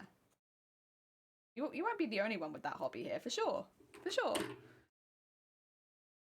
Where is... What should we do next? What should we do next?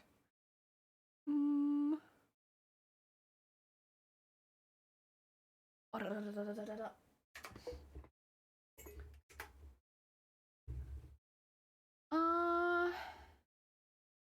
is this one? Yeah.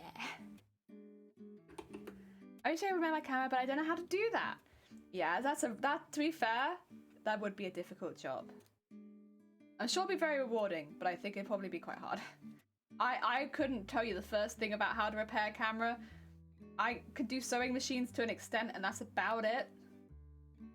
And there's still a lot of things where it's like, if something's gone wrong, I'm better at identifying problems.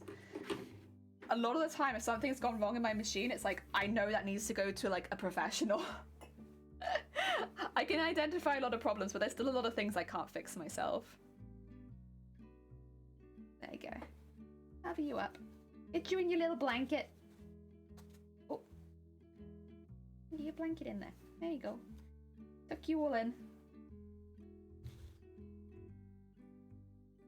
There. Nice and tucked in. What's that? Did I get upholstery foam on my face? Maybe.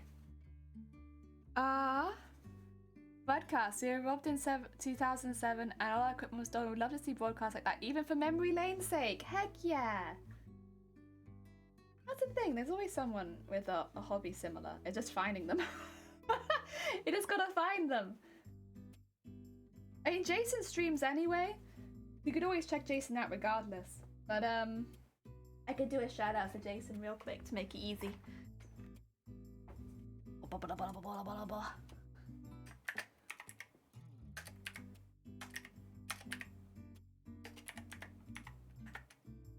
There we go. We gotcha, we gotcha. That works, which means I can keep this to one side because I'll need it for the purple one. Yes.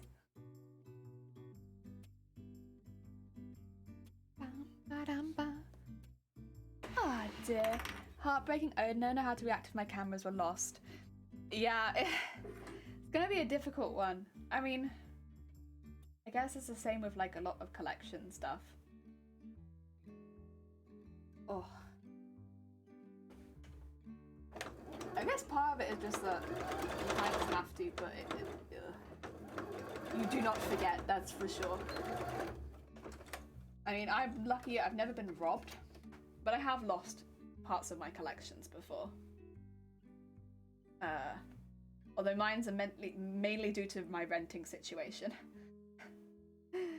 So it's very out of my control. It's always been very, very upsetting when it's happened.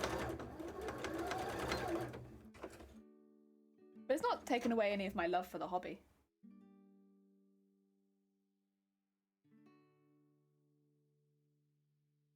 Oh yeah.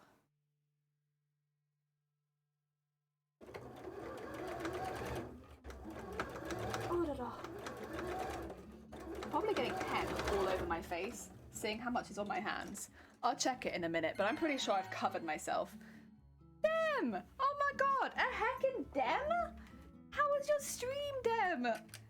Dem, are you all prepared for tomorrow? I know Dem. Okay, here's the thing, guys. If you want to see Pokemon Legends of Arceus earlier than me, go watch Dem, because I think Dem's streaming it tomorrow. Dem, I was a silly. Basically, I've pre-ordered the physical version because I wanted the statue.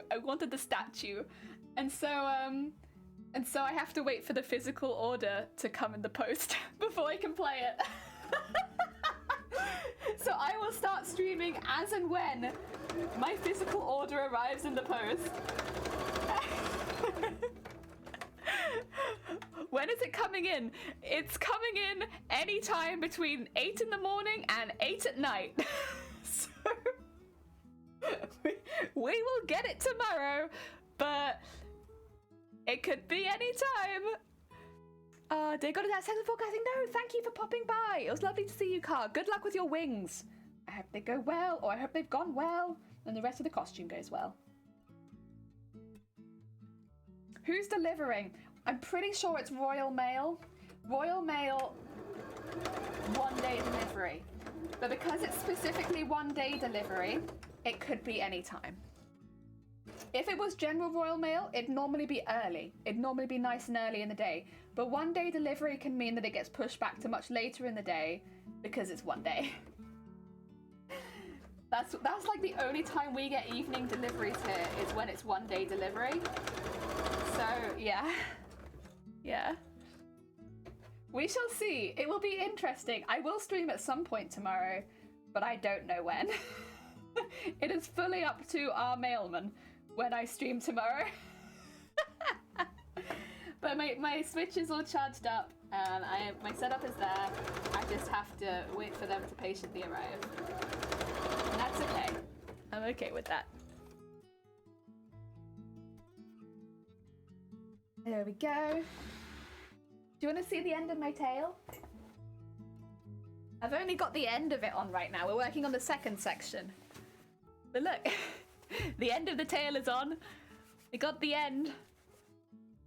We're working section by section. So I'm working on section 9, this was section 10.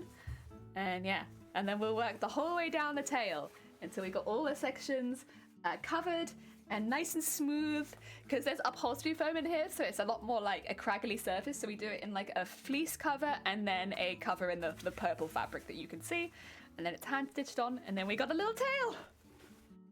If we figure out trading, maybe we can do the thing to get all the 3 starters. Wait, have you picked which starter you're getting though? Because I kind of have. I actually don't remember the name of the starter that I want, but I know one of them has fire coming out of his butt, right? Why is one of those butts on fire? I want the one whose butt's on fire. But it's not from a generation that I played.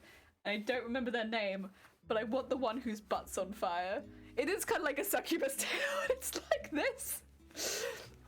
But yeah, it will end up with more pieces, I swear. I want the butts on tail. Butts on fire. Heck yeah, I want Mr. Butts on fire. I don't know why his butt's on fire. I saw the trailer and he was just running around, his butt was like, ah! I want that Pokemon. I mean, I do. I don't have anyone to starter trades. If not, I choose all 3. Wait, how do starter trades work then, Dem? I'm sorry, I'm a bit of a noob when it comes to Pokemon, unless you need to go get food, in which case, please go get food. We can always talk about this later. But, if you're sticking around, how the hell do starter trades work then? Like, so you can just get all 3 straight off the bat? Because that seems a bit overpowered. But maybe I'm just being a noob, and of course you can get all 3 off the bat. What are you talking about? Like, that's normal for Pokemon. I don't know. I've only played Sword and Shield. Oh dear.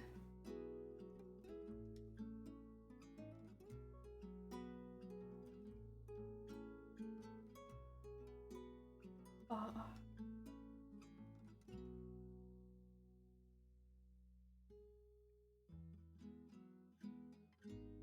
go. See, I thought I would immediately go for the grass type one. And the grass type one is very cute. But one of them's butt's on fire and it just speaks to me. Why is your butt on fire? It's so silly. It's so... Why? Why butt on fire though? Right, let's get you tucked away in your little case. Yo. Very nice. There we go. That'll be the both sides. Aren't they cute? They're so cute! I love them. You get a starter speed run to where you can trade and trade with a friend. Trade for a standard Pokemon, and the one who gave you the starter restarts and does it 4 more times. Oh my god. And then you trade the other 2 they were holding, so you have all 3. I see! So you just have to play the start of the game like 4 times in a row. Oh. And what, is that just so that you can have all the starters? Okay. Oh. Oh.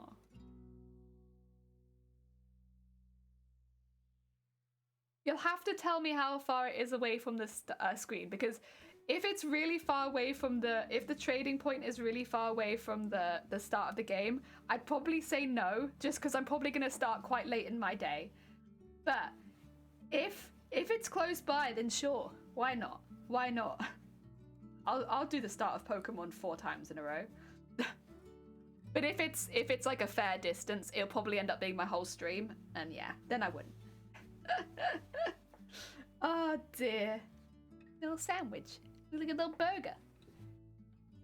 Ah, dear. To be fair, if I was starting on time, that would be something I'd do, but because I don't know when I'll be starting.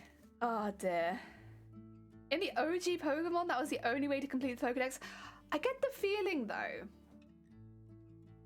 I bet they're just out there running in the wild, right? Because like, wouldn't it be kind of weird if they weren't running out there in the wild with everything else? I don't know. Maybe I don't understand Pokemon and they're like really rare, the starters. But like, if this is like a Pokemon which is like everything's out just chilling in the wild, why are the starters not just chilling out in the wild? But then I guess in most Pokemon the starters aren't out in the wild, are they? So maybe, but this is me being a Pokemon noob, I suppose. Very good, very good, very good, sweet beans. And you can kind of see this is going to be much easier to fold over because we don't have that awkward point. So like, I'll probably cut it a couple times, but then it's just going to be easy. Easy, easy. There we go. Oh, only version you get of those Pokemon. Why? What? I don't understand. Just to make it difficult, huh? Do you think they'll have, what's it called? A national Pokedex? Do you think they'll do that? I'm really hoping they do. Because there's a few Pokemon that I don't think are in this game that I really, really want. That I'm very attached to, that I don't think might be in this game. And I'm really hoping that they do it so that I can maybe get them. Witcher 4, Pokemon Wild Hunt, yeah. I mean, that's probably what I want to do. I just want to run around catching everything. I want to catch every Pokemon. I probably will have to do the story a little bit, but like, mainly I just want to catch Pokemon. I think that's everyone though, right? Everyone just wants to catch Pokemon. That's good.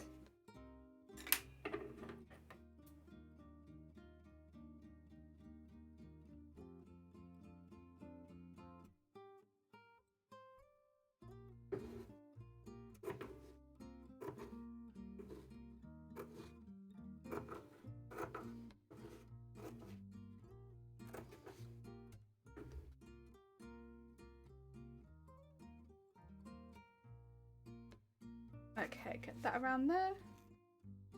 And around there. Okay, circle. Nice. The only part of a Pokemon you see in trainer battles, it's to make sure the starter's more special, I see. Probably not. No! Also, Momo, how goes it? Been MIA because I'm busy with the news on post-surgery care of my pup. Oh, bless you, how you been doing? I hope you're alright. I hope your pup is alright too. Heck. I hope they're doing okay. Welcome on in. I hope things are going okay for you. A Pokemon called Tanner. Nice. They couldn't in Sword and Shield. I know.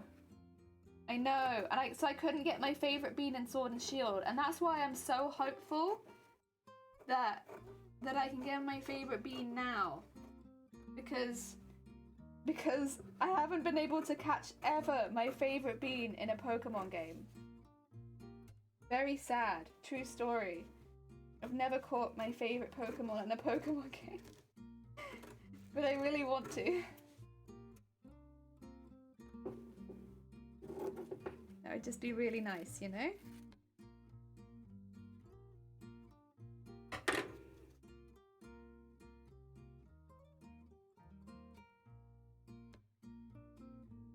Oh, that's the one that's not got anything drawn in it, right?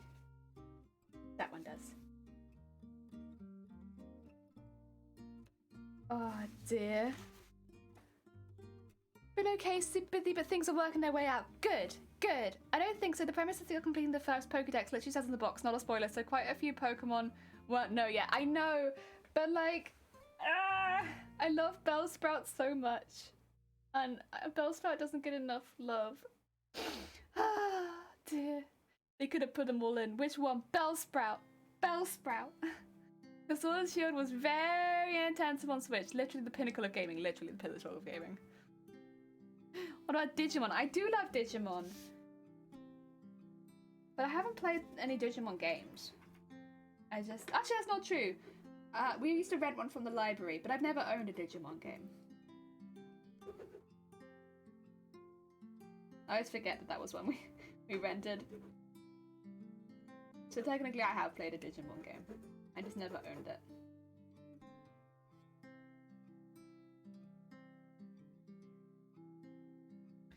Oh dear. Oh, thank you for the luck, Momo. Take care of yourself. Oh dear. Yeah, I'm still hyped for the Pokemon game. Don't get me wrong, I'm still hyped for Arceus. I think it'll still be fun. But there are things I am hoping for sure. I'd be lying if I said there weren't things I was hoping for specifically. And some of them might be Pokemon.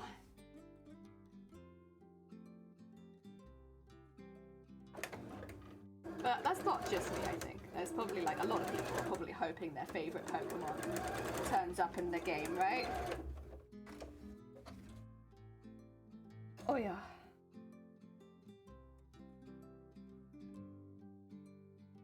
Okay.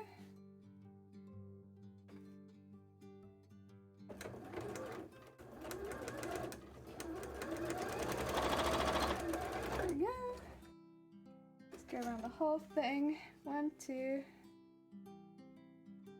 And there's one there.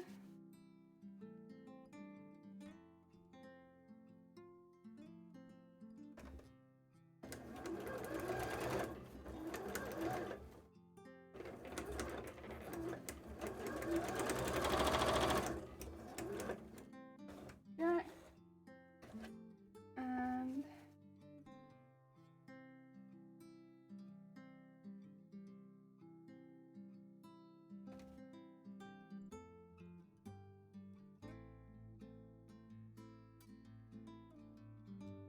ooh.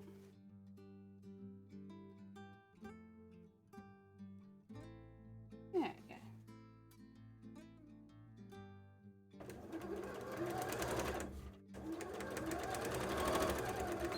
Nice.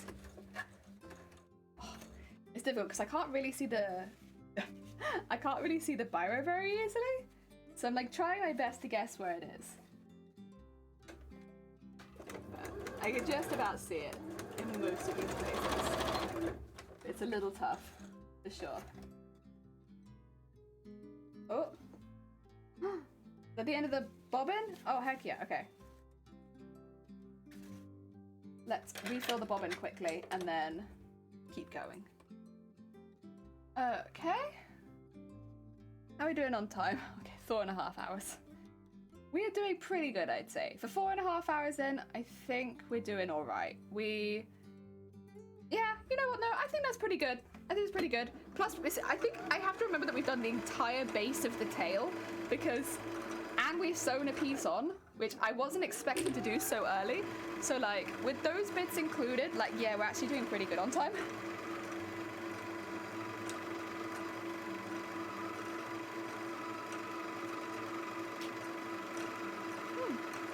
Slap.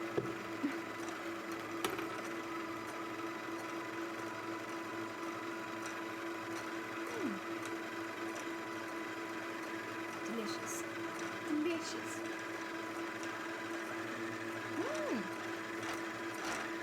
Am I gonna wind all this purple onto him?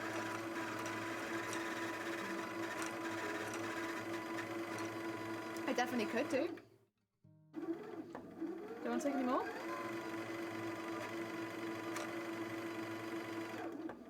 Okay, if you don't want to take any more, I can't force you. I might change the thread at the top though, since that looks like it's about to run out.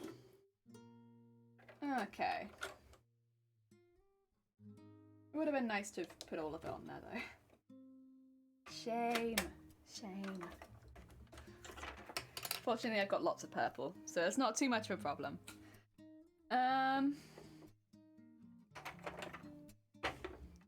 But it does mean, oh no, wait, I've already popped the barcode off this one. I was like, I get to pop a barcode? No, I've already popped the barcode. I'm getting ahead of myself. There we go. And finish sewing the cover for this. I'll be honest, with these covers, I might not even need to tack them down. I might be getting a bit cocky, but like, I don't know, they're not really doing anything. There we go. Also, I want a bit more of that coffee. That was good. That coffee was nice. Heck yeah, heck yeah.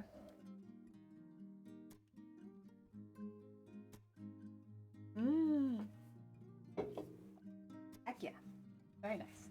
Right. I think we still have a couple more to do. Yeah, 2 more. Put that one in there.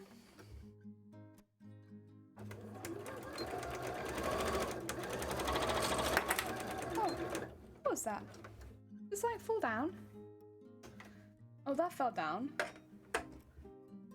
Is this okay? That's all good? So I have to bring fruit to work, and I've spread the stickers on them everywhere you could guess. Let's complain about this. You played it. Why would you do that? Oh dear. I guess if you have a good relationship with your boss, then fair enough. Oh dear. I think that's one there. Yeah, so this must be the side with 4, because there's one there. Okay. Last one, last one.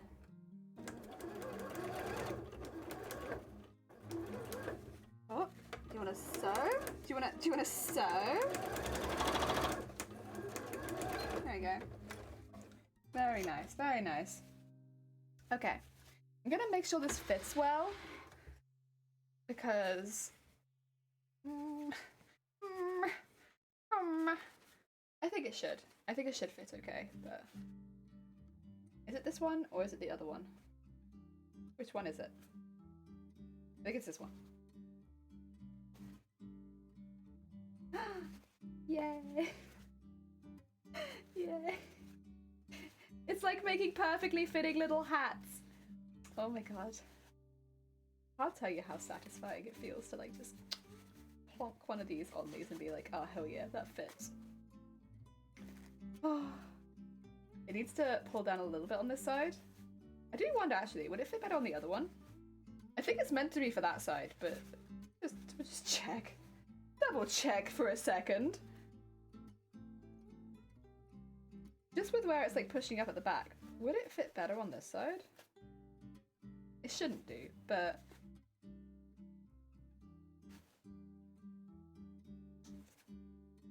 does fit. See, it's meant to be odd, but it's like kind of evenly fits both sides.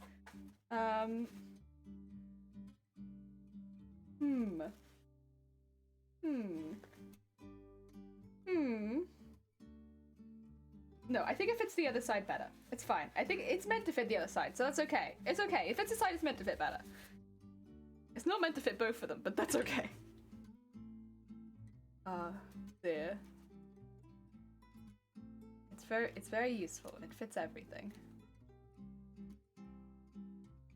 That went away. No. No one knew. Oh dear. Trim all these threads off. Unfortunately, with having so many darts, it does create quite a lot of thread. It's okay. I mean, we live with it. I always feel bad wasting thread. I wish there was some, you know, okay. This is getting to ridiculous levels probably of wanting to recycle, but wouldn't it, I'd love it if I could send my thread to the places that recycle thread and be like, here you go. Because I get through so much thread, and I know I don't get so much, but I don't get through so much as like a factory that makes clothing, but like, I do get through a lot of thread. I wish I could send my thread there as well, but I can't find anywhere to send my thread. So it doesn't look like I'll be recycling it anytime soon. It's because there are threads that are made out of polyester fabrics and threads now by Gutenman, which is the brand that I use. And it's like really cool. Honestly, it's a really cool move, and I think it's fantastic. Good stuff. But I want to recycle my stuff too. I want to recycle, but yeah, at the moment I can't. I can't even recycle my fabric scraps, which is very upsetting. I'd love to be able to recycle them, but I can't recycle them. Even though we have a fabric bin, it has to be for like, if I made my fabrics, I think I've said this before actually. Now that I've started saying, I'm like, I remember this conversation. If I made my fabric scraps into clothing, I could recycle them, but as they are, I can't recycle my fabric scraps. Oh dear, that looks really cute. Oh dear. Atlantic, welcome on in, lurking and cleaning. Ooh, good luck. I hope that it goes well. Good luck with your cleaning. We'll just be here, sewing in the background. Although one thing I would like, to be fair, is I don't know if I'll make this or if I'll buy this one day.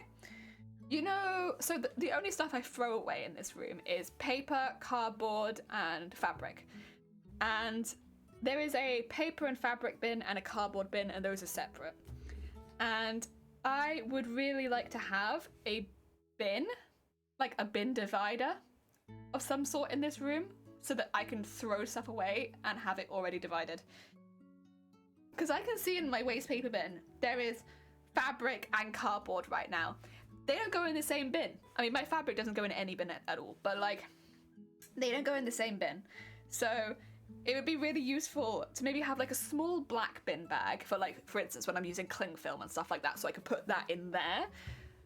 But for everything else, it'd be really good. I don't know, where did the padding go? On the knees or the shoulders? On the tail. On the tail. Although I will also have little ones for my hair as well, which will be very similar. I woke up, looked around, and immediately got overwhelmed, so it's time, honestly. Yeah, I feel that. There's been a few times, like, this room gets quite messy, and most of the time I'm fine with it. Like, it doesn't bother me that much. But then sometimes I'll wake up and I'll just be in a state looking at it. Like, I'll get, like, genuinely very upset just coming into this room and looking at, like, and it's not like it's mess, like, how to put it?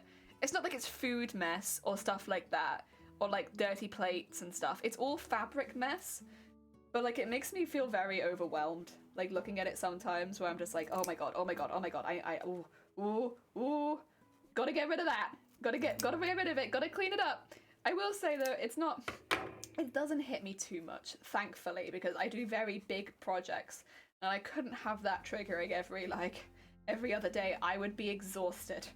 But some days I just wake up and I just can't be in this room. Can't do it at all. It's too much. There's too much happening. Too much at all. even when it's cleaned up, this room's a lot because there isn't any floor space in this room. Like, I'll take a picture of this room before we move house one day. Like, we're not planning on moving it like really soon or anything, but like when we do move, I'll take a proper picture. I'll like try and stand like on a chair in the corner. I'll take a picture top down so you can kind of see what it's been like this room is.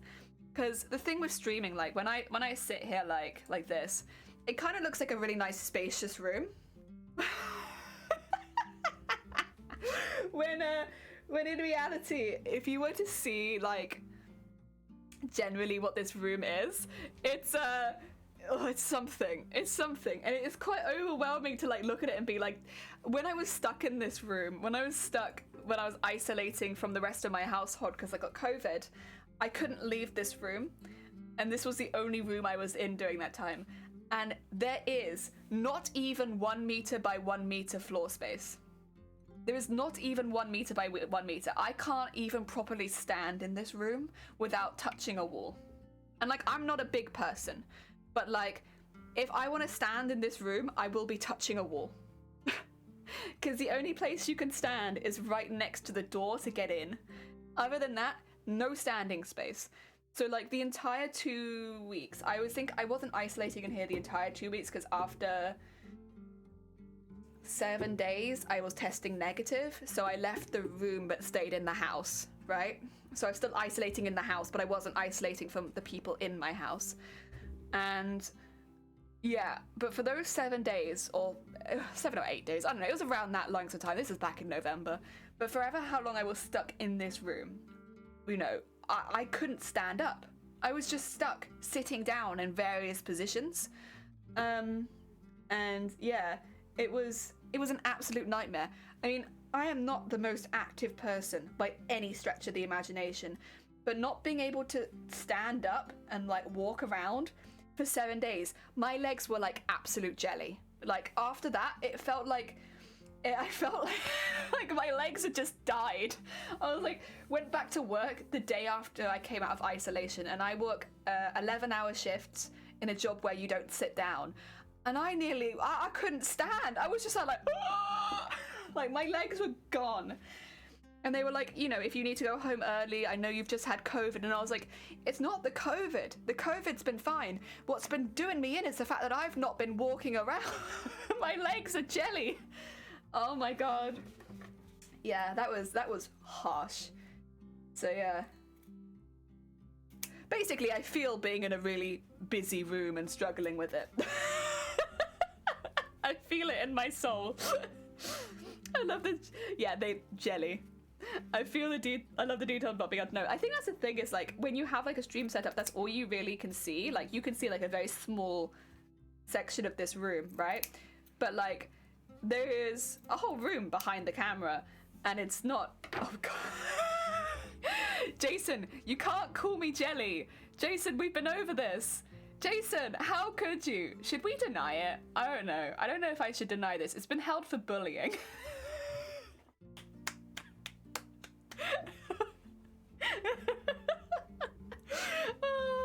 It was blocked.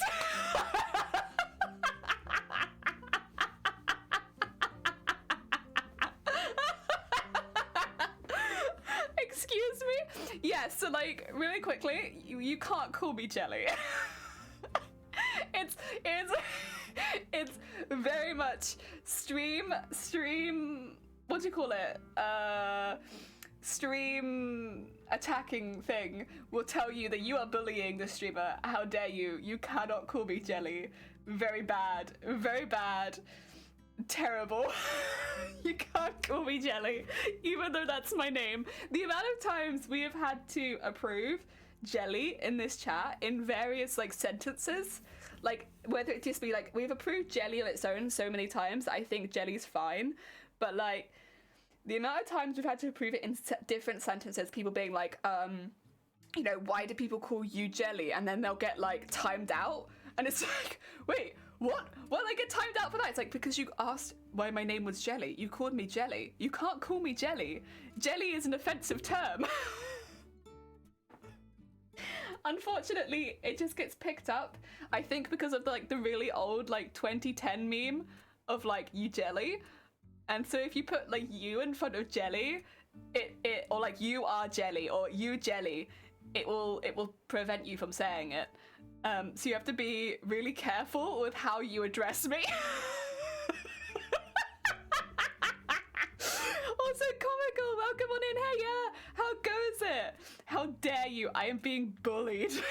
No, I am being bullied. You called me jelly. The one being bullied here is me. Didn't you see it? Autobot told you. It told you that I was being bullied.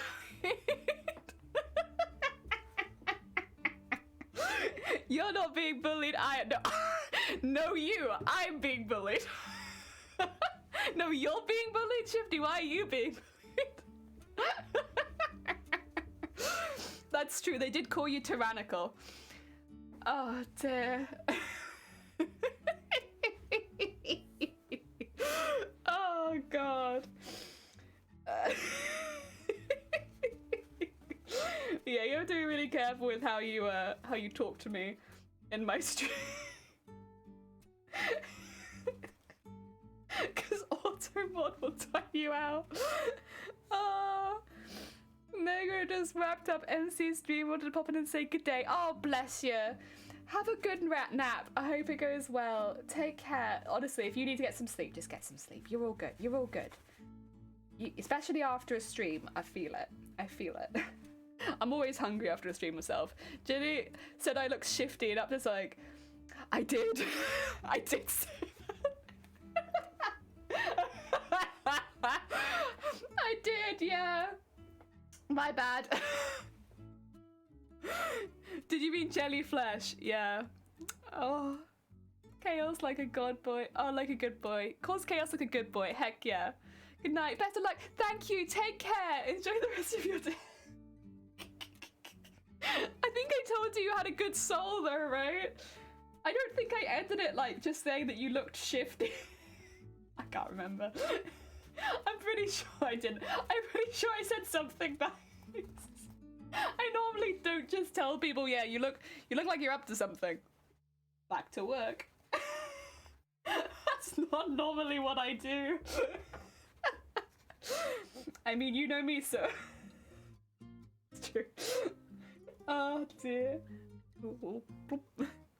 Oh, night, Necker, night. Oh yeah, you did. Okay, well, I've redeemed myself slightly in my own eyes. Also, Dem has banned the term, I don't know if you saw this, you are jelly. So I mean, it did come up on Autobot, so it's not Dem's fault exactly. You know, I love it when chat keeps you honest.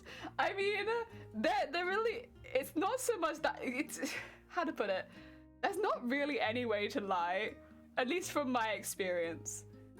You'll get called out on it if you try, so it's no point.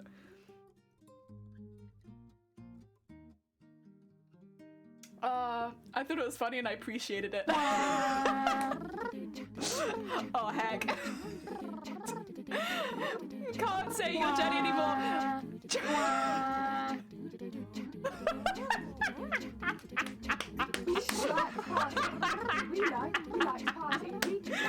You got blocked again. We like to party. The block Jason party. The finger bus is coming and everybody's jumping. San Francisco, the day we disco. Oh, bless you, Jason. You're trying. If you like the Party, come on and move your body. See, Zay, you seem to get away with it a lot. I wonder if it's because you're a VIP. Oh dear. Can it be said now? I like how you can like yell. You can yell swears in my chat, but you cannot call me by my name. We don't know each other that well yet. Like, excuse me, calling me by my first name? Wow. Assuming much? Jesus. You can't call me by my first name. Heck. That's Sir Jelly to you. Jeez. My god. Hey Jelly, you airplane that I bypassed the system. What? What? Someone typed Zay said it after I permitted it. Oh, I see. I like that puppet is awesome. Yeah, puppet, fool, stuff like that. Ignore before Zay. Getting away with what? Telling your jelly? Dem changed that I could say it. That's true. Dem changed it specifically for you, Dem. Just for Zay. God. How dare you call me by my name? Terrible. I know, right? That's why we have it banned in chat. No one could call me by my name. It's a brand of jelly. Oh, is it? Very smart then. Heck yeah. I know, I'm really kind of sad about the fool one, because if anyone is legitimately calling you a fool, unironically, well, who does that? Who calls someone a fool unironically? It's like something villains do. Only villains call people fools. So like, the fact that fool is so easily auto-modded, it's like, I finally remembered auto-mod. I've been calling it like auto-bot or also auto-ban. It's auto-mod, isn't it? It's sad. I really liked Fool. Fool was a good one. Your jelly, fixed. Heck yeah, it's not fixed. What do you mean? It is fixed. Look, you didn't get banned. That's why I like doing it. Yeah, because you're a villain. You're the villain of your own stream. But yeah, it, okay, BB, have a burb. Have a good burb. I see it. I see it. Do you see Fool? Do you see Fool? Thank you, but also wah! But also wah!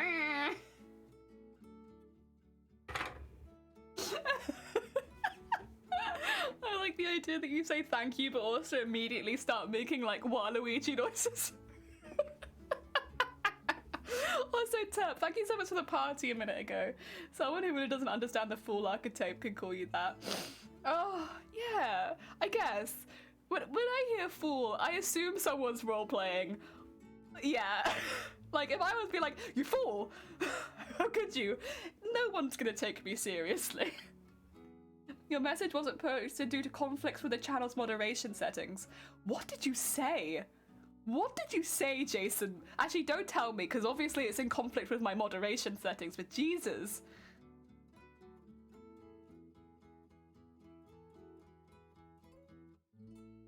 Oh, dear. Oh, did you host me as well? Thank you, Terp. Thank you so much for the host. I'm sorry. I'll be honest, my hosts have been, like, not popping up at all, but I appreciate it. Can't believe that characters on twitch.tv called me. Is that a link to Twitch TV? We've been a villain. Oh dear. Check live stream chat.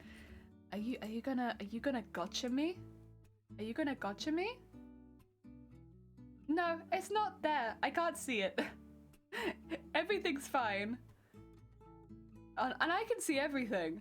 Because also I would have been able to see it on my normal chat. Because gotcha. Yeah, I got gotcha'd. Yeah, because I am I'm the big stream boss. Damn it. I got gotcha'd. Gotcha'd on my own stream. Heck. I also am getting gotcha'd by my fabric because I can't see. I can't see what I've drawn. There you go. God. Oh. Fool is such a good word. Oh, it's on Discord? Oh, Jason. Jason, do you think that maybe was something that you maybe wanted to mention immediately?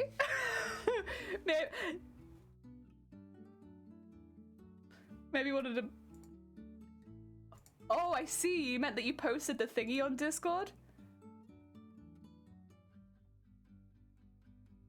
Oh.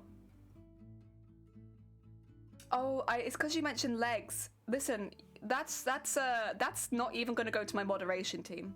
If you say that I have legs, that's going to go above me, above my moderation team, and straight to Twitch. You want to be careful about that. You can't indicate that streamers have legs.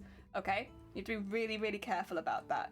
I mean, that doesn't just go for my Twitch stream, that goes to any Twitch stream.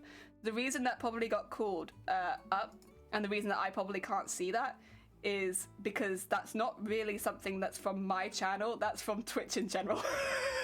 You can't tell Twitch streamers that they have legs.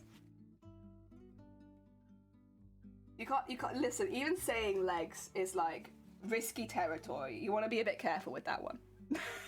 Be real careful with the legs. Oh dear, hey Jelly Jelly, that was before. No, you gotta be careful. You gotta be careful with the leg references. You're on a watch list as soon as you mention legs. How could you? How could you? How could you even insinuate that I have legs? First of all, they would be tentacles, not legs. I'm a jellyfish after all. What?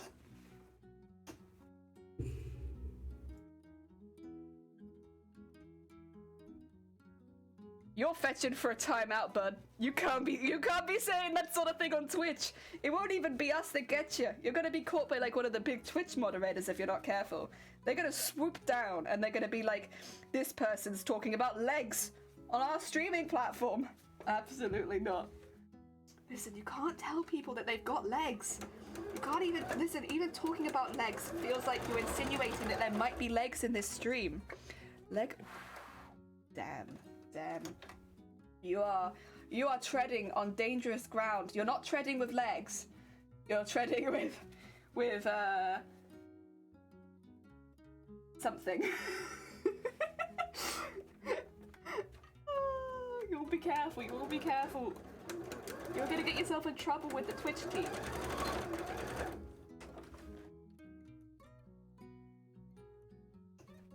What?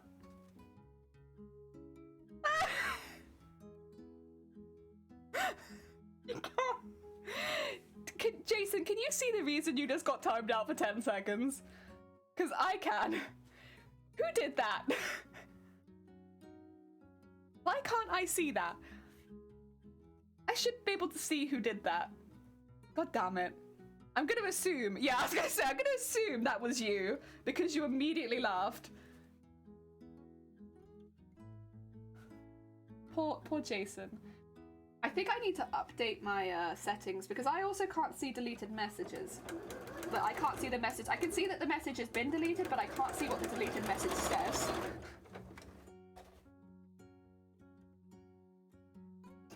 You can't see the reasons for a timeout or a ban? Yeah, so I can just see that Jason was timed out for saying Jelly has legs. Oh, so wait, Jason wouldn't even know. Well, what's the point in that feature then? Because surely the person who got timed out would be the person who needs to know the most. Honestly. Oh, you can see it. Good. I'm glad you can see it at least. I was gonna say, because like, the person who gets timed out surely needs to be able to see it. Because otherwise, you know, especially for things like posting links and stuff, they might not know why. It'd be a bit unfair for them if they ended up triggering it again just because they didn't know the reason they got timed out in the first place.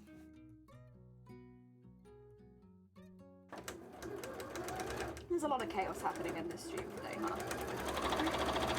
Just trying to make a tale.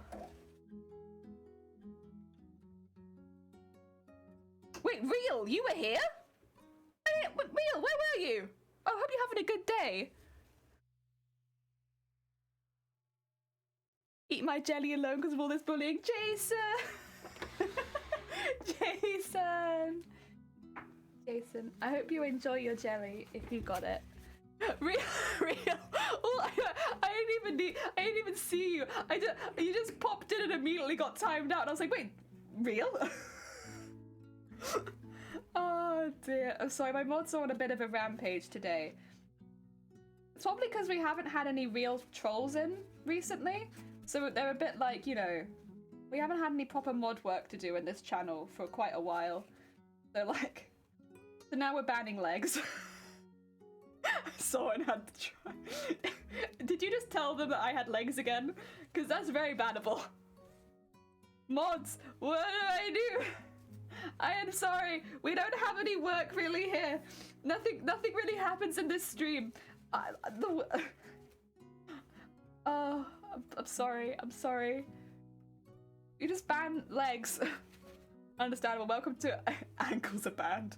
Well, the thing is, ankles are naturally banned because they're attached to legs, and legs don't exist. So the only thing that does exist is feet, and I guess it's kind of like Rayman, like, you know, the game where like the feet are like floating and the hands are like floating. That's streamers. Yeah, my feet just float under the desk separately to the rest of my body. That's streamer biology there. There you go. From Everyone Loves Raymond? No.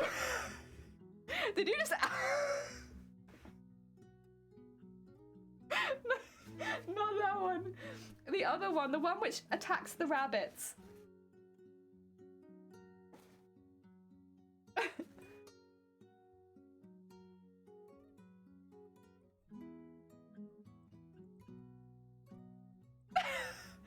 I don't think anyone else can see that, but our chat just became a lot more dangerous. Tread carefully, everyone. Not on your legs, but on your feet. Tread carefully.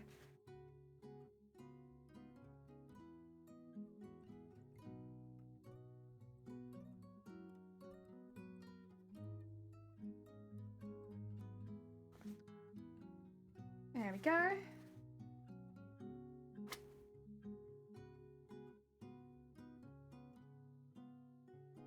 Okay, I'm gonna put a couple of pins through this just so it doesn't move too much, but I'm gonna use the big pins because we are going through upholstery fabric.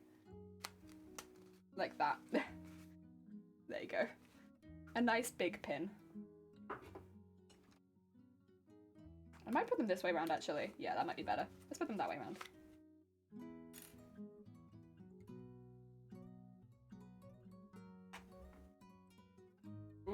Whoop.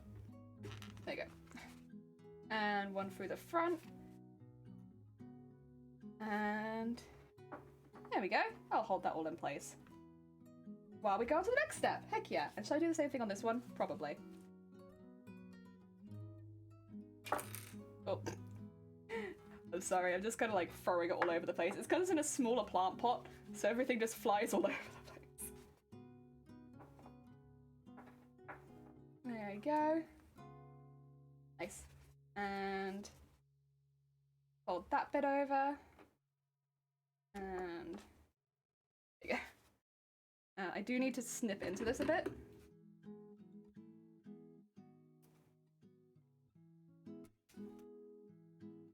And like this. And like this.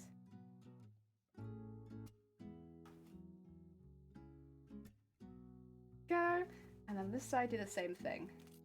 Just to make it a bit easier for it to go around the corners and such. Amid the chaos, we will still get some work done. There we go. Nice. And I might just repin that now. Like that. There you go. And this one might get repinned like this. There you go. And this one probably will get repinned as well. Like that.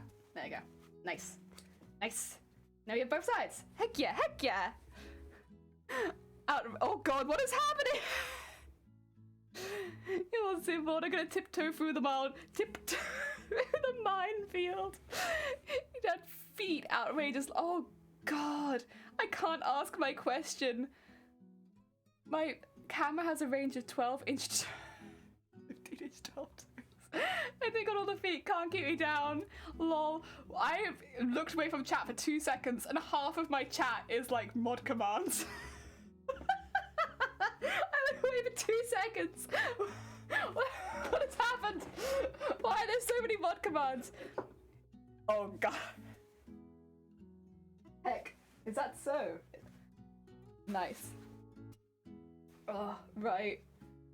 I think this one goes on this side? Yeah, I think so. So you want to leave a little gap in there because the little gap will make it so that it can go like this.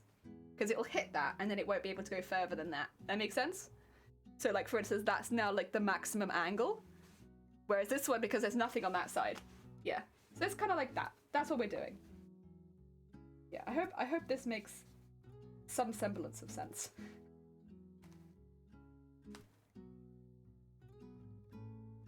I might just put this the whole way through, if it lets me. It does. Well then there, nice. I will do that then. Is this actually, do I need it a little closer? I might need it a little closer. Okay, sorry. I know I just put you in there, but think about there. Because they are a little squishy, aren't they? Yeah. I want a gap, but I also, I acknowledge that the tail is quite squishy. So, there you go. That'll be our flip. Oh my god, also Skooma, welcome on in. Or Sukma, welcome on in. I hope you're having a good day. There's a screenshot and a caption on it. Jesus Christ. Who just added the block term mega blocks? Who did it? Who done it? Sigma, I hope you're having a good day. Oh dear, we are making a tail. And there's a lot of cursed stuff happening in chat right now, which I'm somewhat just letting happen. Do you drive a Nissan? Alright. Oh, okay. I was trying to work out where the D's nuts joke came in. I was like, how the hell do you put this into a D's nuts joke? It's like, Nissan? Wait a minute. No, it's not a Nissan, is it? Where? I was like so looking for the D's nuts joke. I'm like hyper focused on looking for those jokes these days, and nope, nothing. Well, thank you. Math skills. Oh dear. I maybe would have been somewhat more impressed if you had managed to turn it from that into a decent joke. Nothing rhymed. Gotta throw them off with the username. Am I missing something? Is that a different vehicle name?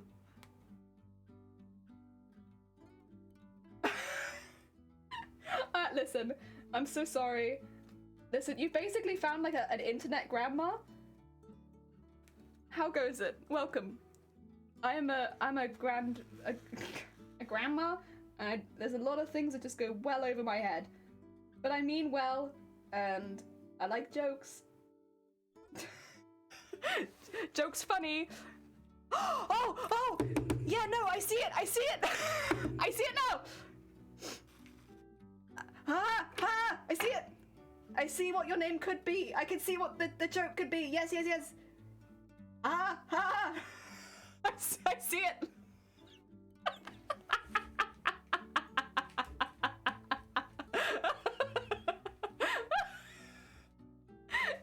It took me a minute, but I got there.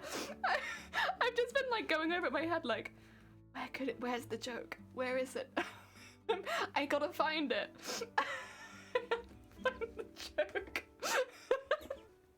Yes. Yeah, it's only gonna be a little tail wiggle at the end. But the thing is, if the end goes really heavy, then it will end up throwing me off balance. So we can have more hefty wiggle higher up in the tail, but not this low down. It'd be a pain. A pain for me to handle. Make, model, it's a car. Yeah. That bit I got. That bit I got. But I was like, I don't know, when people come in, it's like, and they're like, the first thing they say is something like, you know, similar to, you know, do you drive a Nissan? I'm kind of expecting the next line to be like, I don't know, something to do with these nuts, because like that's kind of how the jokes tend to like, they like frame themselves as like something like really chill and like, oh yeah, like, you know, well, to be fair, this one did it kind of as well, so like, but it wasn't the same, but like, you know, that's kind of what you expect, right? I'm more wholesome than that. Well, I appreciate it. We're a wholesome chat, right, guys? How many... Well, sorry, you're gonna have to excuse us because we've just had like a whole phase of like banning stupid words. So be really careful, tread lightly, not on your feet, because feet's definitely banned. I'm pretty sure so is Lego and Mega Bloks. Oh yeah, but like you can't ban me. I'm the streamer, so be careful. Just because I say it doesn't mean it's not now somehow randomly got banned in chat. I don't lead by example. Wanna know how many bats cling to the ceiling with a mirror? With their how does he get away with it? How does he keep getting away with it? Lego is banned? I'm pretty sure so. I'd like to hear the story behind that one. Well, a long time ago, when Automod started updating its rules, they decided that jelly should be a banned word. Now, the issue with that on this stream is that my name is Jelly. And so what started to happen was people would start saying things like, you're Jelly and I'm this. And then they'd get auto-modded. Because Jelly became a banned word. Not specifically in this stream, like, you know, obviously I'm fine with people saying most things. We have auto mod on the lowest level just to like make sure very specific words aren't said and like versions of those specific words aren't said. But like, honestly, swearing, general things, fine. Doesn't bother me. But Jelly started popping up on auto mod, and so no one could address me by my title of Jelly. And yeah, so, and then today it's just got a bit out of control. Mega Bloks? Oh! There you go. Almost more block terms than permitted. God. Want to become famous? Jelly is aeroplane. Jelly is aeroplane, yes. That's like the one way of getting around it. We have actually permitted Jelly in like a lot of different ways on this channel before. Like, we've been trying to make it so people can say Jelly, but there's always like a new way someone says it, and then it gets auto-modded again. So, yeah, there's, you know, it's difficult because you just have to permit it every time that it happens, but it does seem like there's always a new way of saying Jelly. And, unfortunately, that means that, yeah, every now and again someone will get auto-modded and they'll be like, it's very difficult to explain why they've been auto-modded. Because they'll be like, but my question was just like, Jelly, what model is your machine? Or like, I really like the machine you use, Jelly. And then they'll get auto-modded and people be like, why? And it's because it's a slightly different sentence to one we've permitted in the past or something like that. Or maybe the auto mod's just reset. I'm not sure exactly what it is, but we do permit it most of the time. Hey, you a toaster?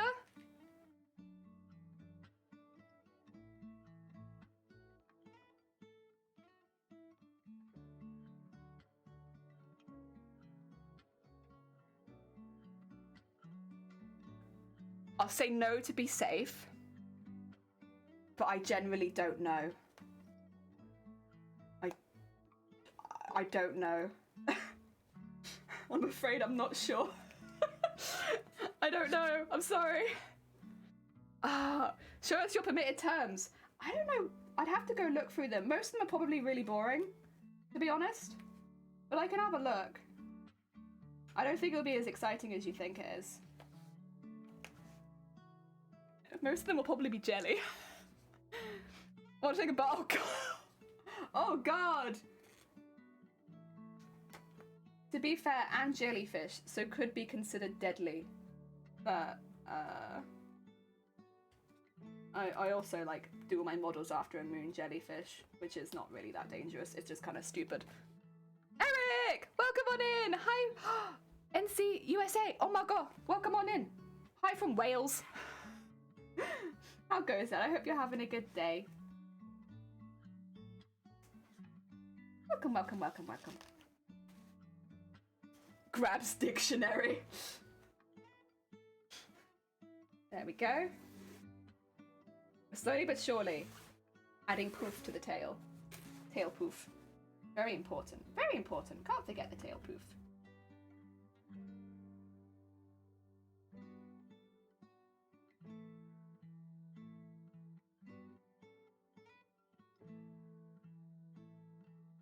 She would like this to be a bit tighter, so I might just, there you go. And then, where does this go down? This goes down about there. There you go. That through there. It gives me somewhere to aim for, so I take it. Ah, dear. Be careful, this whole place is a minefield. Starts banning the A section. Oh god, Apple. Zero's the best streamer. Zero doesn't stream. There we go, Zero doesn't stream. Hello from Korea, hello! Well, hello again. Hello from Wales. How goes it? Oh dear.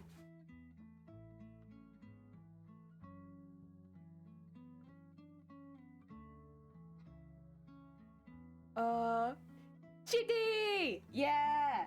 So, Zero doesn't stream, but two of our lovely mods, the ones that are currently going through and banning everything in the dictionary, Deimos and Shifty, they both stream. So if you're looking for someone to send a little bit of extra love to this week, maybe consider our mod team that actually stream. Specifically, Deimos and Shifty. They're both really sweet beans. They both do really fun streams on their own channel. A lot of gaming content, a lot of cooperative content on both of them as well. So if you're looking for like loads of other streamers, a really good way of finding lots of new people. They're very sweet beans, very supportive communities. Definitely check them out if you have not already. They're lovely. Big recommendation. Ah, dear. Also, I think Shifty's been doing a lot of... Shifty's does more D&D style or spooky, like, world-building D&D style content or spooky content. Dem does full playthroughs of games, and tomorrow they're starting Legends of Arceus. Yes. Zero does not stray. Is this going to be a purple dragon tail? You know what? You're not far off. So, kind of. It's going to be a tail for, as you can see, the cosplay at the bottom. Final Fantasy Tactics Advanced Mateus. If you want to see a picture of the cosplay and learn a bit more about the cosplay, do ! Cosplay in chat, and it will take you to like the picture and the description on the web and stuff like that. But the tail is based on a mermaid-esque style tail, and it's got lots of scales on it. Basically, it's a very scaly tail. And because of that, I want to put a lot of detail onto those scales. So I'm keeping the tail in parts, but covered. That way I can scale all of these parts individually rather than putting a cover over the entire tail. That's the plan. Yeah.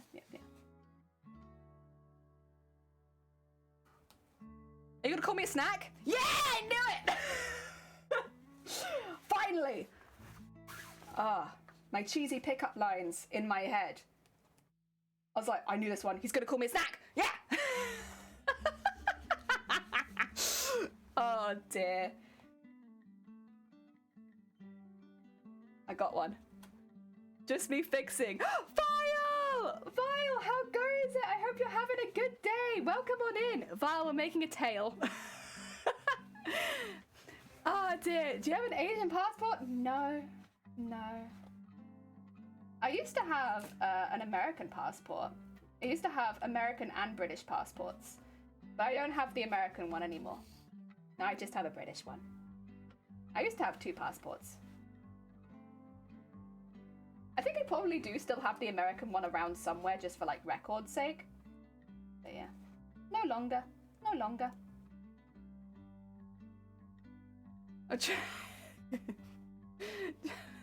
What? Oh, I see. I was like, you're trying to get into what?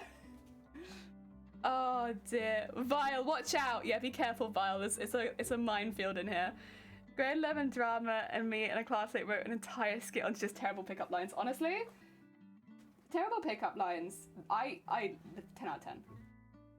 They're awful, but like as long as you're not using them most of the time, it's fine. The mods have gone tyrannical. The mods have not changed. All that has changed is that nothing is happening that needs modding, and so we have time to just mess with the chat. The mods have always been like this. Jason, you know this. The mods have not changed. It got produced and I never got to see it, and I regret that. Oh, yeah. I bet it would have been really cool though. It would have been really cool.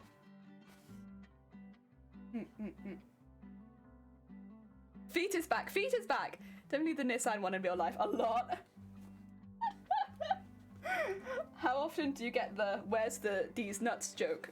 How often do you get that? Like, excuse me, I was fully expecting a D's nuts joke. Where is it? Where is it? Excuse me. Excuse me. Where's my D's nuts joke? There's an expectation on Twitch, you know?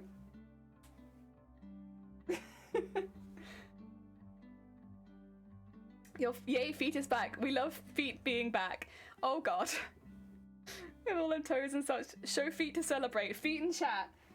We don't have a feet emote here, but I'm sure someone does.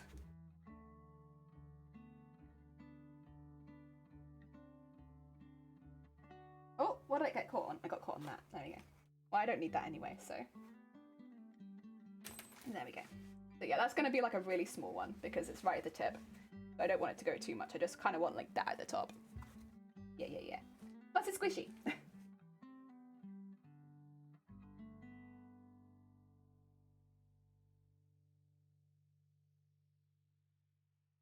Go.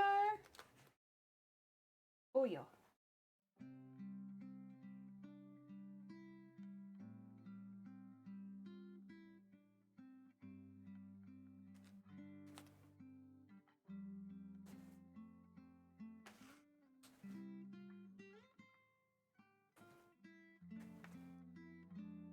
Oh yeah. Is it getting warm in here? Is the temperature rising? Oh my god. Oh my god. Lori is necked up. Feet. Gonna make crafty feet emote with ducking on it. That's cursed and I'm not having it. No, get that out of here. As soon as you said duck, you know, I was almost on board and then you said duck egg and you lost me. You lost me with the egg. Get that egg out of here. None of that. None of that stuff. Nope, no egg. Have you ever walked out into a mall and a parking lot and realized that you've forgotten where you parked your car? Ever gone into a mountain biking? What do you want to be when you grow up? What's the right tip? What is the right tip? When did you call a plumber to your home lately? How superstitious are you? Do you believe in ghosts?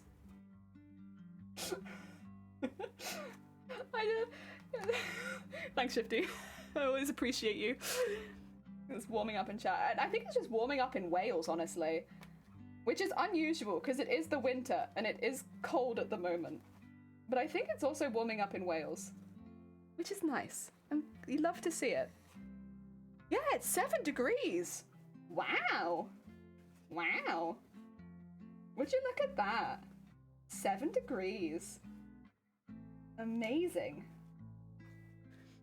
Do you believe in the power of a curse? I do now. Maybe once I didn't, but now I do. 7 degrees? Disgusting. Disgusting! No. That's nice and warm. What are you talking about? That's so nice and warm. My god, it's basically summer. Summer is here already. Oh my god. And it's not raining. Oh dear. Is that the Jonathan asking questions non-stop? I don't remember their name. But it's someone asking the questions non-stop, yeah. Oh yeah, Dem! Look after yourself, get some good sleep. I mean, to be honest, I don't want to spoil myself too much, so I can't come into your stream first thing tomorrow. But I'll be cheering you on, in spirit. Yeah, you get me. I don't want to spoil myself for the start of the game. But I'll be cheering you on in spirit. If anyone wants to see Legends of Arceus, the new Pokemon game, Dem is going to be playing it tomorrow as soon as it releases. So, yeah, if you want to watch the new Pokemon game on release, go check out Dem's channel. We'll be playing it tomorrow, but we'll be playing it much later in the day. So, if anything, you could go watch Dem's stream, and then you could probably come over to mine, because mine will be much later in the day. Well, summer is here. I'm off to the beach. You know what? Tempting. It's beach weather here. I bet the sea is lovely. Who doesn't know how to flush toilet after taking a shit? Disgusting! Well, it was one of yours. I genuinely love that video. It's so good. To think of Fleshy fans. Oh yeah! Thank you. I will think on it. Yes, yes, yes, yes. Think on fleshy fans. Such a weird statement. Think on fleshy fans. Definitely Jonathan. Have you ever wondered where you are using the toilet during a storm and a lightning hit the water and the lightning would travel up the... Oh my god, and zap you on the bum. You know what? I've not. Nice, it's -7. Oh god, Vile, it's so chilly. Vile, you got the cold weather. You've taken our nice Welsh cold weather. And you know what? I don't really want it back. You can keep it. You can keep it. That's for you. I hope it warms up a bit for you, maybe. Have you seen a video of a British guy doing the Shiver Me Timbers? No. What is Shiver Me Timbers?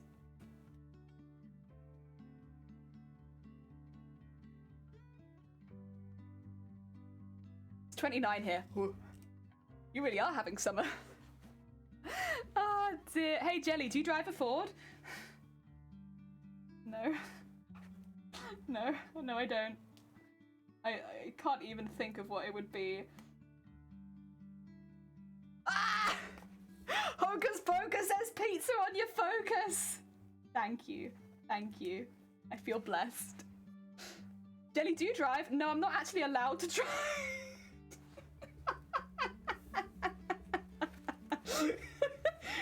The real joke here is, wouldn't you guess, me? Oh, can you drive me? It's like, god damn it. God damn it, no you. Do you have Fords over there? We have like the River Fords and we have the Ford Focus and others and its friends, other Fords. Good pizza though, none of that cardboard and curry. I feel so attacked. I feel so attacked. I'm gonna, next Christmas, I'm gonna get a blank recipe book, Shifty, and I'm just gonna fill it full of my favourite recipes and send it to you. How does that sound? Do you like that? Do you like that? It'll be full of all my favourite recipes, the stuff that we eat here, and you can look at it, and you could be like... To be honest though, we actually eat pretty well in this household.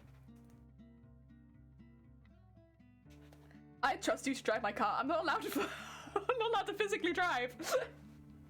Oh dear. Why would you trust me? Okay, so I lost weight. That's cool, but now clothes are too big, including the brand new swimsuit. Aww. Yeah, that kind of sucks. Congratulations on the weight loss. But because that sounds like it's a good thing for you. But like, yeah. Sorry that your clothes don't fit anymore. You wouldn't want curry pizza to fall in the car. That would be true. I wouldn't want curry pizza to fall on my car. I wouldn't want that. That would be very messy. And it probably stayed.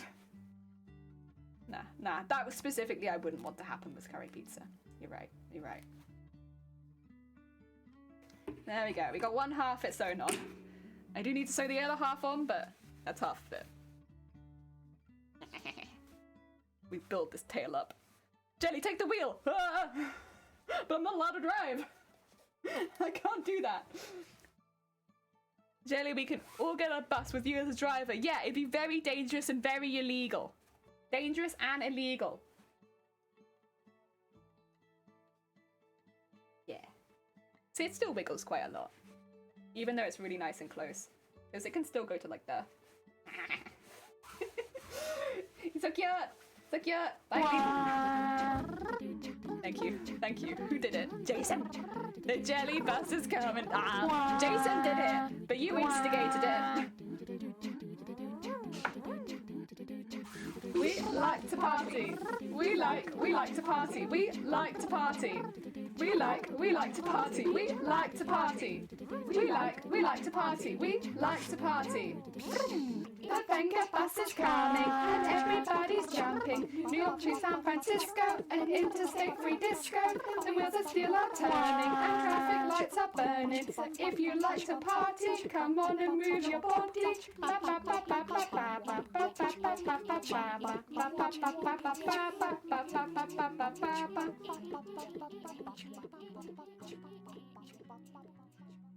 Terrible, terrible.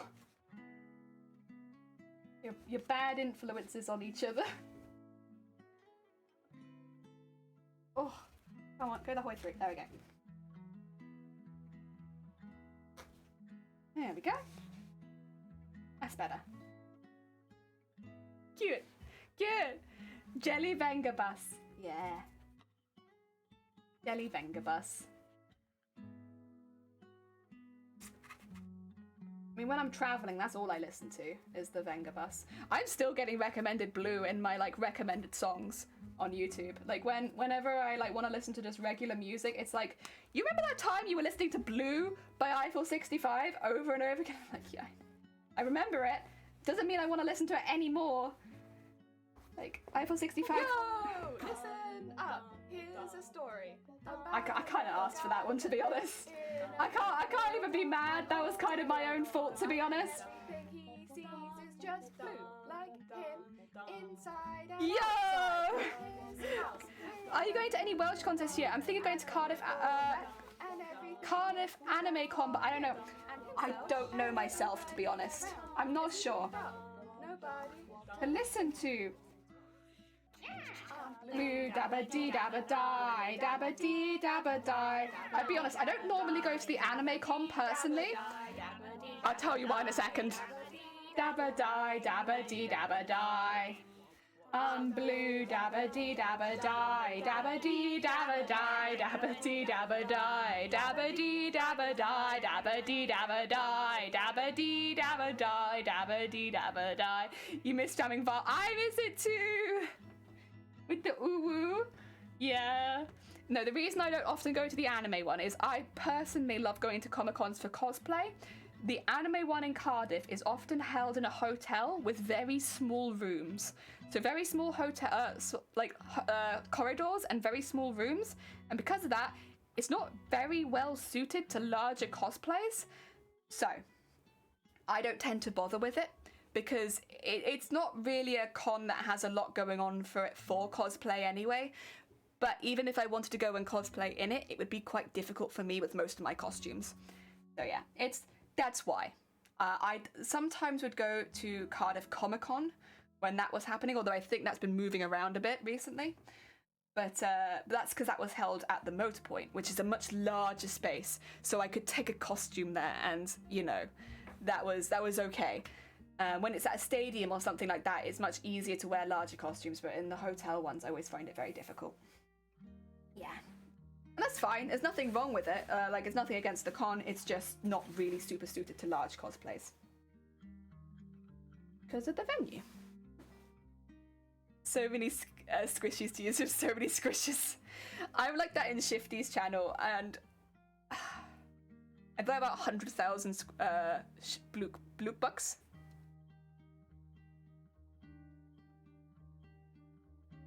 Hmm. 100,000? Yeah, I'm mod for you. What do you expect to happen? And I stole lots of vials at one point. Thank you for the hydrate. I need to figure out more point routines. I mean, I like the pufferfish. That will keep me entertained for a while. Yeah, I think. Yeah, because I only really use the pufferfish. I love the pufferfish. I've always loved the pufferfish, and now the pufferfish got even more intense. I'm like, man, I love the pufferfish. So that's kind of all I do. But because of that, I never really used that many points. I just used the pufferfish over and over again. Pufferfish, so proud of it. Yeah, it's only gotten better. The pufferfish is good stuff. I love the pufferfish. Oh dear. I'm going to sew this on. I might go to the loo first. I was like, I'll sew this on and then go to the loo. But like, why am I just needing the toilet and holding it? Plus, I've been streaming for 5.5 hours. I don't know why I would do that to myself. I'm going to go to the toilet.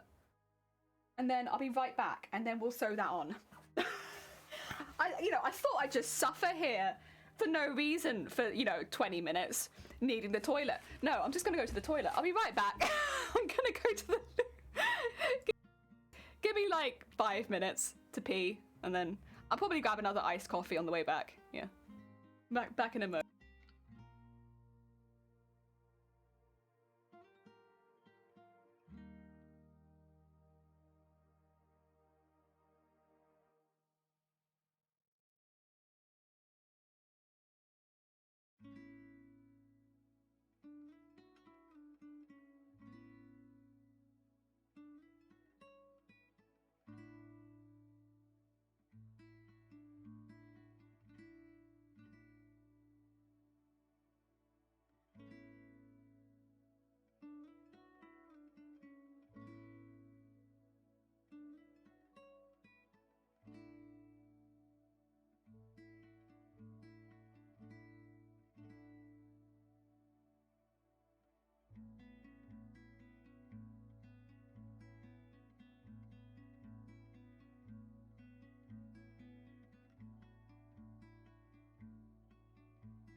Hello, I've returned. What have you been up to?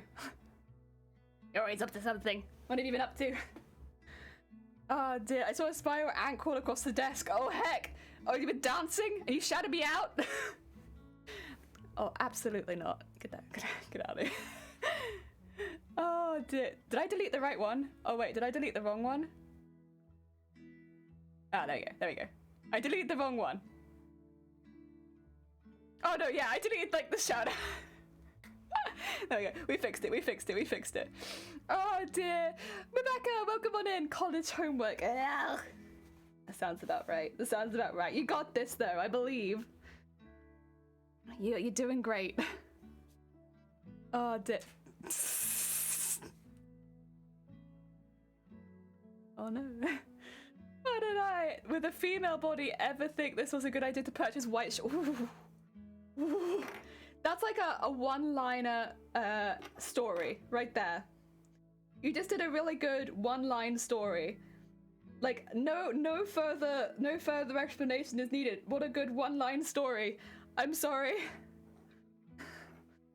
Did Jenny go into snake mode? Oh, I'm sorry. I revealed my true nature. I am in fact a snake.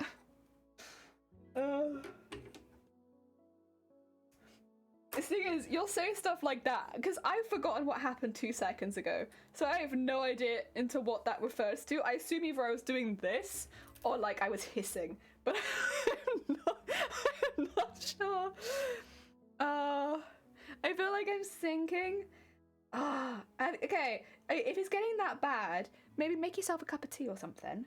Make yourself a cup of tea. If you can, grab a slice of cake or a few biscuits to go with it, because when you're doing homework or college work or coursework, even though it's not physically physically exertion in yourself, good wording, yes, it is still very tiring. Get yourself some sugar food and then jump back into it. once you've you looked after yourself a little bit.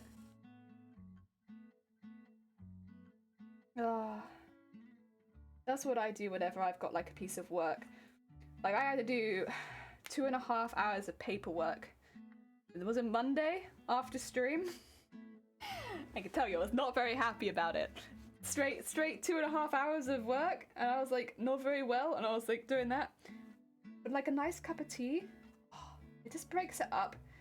And you could have, every time it's getting a bit much or I'm getting frustrated, I could just like take a sip of my tea and be like, oh, okay, we're fine. And taking a break to go make it as well made me feel better too. Like just not looking at my desk constantly. Yeah. Yeah. You were like, yeah, that sounds like me.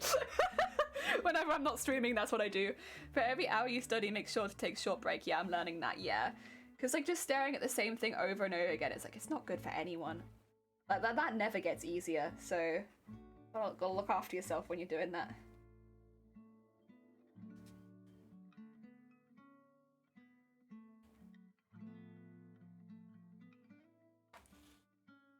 Oh yeah.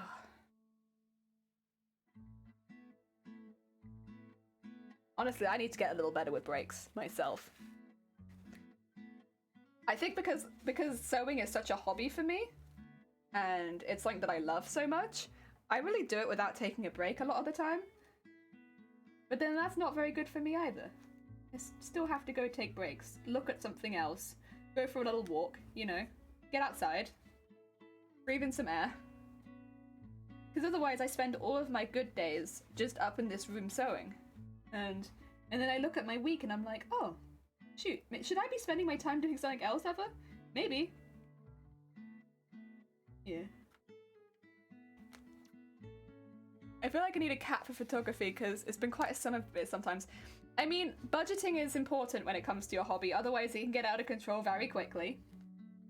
Like, even if you just have like a monthly budget, that's what I do. I have a monthly budget for cosplay. Because of course with cosplay it's like one of those things where like you work through the materials you're using. So like I will need to buy new things, but I budget monthly so that like every month I have this much to spend on cosplay. Yeah. Yeah. You're supposed to take breaks? You're vile. You are something else, huh? But yes, you are meant to take breaks. Very good for your brain space. Take a break. A little walk. Look at something different for a minute.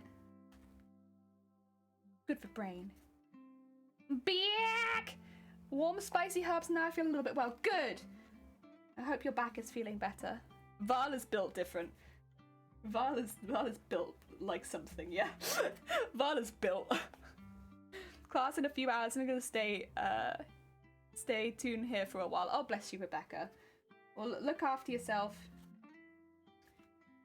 Mainly we do chill vibes, but sometimes it gets very cursed. So if you need to pop off at any point, you're welcome to. You're welcome to.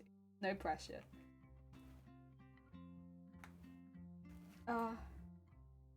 Dear. Oh. I love seeing this come together because, first of all, I love tails. I think they're so cute. But also, just having it like, it's like so cute. I am a machine. Yeah, you are. That's fine with me. Heck yeah, curse like this. That's a lot of damage. Yeah, basically. Well, God, I think you missed the debacle where we had like legs, feet, ankles, Lego, Mega Blocks. All that was banned in chat. You couldn't say any of it. I don't think you were here for that. That was very cursed. But, you know, I can't really blame the mods. Like, our chat is very chill most of the time, so, like, they never really have anything to do, so they just banned half the dictionary. That tail, right? Boop, boop, boop, boop, boop, boop, boop. So is this gonna get thicker as we go down, but I'm sewing it all on because I'll end up... I needed a really good fabric cover because I'll be covering it in scales, which are also made of fabric, so I needed something to sew the scales onto.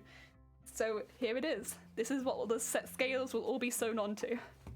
So this is basically just a base still, It's not going to be like a finished tail by any means, but we couldn't leave it as foam because I couldn't very easily sew the scales onto foam and have it as like a permanent connection. But this I can have as a permanent connection. I don't have to worry about it too much. But the running golden Super Saiyan Sonic legs. Oh god, I have no idea, god. God, I'm so sorry. I'm not sure. Sounds awesome, heck yeah. And like, because we keep it in like the sections, it will wiggle, but like, and because it basically hits one side and then it'll hit the other side. So this is a wiggle tail. That's what what I've seen them being called. If you make your tail as one continuous piece and stuff it, that's just a cosplay tail. But if you make it in sections like this, so that it can do this, when you walk, it will sway with you. So that you'll have like a tail that wiggles around behind you, and that's a wiggle tail. And so that's what I'm making, a little wiggle tail. I wanted a tail that would wiggle behind me. I want it to be like behind me as I'm walking. Probably not that dramatic, but yeah, like that. Basically, I wanted to go to Comic-Con and I wanted to do that. I was like, listen, I know what my stage performance will be. I will stand up on stage before everyone is whap, whap, whap.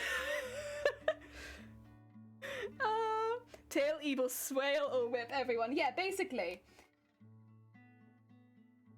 Yeah, there's a couple ways you can make cosplay tails. Like the Nico tail, for instance, would have been like a more general cosplay tail. That one didn't wobble. It wasn't a wibble tail. That was like just a stuffed tail. So it still looks really good for photos and stuff like that. But when you're like walking along and stuff like that, it doesn't wobble behind me like a tail would. It doesn't do like the swishing motion. It just is static behind me. This will not be static. It should never be static. It will constantly be moving around. Which is a bit more realistic for a tail. Yeah. Because most tails, if you look on animals, only remain static really for balance. They don't tend to remain static when they're like moving around a lot. So yeah, a bit more realistic. One Piece tail would look like Barney character. Oh.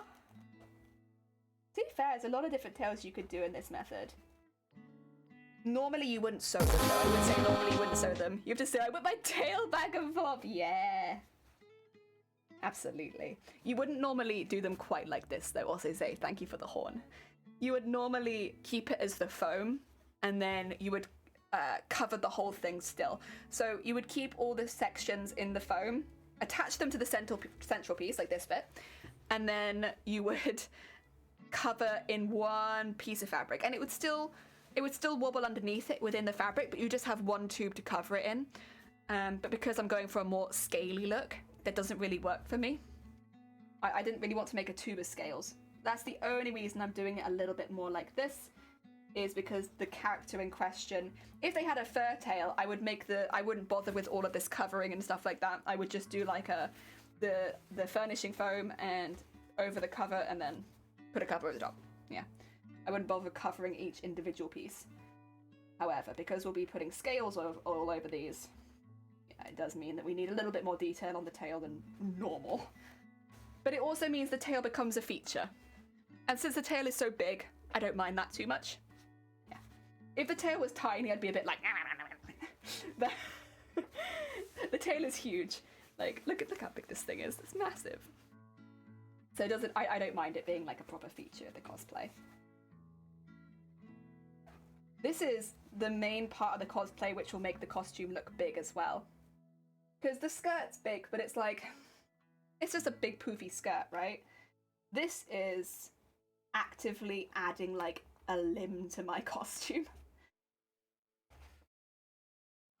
So this is the main part that makes my costume large. The wings will make it a little bit taller, but they won't come out nearly as far as this does. This is really what makes my costume big.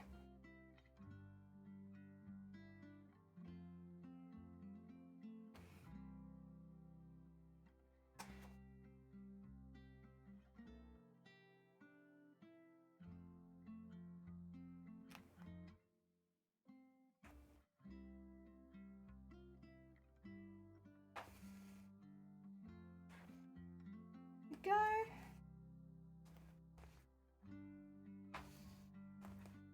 Nice. I probably take this one out as well now because I've sewn all around that top bit. There we go. I just noticed, oh god, Jason, if you need to sleep, please get some Z's. It's been lovely having you here as always, but you gotta look after yourself. That's quite late. Yeah, we're doing a longer stream today, so we will be here for quite a while as well. I say longer stream when we have Vile in chat who regularly goes for like 8 hours a stream, but like, for me it's a longer stream. As soon as Vile comes along, I'm like, well, okay, listen now. It's a longer stream, but like, technically, because Vile's here, it's like a regular Vile length stream, you know? But since my stream average is 4 hours, it's long for me.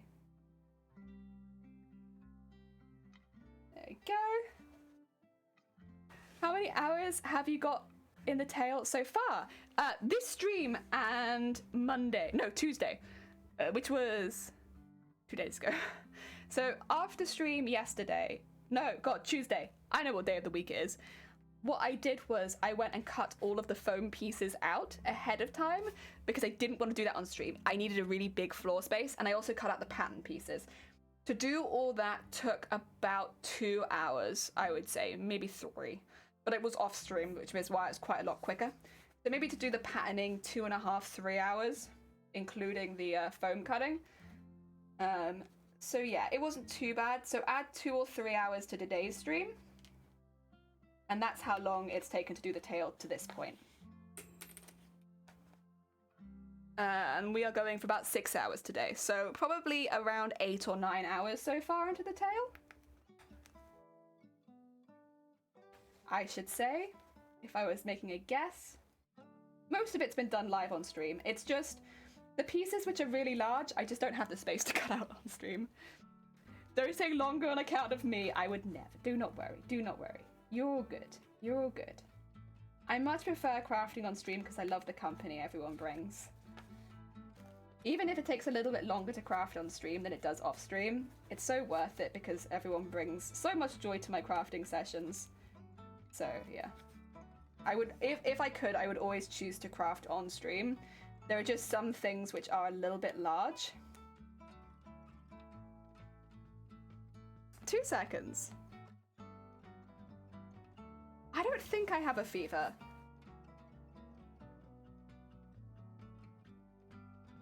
But I might need to change clothing because I am very warm. Do you guys mind if I slip into something a little bit more weather appropriate? It is 7 degrees after all. It's 7 degrees, but also this room heats up a lot because of all the streaming equipment.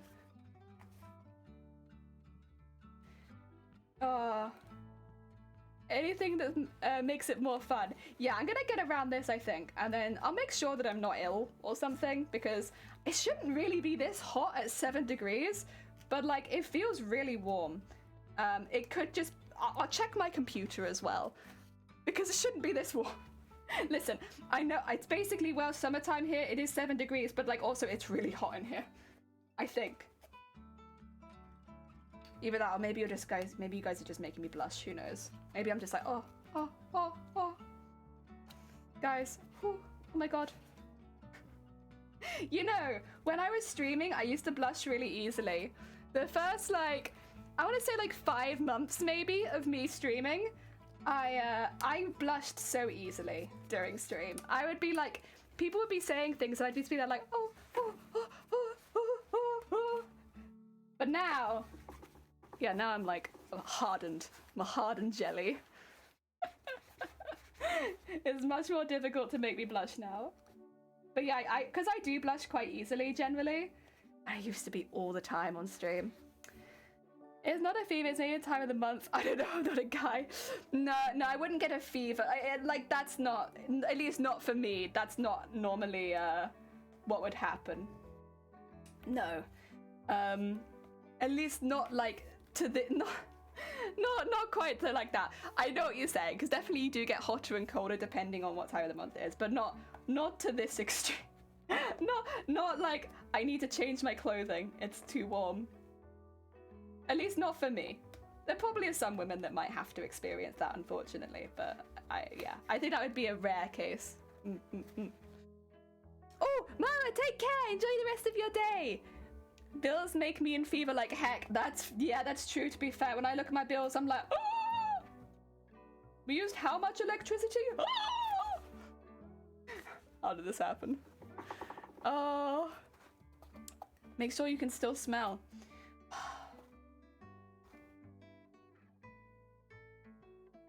Smells pretty damn good. Yeah, I don't think... Yeah, I don't think anything like that. I get fevers anyway. My body is not super strong. If you can't tell from the fact that I come on stream like every single day, my body is not super strong, so I do just randomly get fevers. Not the best symptom to get during a pandemic, but like it does happen. So it could just be that, but if that's the case, I probably just want to check it. Just do a quick check. Quick body check. Make sure everything's fine. Nothing abnormal happening, and then we can go back to it. I think it's fine. I think it's probably just heated up in this room because I'm streaming a long time and because the weather is a hot 7 degrees. Jesus. I think my stream room is probably just heated up a little bit. There we go. Let's tie that off. And the stream clips, and one of them is just titled Horny Times. Ah, they were dark times, they were horny times. Yep. Going into my clips is a really bad idea. Now, if you want to explore your sanity, I wouldn't go into my clips. My brain, when Eric said smell, if I could smell my fart, I'm doomed. Most of what I've been doing here is in the house putting in super insulated window blinds. I use almost no electricity. Heck yeah. Heck yeah. Oh. Right. Look at that. That's 2 pieces of tail. I'm just gonna mute myself really quickly, make sure that I'm all good, and then I'll come right back. Do not worry. I think I'm fine, but you know, checking the health. Checking the health is good at crafty lewd fish. No, that's true. Actually, I'm wearing a turtleneck. It could just be that.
DJ!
I feel validated. So I have a thing on this, which will tell you... Oh, no, that's not what I wanted to do. It'll tell you the temperature of the house in different rooms. And like in every other room, it's like, what do you call it? You know, like 17 degrees tops. In here, it's 23. So it's like a good 5-6 degrees hotter than the rest of the house in this room. And that's why it's so hot in here. I feel much better. I feel better. I just went around the house like beep, beep, beep, beep, beep. Good news, everyone. I found the cross-stitch needle. Oh God. And it wasn't with my foot. Oh my God. Oh my God. You did? Is Jelly away? It's time to do more of the pranks. No more pranks.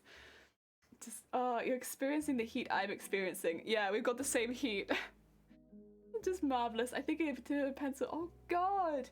Don't go putting foil in the windows again, eh? I'm considering it. We'll have to have another house inspection if we do that, but it's tempting. Also, Eric, thank you for the follow. It's very kind of you. I'm gonna put this to one side again. Say goodbye to the tail for quickly. I'm gonna make another patch. Where? Bye bye. Bye bye. I'm gonna make another piece. I have to say goodbye to tail. Bye bye. Wheel. There's 8. There's 8. Let me grab 8. Oh. You know, I'm always one step away from putting foil in the windows. 8. Okay, let's wiggle myself into the desk because I am not wiggled in. There we go. Are you using foil for solar panel makeshift? No. So I put foil in my windows to reflect the sun last summer, just for this one room, because it was getting so hot in the stream room because of like my computer running and like streaming and all of my machinery and everything like that. So I put foil in the windows, and basically immediately my landlord called for a house inspection. They were like, we want to see what you're doing in that room.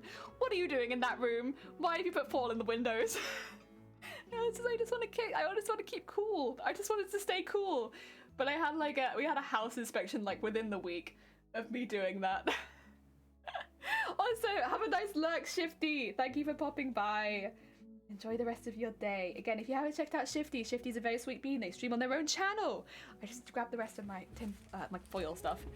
Even with closing the blinds, yeah. So the foil went on the window itself, and I closed the blinds behind it. But it's they were not impressed. It is fair to say they were like, "What is that Jelly doing in there? Is she doing something naughty? We need to check." And so they did. They came in, they checked. But I was doing nothing naughty. I was just streaming. Nothing naughty in this house. Jelly cooking up something. I wasn't cooking anything. I was sewing. And it was getting really hot. Yeah. I mean, we went onto the street and had like a little look at it as soon as I put it up. And like Shiny was like, that looks dodgy. And I was like, it does. But like, also, what are we gonna do? And it was like, we'll see what happens. It did look dodgy. But also, we were desperate. It gets really hot in this room. And so, yeah, we did it anyway, and that's what happened. Oh. Oh, yeah. There we go. Oh well, it's fine. Right, let's cover number 8, make another pattern, and then we can sew this on. You know what? It's a nice little process, right? We make one, we sew it on, we make one, we sew it on. We end up with a nice squishy tail. Buying some tinting film. I'm not buying anything for this property. This is a rented property, and our landlord is funny. They are they're not my favourite landlord that I've ever had. We'll put it nicely. They're not my favourite. And while I don't necessarily think they have bad intentions all the time, I think sometimes it's just... At first I thought they must have been a new landlord, and now I realise they're not a new landlord. I just think maybe they're a little bit inconsiderate. No not maybe on purpose, but they don't always think about their tenants when they do certain things. So we're having to be really careful. Like, we're not putting anything up on the walls. We're not putting anything up, really, because, yeah, it's like one of those places where it feels like anything you do could be held against you. So we're just being quite careful. Yeah.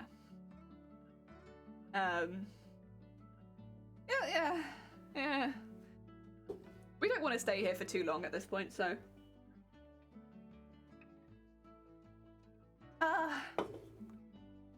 Cooking them in tangled bobbins. You can also cool down the room, but it's removable. Yeah. Yeah, I mean, so are posters on the wall and stuff like that, but yeah, you know, it's like one of those places where it's like you just want to be a little extra special careful. Landlord, why the name Lord? The Lord sounds so noble and powerful. Why not Land Baron? Land Baron sounds more powerful to me. Land Baron sounds a lot more powerful to me. Be terrified of my Land Baron. Oh my god. Land Baron, hell. Oh heck. Ooh, a Land Baron. I will be named Land Baron. I also want to be a Land Baron. Oh my god. Imagine. Put that on your CV. Yes, I am a Land Baron. Oh dear. One day we won't rent anymore. I believe in that wholeheartedly. But while we are renting, better just lay low.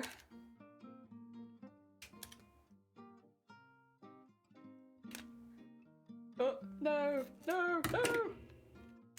No! Duct tape, please. Okay, okay.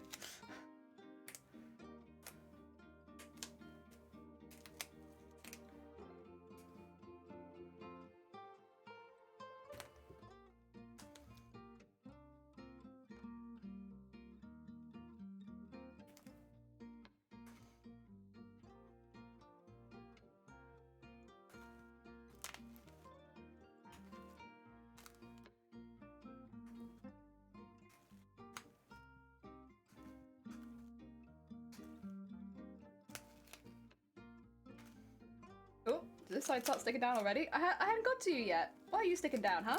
I wasn't ready for you. God damn it. I was concentrating so hard. I was like, oh, I'm doing a really good job here. Everything's sticking down exactly what I was planning. Meanwhile, the other side was going like, whee! All over the place. Oh well, you know what? Not terrible. Not terrible. What land do you have, Barra Jelly? Well, none right now. However, one day, I shall baron some land. Oh dear. Do you have to be a land baron now that I have my own land? You are a land baron. You have your own land. You are in fact a land baron. Still figure out what you are doing, Jelly. What is the blue rock thing? Probably you and half of chat honestly gone. It is upholstery foam. So, the upholstery foam is the base for the tail. It's what gives it the shape. I've already shaped these. Can you see them? They've already been shaped roughly into the piece that I want them to be. But they're rough and they're like lumpy. So what I do is I make them a little pattern using the duct tape method. That way I can cover it in fleece, which will help smooth it out. And then I can cover it in our finishing fabric, which is the purple. And that's what I've been doing.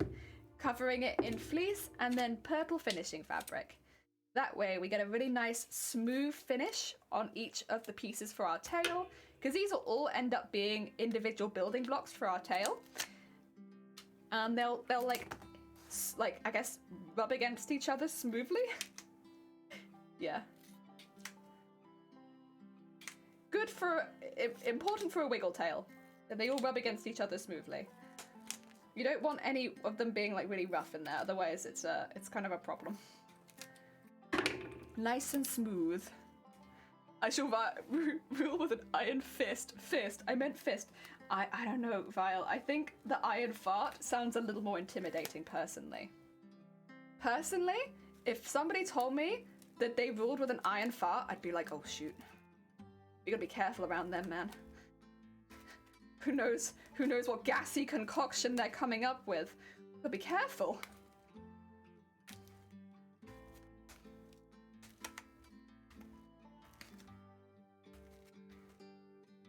There we go. So I have to cover it completely first. Thought you were gonna make a grande prop. This is not a prop, this is a tail. So I guess you could kind of look at a tail similar to a prop, but it kind of ends up, I would have thought of it as like an extra limb more than a prop. Because you kind of have to add a harness and attach it to your body, whereas props you can just let go of. This, I won't be able to let go of once it's on me. So I do kind of see it more as like an extra limb. Yeah, because with props you have the benefit of being able to take them off. This, no taking it off. Once it's on you, it's on you. Ooh. Actually, I don't know why I'm bothering to do this, because I'm gonna be... Oh well, it's fine.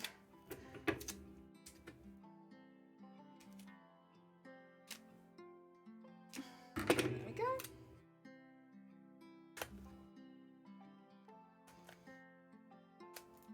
There we go. I'm going to be cutting it open from the bottom anyway, so I don't really need to cover the bottom.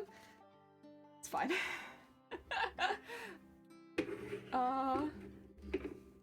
There we go. And cut out the bottom piece. Since we do not need that when getting this on, you could just cut that off. Oh, oh no. Be a little careful not to cut through the upholstery foam, because it is very delicate. The upholstery foam that I have is like, it's really easy to cut through, which is great when you're shaping it. But at this stage, it's always like, oh god, why? I don't want to cut you again. You're all good. Please, you're already the right shape. No more shaping. You're fine. Okay, there we go. And take the little hat off. Whoop. And ooh. Okay. So it needs to have an arrow on it that points this way. There you go. So I know which way up it goes. Because otherwise I'll get very confused. I'll be like, ooh, which way up is it meant to be? Vile the Iron Fart, the Baron of Ammonia Land. Yes, I know what ammonia smells like. Ammonia is a smell. It is a smell of egg. Egg. It's very banned in this chat, so be careful. Not too much egg talk, please.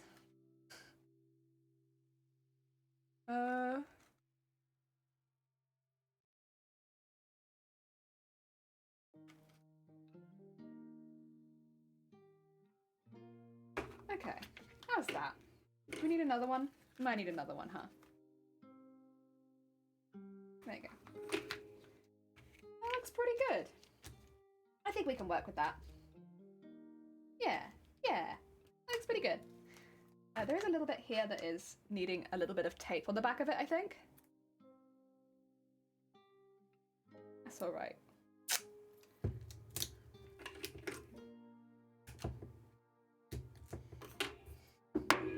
For some reason, it didn't seem to get any cling film. That's okay. Add that onto the back of it. There we go. Stop it sticking to everything. Good. Pattern 8. Let's go.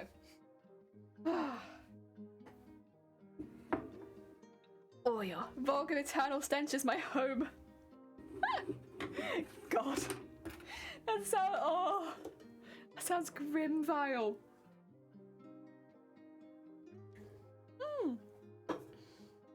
Right, let's get some more of the lining fabric out.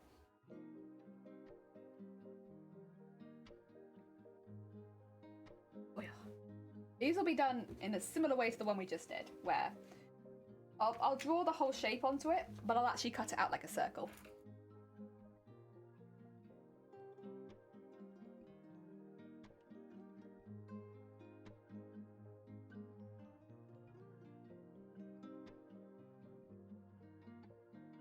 Like that.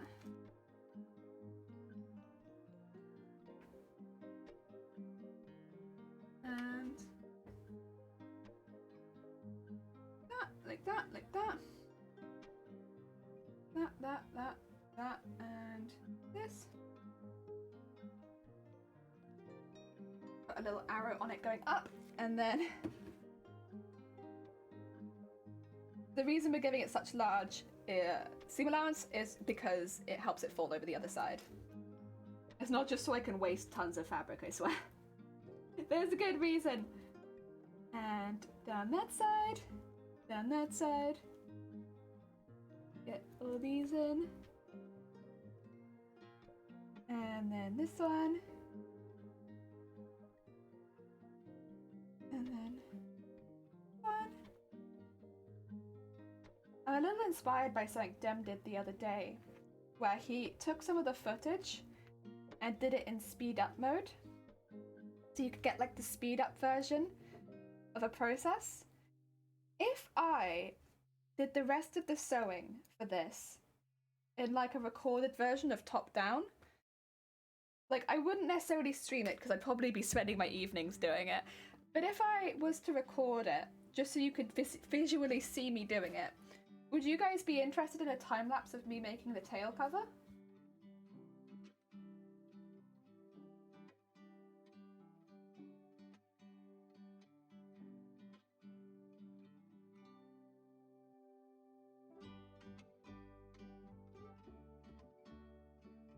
If not, that's alright. I don't mind. It means I don't have to record myself in the evenings, I suppose. But, if you would, I can basically just take the stream, shorten it a lot. And yeah, I don't think it'd be too difficult. Gotta find a good container for my film so I can stick it to the fridge. Oh, waste tons of illegal fabric. Never. No wasting. Maybe illegal fabric, but no wasting. Why am I using these scissors? These are not the optimum scissors. Yeah, you would be? Film fridge. Cinema in the fridge. Not a whole cinema, just the film. Got a little cinema fridge. Cute. I like that.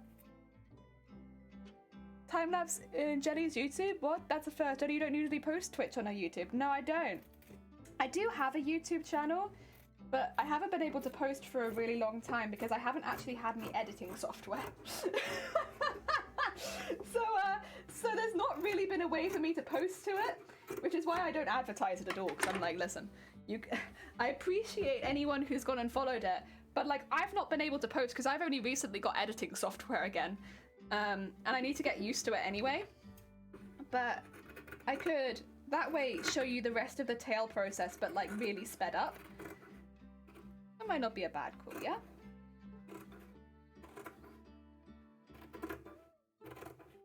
Because eventually as well, I'd also like to do a really quick, I don't know what I'd call them necessarily, but tutorial on buying your first sewing machine and embroidery machine, like a guide of what to look at. Because there's a question I get asked a lot about on stream, and so I've gone over it quite a few times, but that way I could just really quickly send someone to a video which has got all of the information I like to give people, like, there you go. This is everything that I would want somebody to know when buying their first sewing machine or embroidery machine.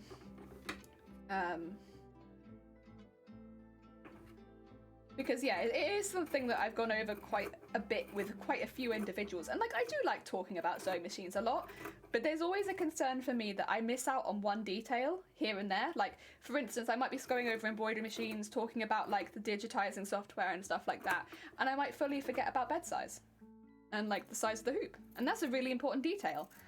So having it all there in one video would also mean that if I forgot about a detail that I would want to talk about because I got so engrossed in a different one, that wouldn't happen basically. I'd have them all as like bullet points. I have time to go and shit tomorrow. You have time? You have time to go do that now? Oh my god, you got spider? Heck. You want to swing these straight away? I think I do.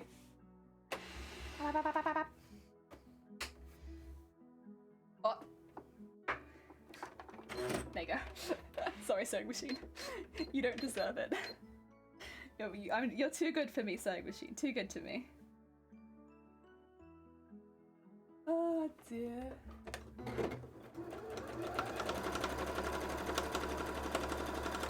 There we go. I need some milk. Get some milk! Delicious. Or coffee. Milk or coffee. Get either. Sometimes there's nothing better than a nice glass of milk. In fact, a lot of the times there's nothing better.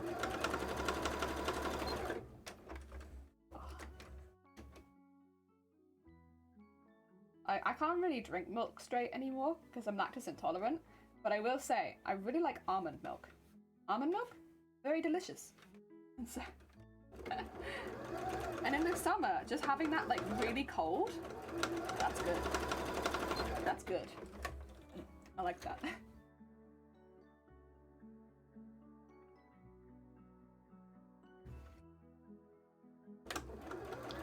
Well, so I say I can't drink milk straight, but I am drinking iced coffee. That is gonna do me in. It's okay. I'll suffer later for it. It's fine.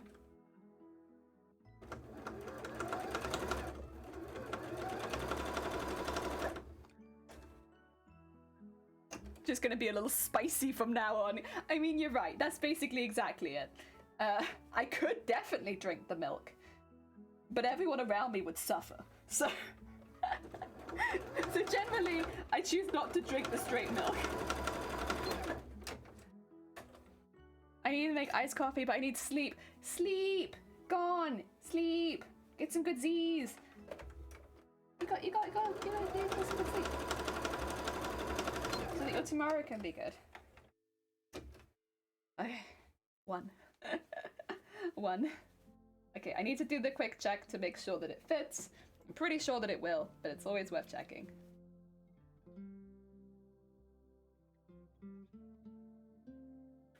Pull it on there, pull it on there. Yep. There it goes. That's a cute bean, little, yep, nice. It's so cute. It's so cute. It's so cute. A little bean package. Okay, I need to trim all the threads off and then I'll put it back in there. LGBT. What is LGBT milk? Rainbow milk? Like from a rainbow cow? I have not seen that. Sorry. God. Why am I so hungry every night? Honestly, I've been feeling kind of like that as well, but don't you live a very active lifestyle, Gon? Aren't you like a very, very active bean? Could it be that? Could it just be that you've been very active? Like, with you being so busy and all, you're going to be burning a lot of calories. Could just be that. It's straight milk, different than K-milk. It's Farmers Union iced coffee. I have no idea. I have no idea what that conversation is there.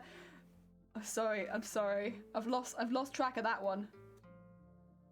Oh dear. Describe active. I mean, Gon is like exceptionally active. Like every time I hear anything from Gon, it's like, oh yeah, I've been coaching swimming lessons. Oh yeah, I've been doing all this like kickboxing. Oh my god, yeah, I've been doing this. It's like, Jesus Christ, Gon. Gon is exceptionally active. I am active, but I just want to be a bed hermit all day. I miss rowing. That's a sport that I really quite like. Rowing was fun. Not like the proper rowboats. I like rowing little boats, little rowboats. Like there's no pressure behind it. You're not looking to go really fast, and it's not very easy to tip out of them. You just row your little boat, and yeah, I like that. I like rowing my little boat. Like sailing's fun, but like rowing, I liked the feeling in my arms, like after rowing. Yeah. I missed that one. Rowing was good. Like, if I ever become a rich bean, I'd probably invest in a rowing machine. Oh, that was rhymed. I want to try rowing. Yeah, it's one where, like, you feel the burn, but, like, it's a really... How to put it? I only ever really felt it after it, because while you're rowing, like, I rowed on the sea, on the ocean, so, like, you'd have, like, the waves, and you'd be, like, rowing through waves, and, like, there's lots of ships. Like, there were ships, yeah, but, like, other boats as well, like, sailing around you, and you'd be, like, rowing through them and stuff like that, and oh my god. It's so good, so good. And so, like, you are doing a lot of exercise, and I was, like, I'd row for most of the session there, but I'd only really feel the burn afterwards, because during the time I was on the boat, I'd just be there, like, look at all this stuff happening, being on the ocean, yeah. Ah, yeah, it was good. It was really good. I enjoyed it a lot. The treasure might still have it once you become older, these things become limited. Yeah, for sure. Like, there'll be some things, like, there's a lot of things you can do when you're older, but there'll still be some things that will become, you know, a little bit more difficult. And, like, I'm already in a position where there's a lot of things I can't do anymore, but that's a bit different. I'm not that old. I had an unfortunate circumstance, but I'm not very old. Yeah. You never know. You never know. When life will just be like, and not that hobby anymore. None of that hobby. Take that one away. But there's always other things you can pick up. If anyone's interested in sewing. A good sit-down hobby. Very nice. Beautiful machines. Very sexy. Oh my god. Beautiful. If I could sell sewing to you a little bit more. It's a good sit-down hobby. I want to row in a pirate setting. I want to hear you say Yarde. We sailed a ship that was very reminiscent of a very old pirate ship. It was part of something called Tool Ships. Because I was very into sailing. And so I was like, bigger ship. And I remember, I don't know who it was that suggested it to me, but someone suggested it to me and I went with a friend. And that was when we ended up sailing to Belgium. And the ship was 80 people. How many masts? 10 masts? Not 10 masts. 10 sails, was it? 2 masts. And yeah, it was like 10 meters up to the first sail. And then you just kept going. And like they all had to be manually put out and put back up again. Except for the top ones. They weren't too bad. But all the lower ones, like the first 3, there you'd have to manually do them. And you would be 50 meters up on the middle of the ocean doing that. I mean, of course you have like harnesses while you're up that high. But it's high and you'll be on the edge of a sail. And it's windy and it's very cold. Very bloody cold. We went in the middle of summer and it was bloody cold. And yeah, you do 8-hour shifts. There are like dinners served 24/7 because someone's always having dinner, and it's really good. That was that was a time you did a lot of physical work on that ship, like because you're constantly like doing the ropes and stuff like that. There's a lot of physical work, and yeah, you would eat so much. We ate so much on that boat. Like they were constantly churning out dinners, and we'd be like, because you did so much physical work sailing a ship like that. It was good though. It was good. It has special functions. It does. I lose my interest in photography hobby. I hope not. That's what I was talking about earlier, where I really hope I never lose my interest in this hobby. My bank account will kill me. Press a certain button, a giant dee ejects the needle. Basically. Traditional ship. I've been in a crew when I was a kid. I was scrapping the ship and put the sail on. Man, it's fun. It is fun. And when we sailed into port, because it is such an unusual ship, like you don't see ships like that around here ever really. People actually come out to see you because it's an unusual ship. I guess in the same way that like if you're driving an unusual train or something like that, you'll get people who are interested come out to see you. So when we came into Belgium, we actually did We did, like, I don't know how many figures of 8 in the middle of the ocean because they were, like, backed up in port, so we couldn't get in. And so we were just like in the middle of the ocean, like, come on, come on, come on, come on, come on. With this massive ship. And everyone was like, left, right.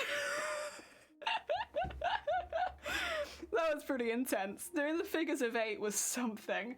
Oh my god. Oh, there was so much to my arms. We did that like a fair few times in the middle of the ocean. And then yeah, when we eventually got in, there were lots of people waiting for us to just to see the boat. Like full families had come out just to see the boat come in. That was kind of cool. I mean, technically we weren't even aiming for Belgium, we were going for France. But we couldn't go to France for whatever reason, so we decided to go Belgium instead. Pretty last minute. I didn't find out till I got on the boat that I wasn't going to France, and we were going to Belgium. Yeah, so I don't know how that many people found out that we were going there, because it would have been pretty last minute, because I didn't even know we were going there until I got on the boat, and I was one of the crew. But yeah, it was really fun. I enjoyed it. Oh dear. Oh, yeah, it was good. It was good fun. I'm glad I did it. I don't know if I'd do it again now because they're quite expensive, those sort of trips. It is like going on a holiday, but I would recommend it to anyone who has a passion for sailing. It is, or just wants to give it a go, I suppose. Did you be like a reenactor for the boat? No. So when you're coming into the port, you have to, you're all on sails, all of us, except for like the one shift I think that was asleep. Everyone else was on sails. So we were all helping with steering the ship. So none of us were reenacting. We were all steering because it's a very big boat. You need like 12 people for the bottom sail. 6 on each side, and then there were 2 bottom sails, so you can imagine we needed a lot of people to get this ship into port. And yeah, it was good. It was really good. I mean, of course, technically you would have heard a lot of, I can't actually remember what it was we were saying. It wasn't heave ho because it was in increments of 4, but there was something similar to that, which would be like basically heave ho to make the sails turn, be like, all right, left, heave, oh, basically, but not heave ho. It was something else. And then yeah, to make sure everyone was turning in sync and stuff like that. You had people at the front, people at the back. Yeah, it was very much an organised activity getting into port. And then once we were there, it was like, yes, we did it. No more figures of 8. We weren't aiming for Belgium, we were aiming for France. Sounds like Christopher Columbus. Yeah, I mean, once we set off, we were aiming for Belgium. It's just, initially we'd all made the plan to go to France, and then it was like, oh nah, Belgium.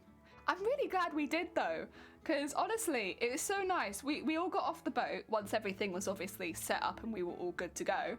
We got off the boat, we had Belgian waffles on the beach, like dipped in chocolate. It was lovely.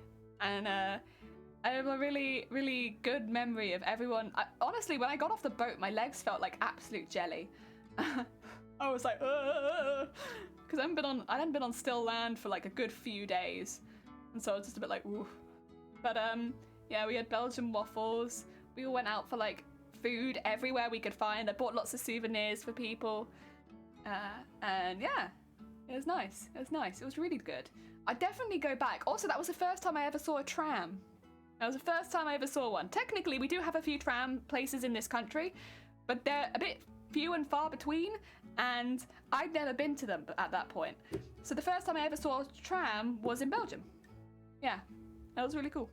I thought it was sick. I remember like looking at the floor on like the what do you call it, roads, and being like, what's all this? What's all this? So I'd be like, that's for the trams. The what? Yeah. So the first time I ever saw the trams was after that. It was really good. Amazing Jelly experience Columbus. Jelly was sailing uniform, big buff muscles. We did have, not a uniform, but we all got given these massive coats because it's so cold on the boat. So you're basically getting these massive, massive coats to keep you warm, especially if you're doing a night shift. Like, you wouldn't necessarily have to wear them on the day shifts, but on the night shifts you'd be wearing them every single night. And they were like waterproof, like really, really warm coats. And we all had our one of that. We had matching trousers if you needed to go up the sails, because it'd be really cold standing up the sails. But for the most part, most of us just wore the coats. And yeah, we were all given one of those. Because it was so cold. So cold. Like, we went in some of the hottest months for like the UK. And yeah, it was freezing. Freezing cold. But that's kind of what it's like, I suppose.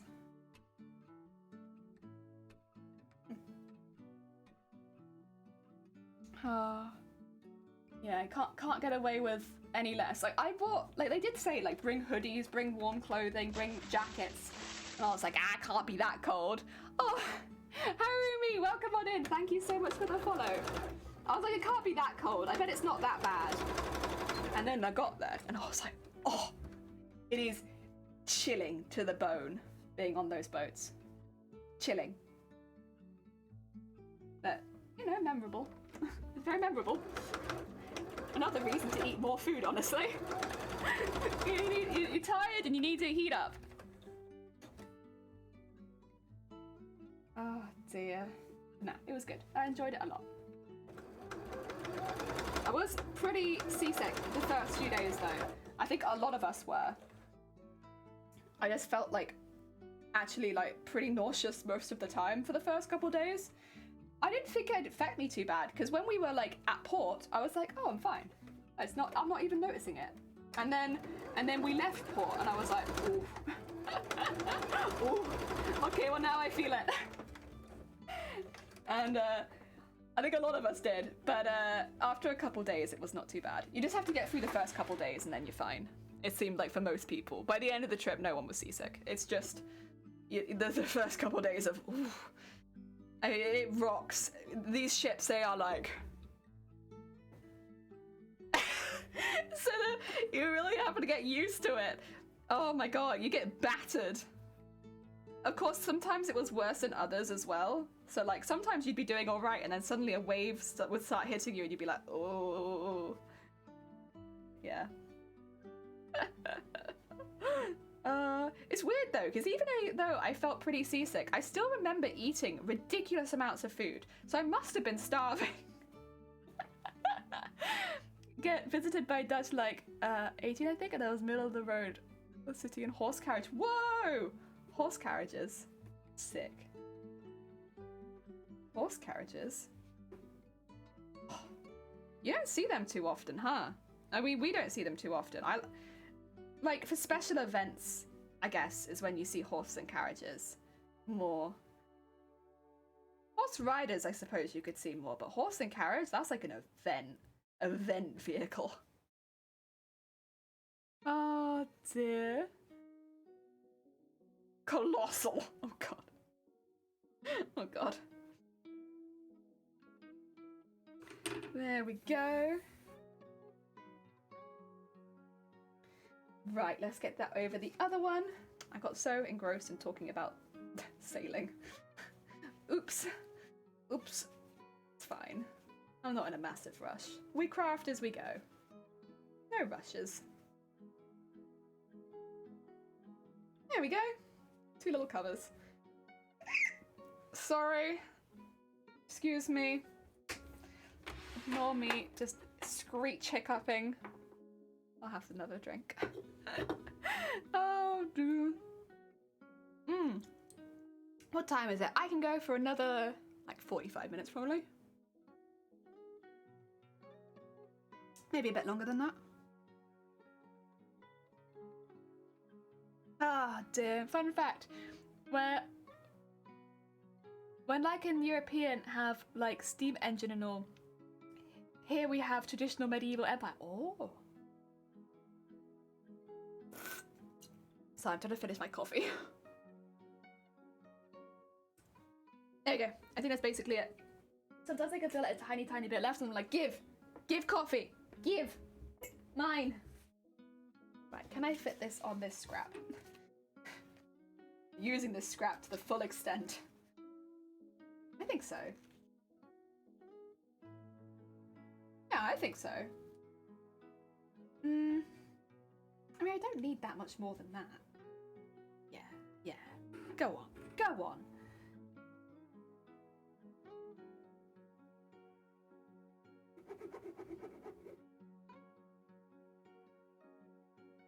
Purple, happy time zone. Purple, how goes it? How goes the cosplay crafting? I hope you're doing well. Welcome on in. We are making a tail. In a minute, if you give me 2 seconds, I can show you where we're at with the tail. We've done 2 segments so far. We're not covering it like a traditional cosplay tail, like with a whole tube of fabric. Instead, we're covering each segment because I want it to look a lot more reptilian. But because of that, it's taking a little bit longer. But you know what? What's new? This cosplay takes a while. This cosplay is taking me a long time. I hope your cosplays are going well. Oh yeah. Very late with technology. We got technology after we visited. Yeah, I got home from getting a COVID booster. Oh, good. I hope you do all right with that. I hope it does not affect you too negatively, and you get your nice boost. Yeah. All right, let me just curve that around this bit. There you go. That'll do. How goes the tail progress? Well, let me show you. Anything to show off the tail. Oh dear, thrope! That's some nice fabric snipping, thanks. What do you think of the tail? We're covering each piece, and then we'll cover each piece in scales, which is why I'm keeping them all as, like, covered with fabric, but individual pieces, because we'll scale all of these. That way, you might see some of this fabric underneath, but it will be really small. So I want it to be the right color fabric in case you see through it, but I also want to keep the pieces individual so that I can scale them like this and put scales all over it. This is where we're at. We've done 2 pieces so far. We've still got to got the whole tail. We're 2 pieces deep. Yeah. And wiggles. Wiggle.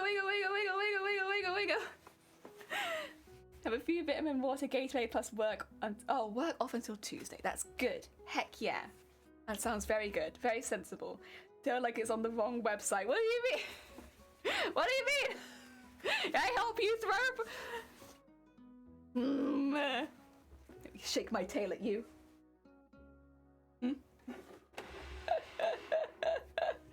Oh dear. Actually, your face kind of sort of looks like a scorpion stinger. Actually, it kind of does. It's the right color for that, to be fair. Alright, let's start sewing these bits together. I'll cut out a second piece in a minute, but I just want to do this piece because, you know, I don't have another piece of purple next to me. Oh, I might do, actually.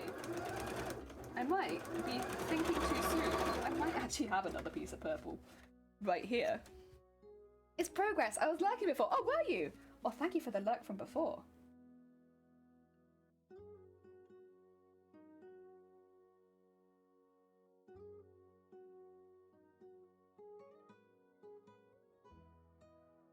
There we go.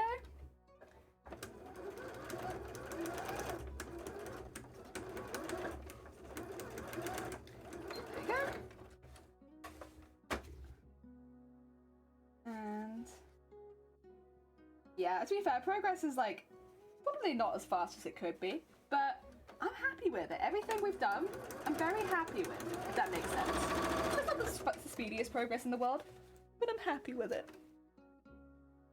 Oh dear. An Animal Crossing you shout. Never played Animal Crossing. Oh, I'm so sorry. Plan taking it easy with Twitch, maybe not read a book. Heck yeah, that sounds like you've got it all planned out. There we go. Spotting them in this fabric is... I say I should get a medal for this. It's very difficult to spot them.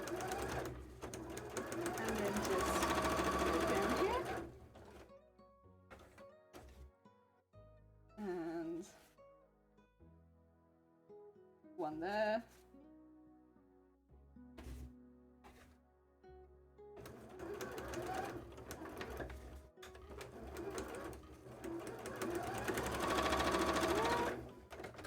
Very nice.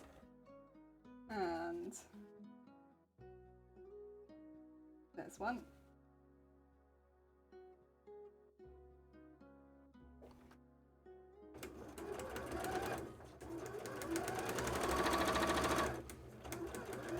Nice. And how many more? Oh, it's just one more? Nice!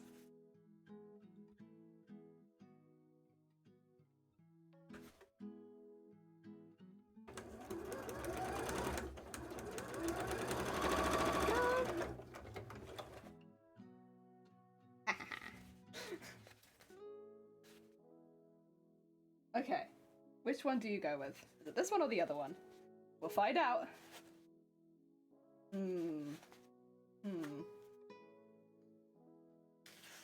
Well, you do fit. Actually, you fit quite well.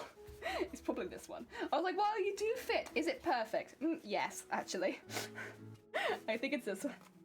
Nice. Okay. Well, good stuff.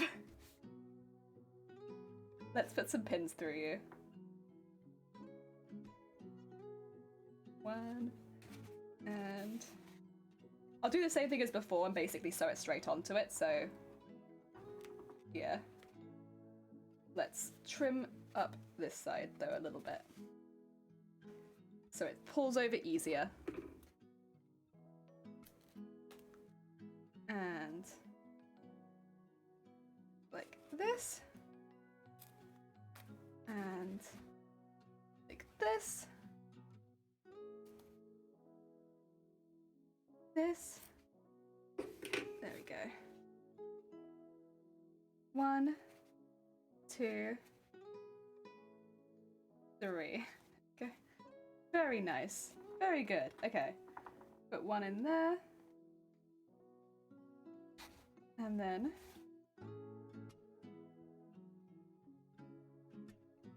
put one in here. Oh, yeah. There you go. And then on the other side. Oh, yeah. Riku, ban me! Why am I getting bopped? Ah, dear, I hope you're having a good day. Welcome in, Riku. How goes it? How goes the streaming? Welcome on in. Play Harvest Moon. I'm very glad the kids are old enough that they can take care of a lot of things about me. Yeah. Especially if you're, you know, you need a bit of time to rest and stuff like that, which is very understandable if you've just had the jab. Oh dear, gotta give yourself some time. Oh dear, can my son the mimic already as early as birthday gift? He loves it. Oh, heck yeah. Oh, I'm not surprised, to be fair. It is lovely. It's a very cool gift. Very cool, very cool. And well, what about you? I'm good, thank you. I'm very good. We're actually making a tail, Riku. A very heckin' cute tail. Purple. Reptilian. Very cute. Perfect for this cosplay. I'm just pinning some bits now before I make the cover for the second piece. So I'll just pin it, you know, vaguely in place, I suppose.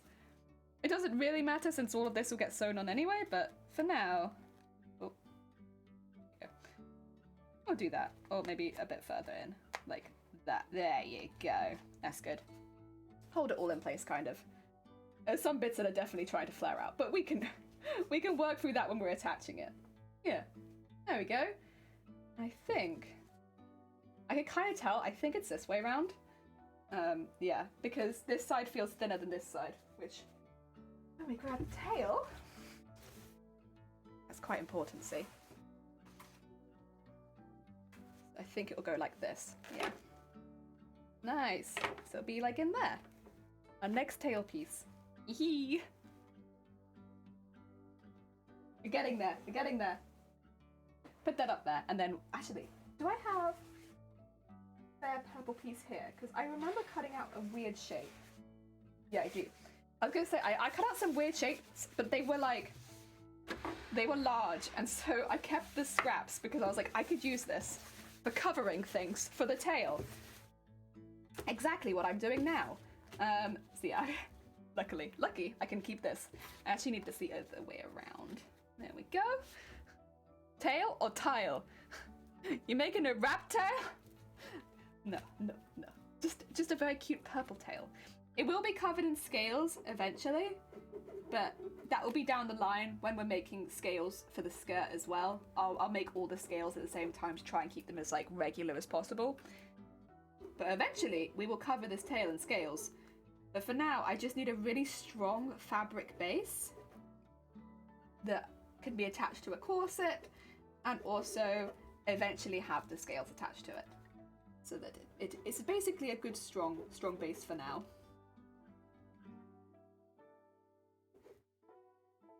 There we go. That's all of them, right? Yeah, it is. Let's cut that out. I was worried that this top rides up a lot, but I think it's okay.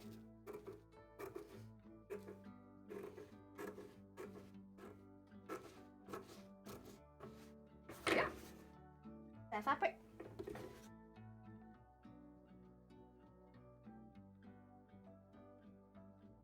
All the way around here.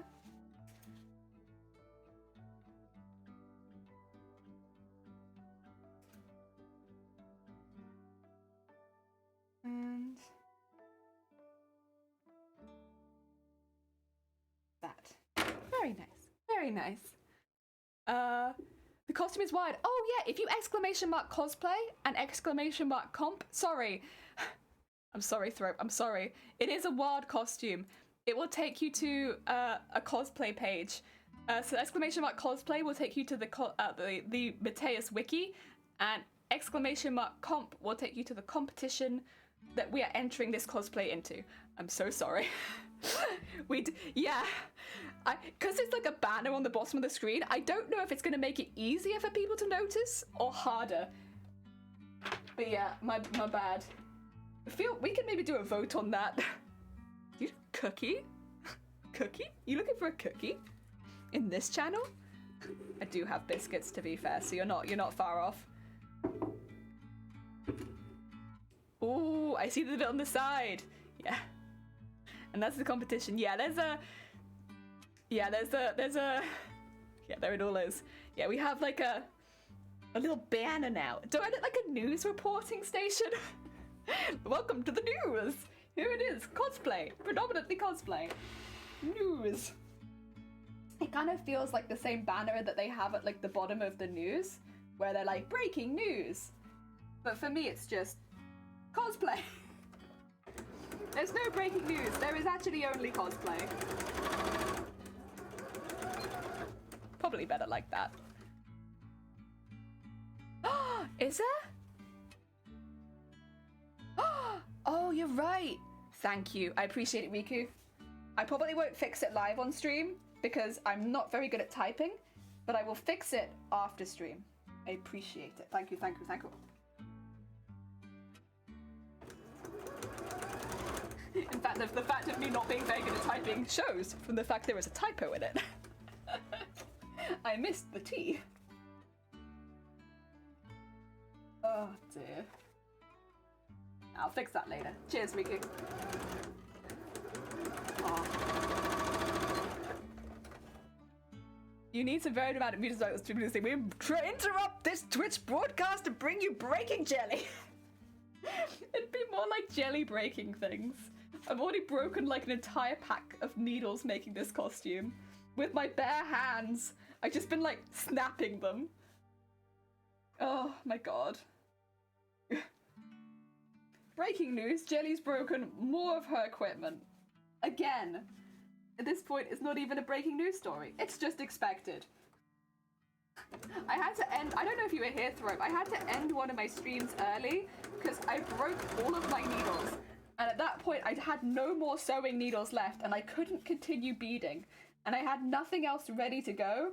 So I just had to end my stream because I broke my equipment. I was just like casually chatting with like people in chat and like offhandedly just snap. There it goes. Too much jelly, tentacles, messy. All the tentacles, yeah. You can. Can you tell you what? What? What? Oh heck. Oh heck. Oh dear.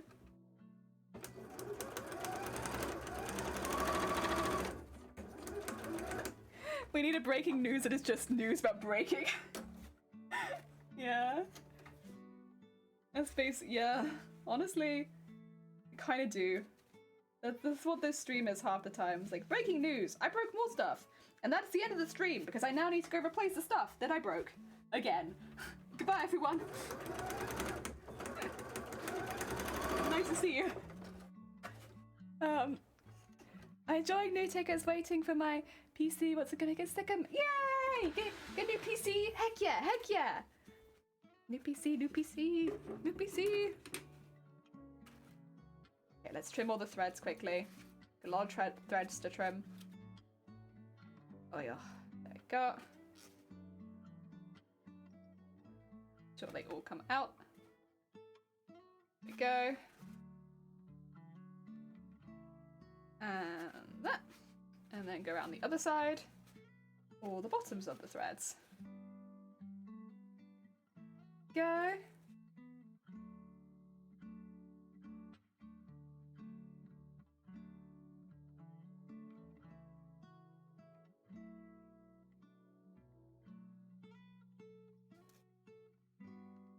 Oh, there you go. So I'm like focusing so hard on trimming the threads. I'm just here like trim threads. There we go.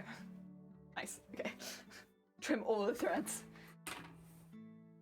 They don't even need to be trimmed that good. I just don't want them like running around inside. Yeah. And you, do you once I get a PC want to do Uno streams together? Riku, I think I'll die. Riku, I think if I did Uno streams, I would just perish. Like that would be the end of me. Because I really don't handle that kind of stress very well. Uno is an exceptionally stressful game. At least the Uno that I have played before. And I don't know, I think I would just die. I think that would be the end of me. I don't think I would survive. Has someone else asked if I'd played Uno before? I think somebody else has. And I think I had to give them the same response of like, I really appreciate the offer, but I'll die. That's it. That's it. I'm dead. I can't handle the stress. Like, honestly, I'd rather just have a handful of cards. So I'm not very good to play against because I don't want to win. I can't handle the stress of only having one card. It gets to me. And then when people start saying Uno or like yelling at you for not saying Uno, I just can't handle it. It gets to me. I don't know what to do. And I panic. Oh dear. And there's all these new rules now where you can like swap cards with people and stuff like that. It really stressed me out. I can't handle it. It's beyond my human handling. Death by Uno. You've asked it before? Or maybe you're the person I've had to say it to. And I'm like, I really appreciate the offer, Riku, but I will die. They will kill me.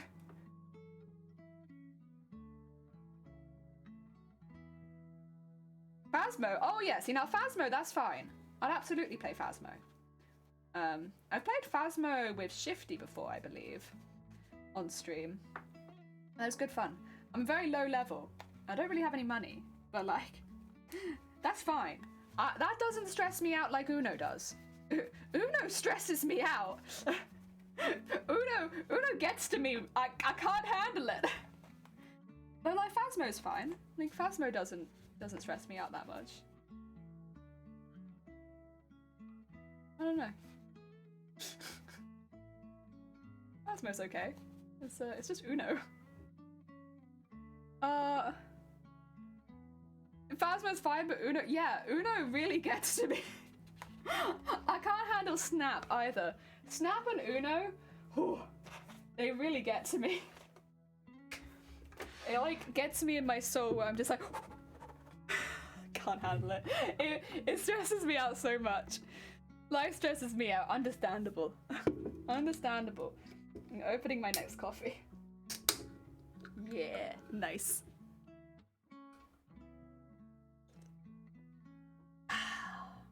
That's nice. It's been out the fridge for a minute, but it's still very cold. Among Us is fine. Among Us, fine. Phasmo, fine. Uno, Hellspawn. Uno, I can't handle Uno. Is that Suntory Boss coffee? No, no. Costa.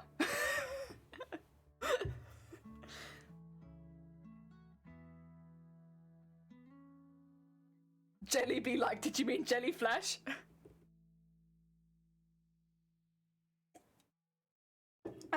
Never heard of that one. Costa is a chain of coffee shops. So, like Starbucks. They're like just a big chain here. And so they've got their own iced coffee that they do in like supermarkets now. Again, like Starbucks. Costa and Starbucks to me are like one and the same. Basically the same thing. It's both very expensive coffee, to be honest, and you don't really get much coffee in your coffee. It's a lot of like milk, but they're fine. They're nice enough. I'd kill people for you, but eating pizza with pineapple is no. I like pizza with pineapple. It's good. I see. Yeah. I'll be honest, with Costa you don't miss out on much. Like I wouldn't come to the UK just to try Costa. If you have a Starbucks, you basically have the same thing.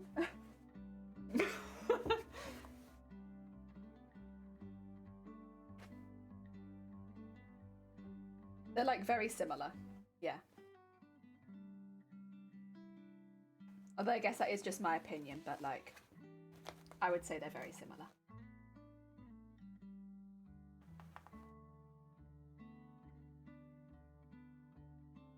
Let's get this pin down.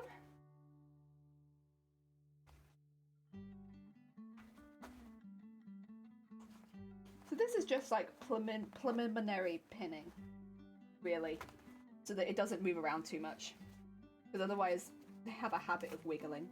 I don't really want it to wiggle too much. A little wiggle's fine, but not too much wiggle. It does mean the other side's going to be very spiky for a minute, though. It's okay. We can handle that. There you go. Make sure everything's tucked in. And that'll be our next piece. Now, do you see this? Look at that. It can still go the whole way that side, but then, yeah. Ooh, it's being stopped. Oh, dear. Want to hear a joke? Yeah, what's up? Went to Starbucks for the second time ever recently. The first visit, I got straight espresso because I wanted to test their coffee quality, and that was a decade ago. The test result, I didn't return to Starbucks for a decade. Oh! Sorry, I didn't want to choke. It's a max of 1.2 euros. Oh, sorry, 120 euros. Starbucks is, yeah. Starbucks is expensive, and I kind of feel the same about Costa. Like, my family calls it Costa Packet, because it costs a packet. It's really expensive. But it's like, it's not bad or anything like that. I wouldn't say Costa is bad, but it is expensive. Same as Starbucks. Ah, dear. People look like a giant smile, did it? Nice. What? So I want to tell you a joke, but talking about myself would be a, oh, Riku, no. Also, Green Nectarine. Thank you so much for the follow. What a lovely name. I haven't had Nectarine in ages. Oh, dear. Yeah. But yeah, if anyone's wondering, that's about... This is why we add them like this, is because it stops the tail going too far. So it's like a... But it can still wiggle. Yeah. Still wiggle, but not wiggle so much. I will not use the rest of this thread. There's not very much on there. I'll get more thread. I'm also, for anyone who wasn't here earlier, using a very, very small upholstery needle because I'm kind of going through foam and I'm trying to just catch the end of it. So I'm using a bent upholstery needle. My needle isn't just broken. It is built like this. They're built to be bent. And it's perfect for this kind of job where you're getting around corners and you're like trying to catch just a small piece of the fabric. Because there's a lot of foam here, so I want to be a little careful. Like, I can sew through the foam a little bit, but I definitely don't want to dig deep into foam. Because the thread will just rip through it, see? Like, as soon as there's any pressure on it. So ideally, I don't go into the foam very much. That's just not good for it. It rips it apart.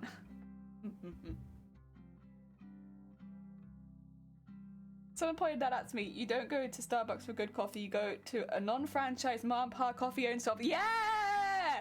So I went again and basically binged it up. I got a large toffee and nut oat milk latte with whipped cream and sprinkles, and that's how you do it. Yeah. And you know what? They're good. They're good. People like talk trash about those kind of drinks, but like they taste nice. I want sugar. Sometimes I go outside and I just want sugar. So that's what I get. I like to self-roast, and you know why? Because I'm lit as Lucifer. It's basically a tentacle. This is at the moment basically a tentacle. So you're not wrong. It is very on brand for us. Although I think you said it's on brand for me. Oh no, just on brand. That's fine, that's fine.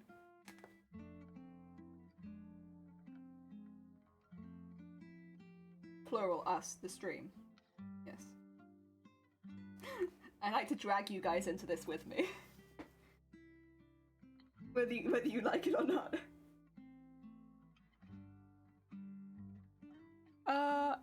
Jelly, you have a big purple tail. I will have a big purple tail, yeah. You wait till I can attach it to myself. It's gonna look so cool, and it's gonna wave so cool. It was a hot day. A giant creamy sugary frozen coffee treat was lovely. Of course, my city is so coffee snobby that you get some looks if you walk down the street with a pink Starbucks.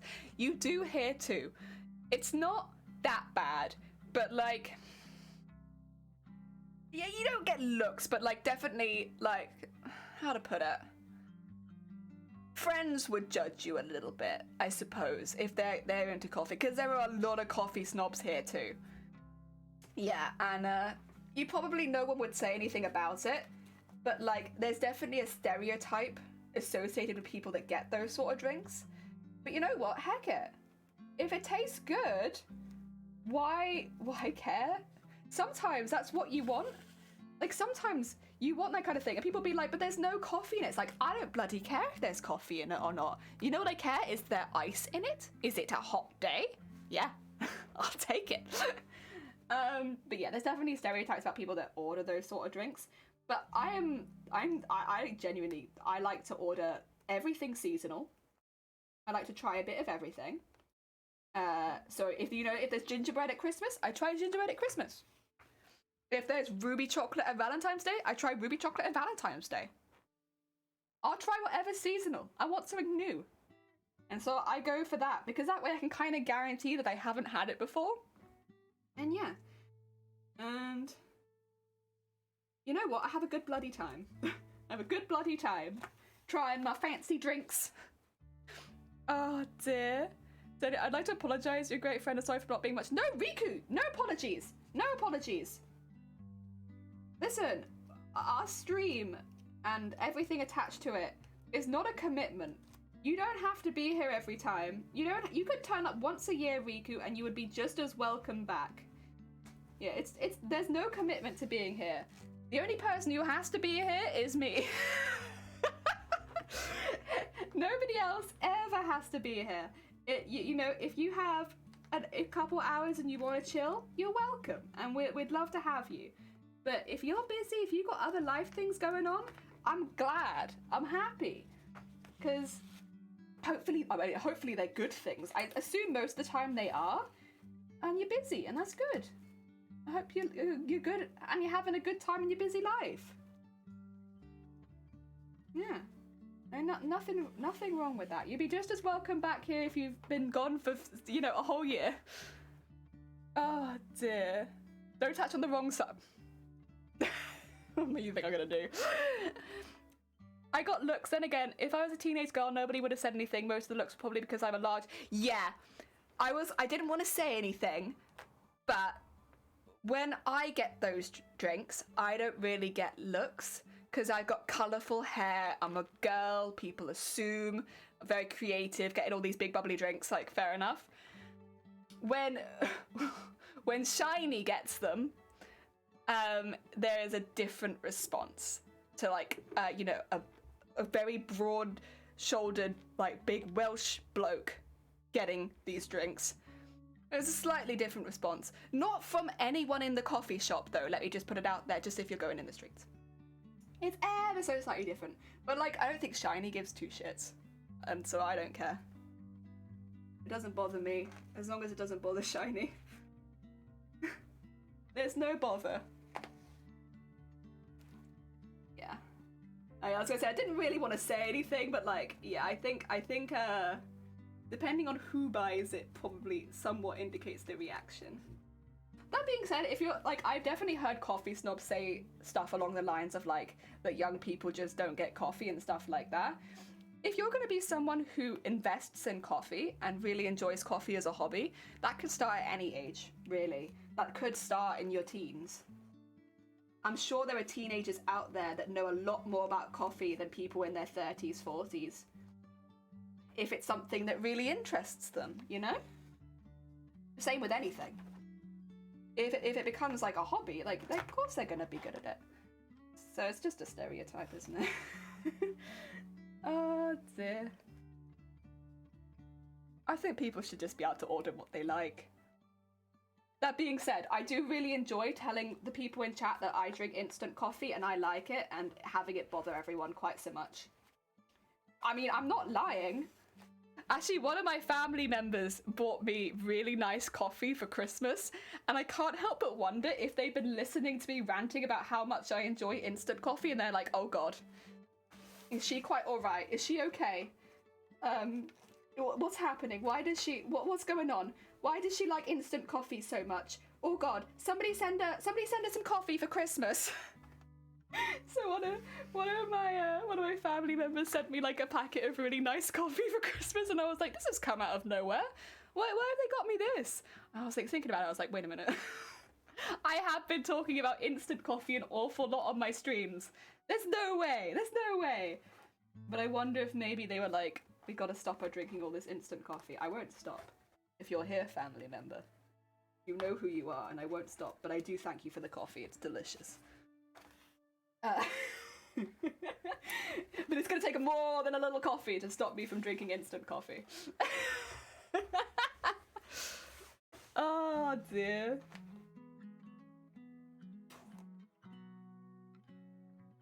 Oh, there you go. And maybe it's me. Maybe I just burn every bean that I touch. Could just be that. I agree thoroughly on all points. It's good. Oh dear. Yeah, sorry, I talk really quickly. It's difficult to get a word in edgeways around me. I'm just like, I don't actually care about the looks I mentioned. I just thought it was amusing. Yeah.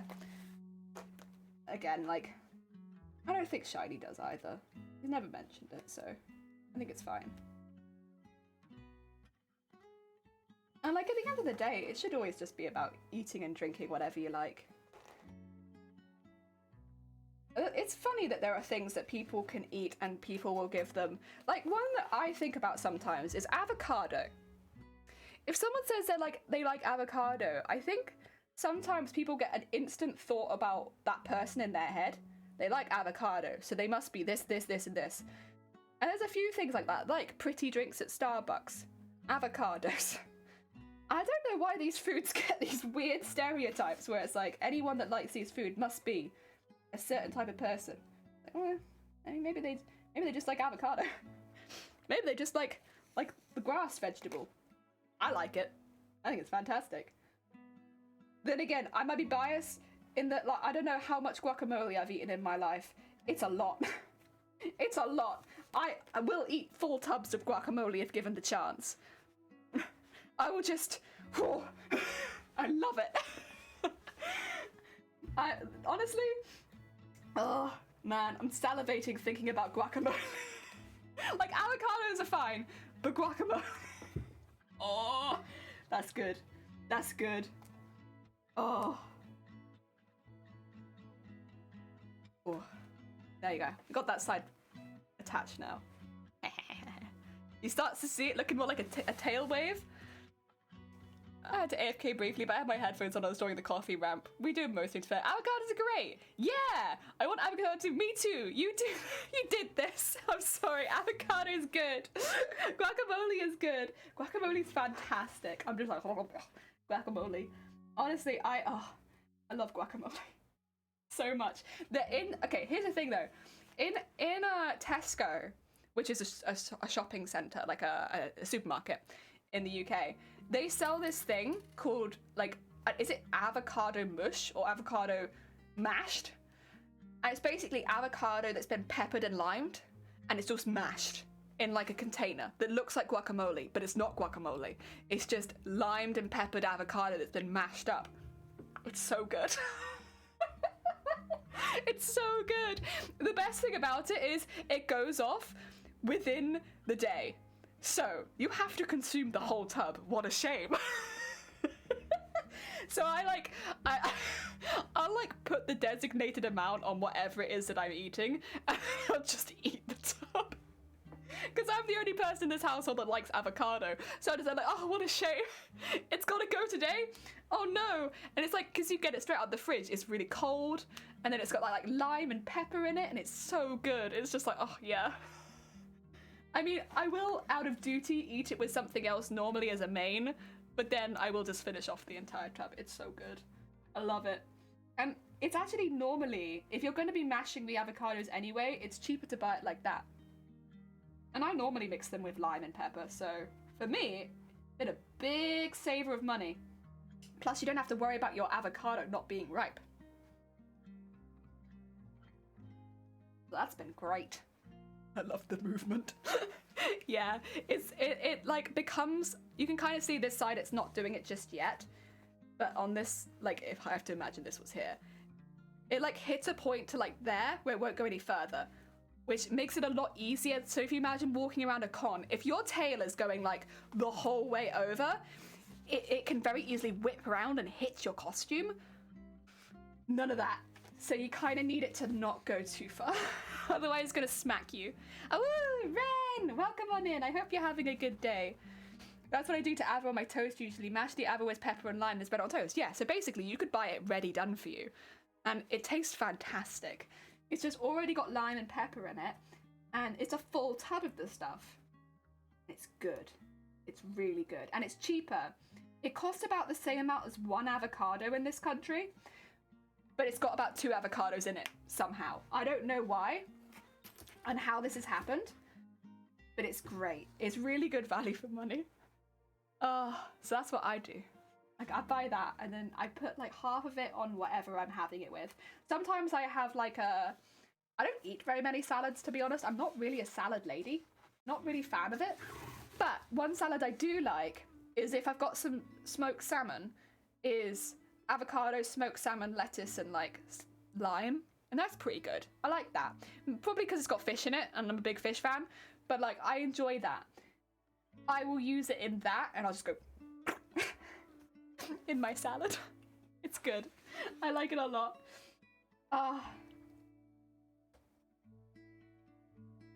It's probably not like a healthy salad, but it's a good salad. Very good. Like, if you're looking for a health salad, I don't know that that would be it. But it's good. Oh.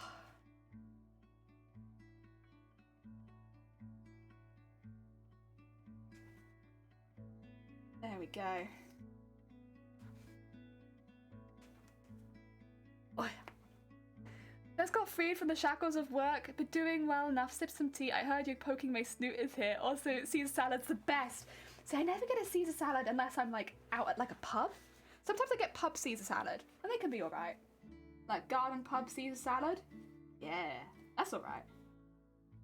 I don't get them very often though. I had them quite a bit growing up because it was like one of the few things I liked from the pub. I was quite picky. I really didn't like, I didn't like a lot of things that the pub served. They'd be like, we got burgers, we got chicken nuggets, and I'd be like, ew. I don't like burgers. Parents be like, what do I do with this child? This child doesn't like burgers. Get him a Caesar salad or something. And have the Caesar salad. So I had that quite a lot growing up. Because I didn't like burgers. Which when you look at kids' menus, they're always like burgers and nuggets, so I just be there like, don't like it. I didn't like chips growing up either. That was a hard one. Like, a kid that doesn't like chips. I don't like chips, and I don't like burgers. Chicken nuggets I would sometimes like, depending on the day. But yeah, I did like Caesar salad though. That was good. I think it's had a nice mixture of things in it. I was like, I can pick at this. I didn't like onions either. Yeah, that was one when I was a kid. I strongly... No, that's not quite true. I liked pickled onions and no other type of onion. Which is, I look back at it, I'm like, what the hell, child? You like pickled onions and no other kind of onion. And like pickled onions are strong. I remember just like putting the whole pickled onion in my mouth and being like, yes, delicious. But like not recognizing that it was an onion. Because even though it says onion in the name of it, I never really associated pickled onions with onions. Because they were different. Oh dear, I hate cucumbers, but I love pickles. Yeah, to be fair, I guess once like pickles, they do taste quite different.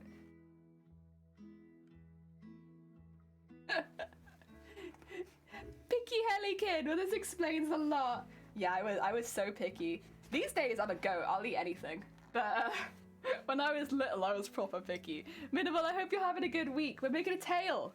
We're just adding each piece of foam individually, but like, look at this. We're slowly getting a wiggle going. Wiggle tail. So it'll just sway, sway, sway, sway, sway, sway. Oh dear. We're getting there, we're getting there. It's a slow process, but it's like very worth it. For a cool tail. For a cool heckin' tail. I thought it was a horn for the head. That would be cool, but it would also like wiggle. I just woke up. You're all good. A wiggly headdress horn. That would probably it would be a statement piece. I mean, but it might be a little dangerous. A statement danger. Oh dear. Yeah, just been chatting about foods. We chatted about avocado, foods that we're picky about, stuff like that, you know. Yeah, these days I'm not really picky about much. I still don't really like mushrooms very much. I like them raw, and I like them dried. But I don't like them really any other way. Dried and raw is the only way I really like mushrooms, which is not generally how they're presented. So most of the time, I'm not a massive fan of mushrooms, to be honest. That's okay, though. Everything else I'm pretty good with. Yeah. Talk about a wiggly horn. Tiefling with a wiggly horn. Sorry. Heck yeah, tiefling with a wiggly horn. Grew up in a fishing community and I did not like fish at all. Oh god. Oh god. That's a hard one. That's a hard one. If you grow up in a community that like has a food like that, ooh, that's gonna be rough. I know quite a few people that don't like fish actually. Like still don't like fish. Most of the time fish is not too difficult to avoid, but if you're in a fishing community, I imagine that's not the case.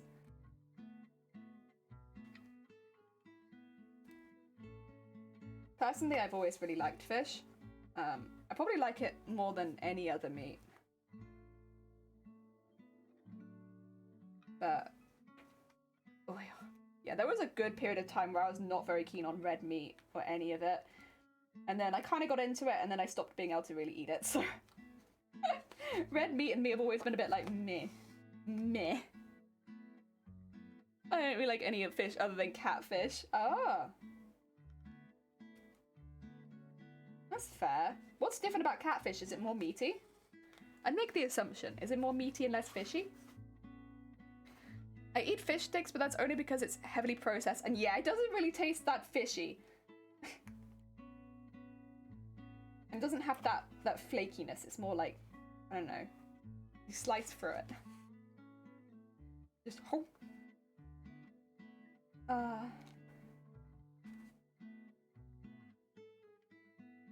Go. You can buy individual fish sticks at the supermarket, and I've been tempted to start buying them as snacks. Just like one fish stick, please. Thank you very much. But then I also am like, I don't know if I want to risk it in a supermarket shop, like as because it comes in the post. Not the post, but like it gets delivered. So I don't know if I want to risk it. I don't know if it'd get delivered well.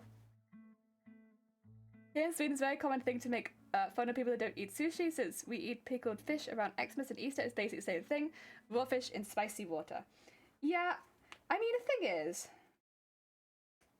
I suppose if you're like used to eating something stronger, but I can't really blame people for not enjoying fish. Because it's one of those things where if you haven't eaten it a lot, it is a very different flavour. I think but it's one of those things that you can introduce to people in a way that they will maybe be more open to it.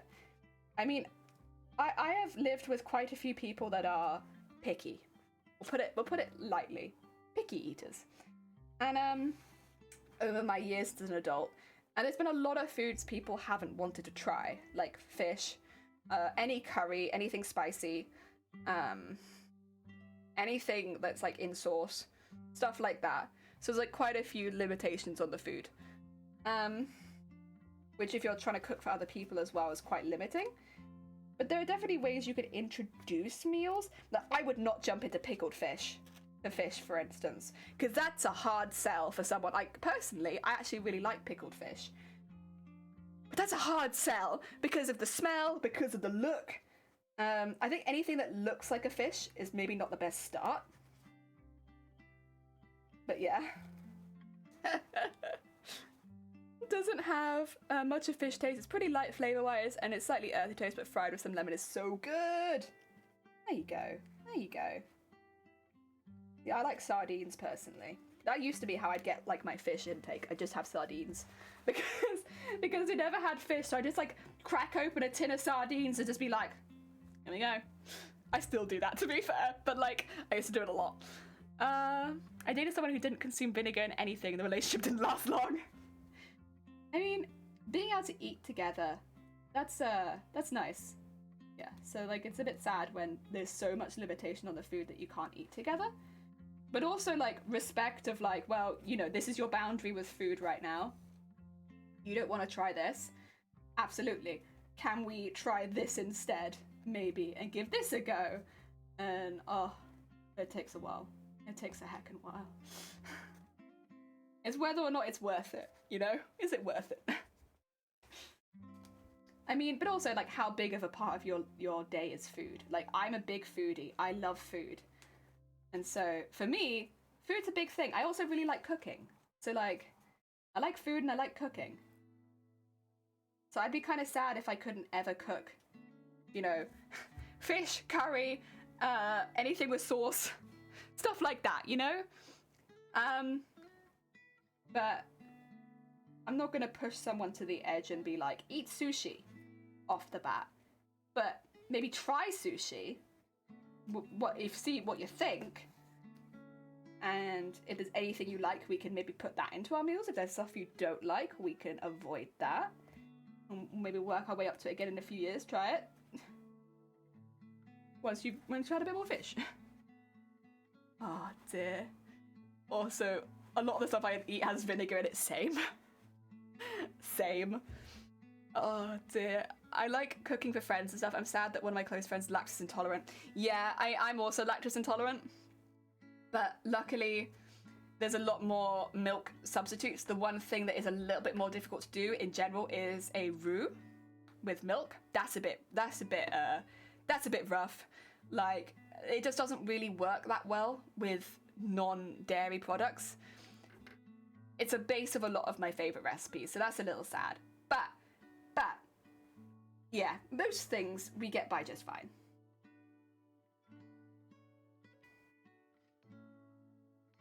Oh dear. It's like, I can't make so many things or you'll die. It is, there's not too many things.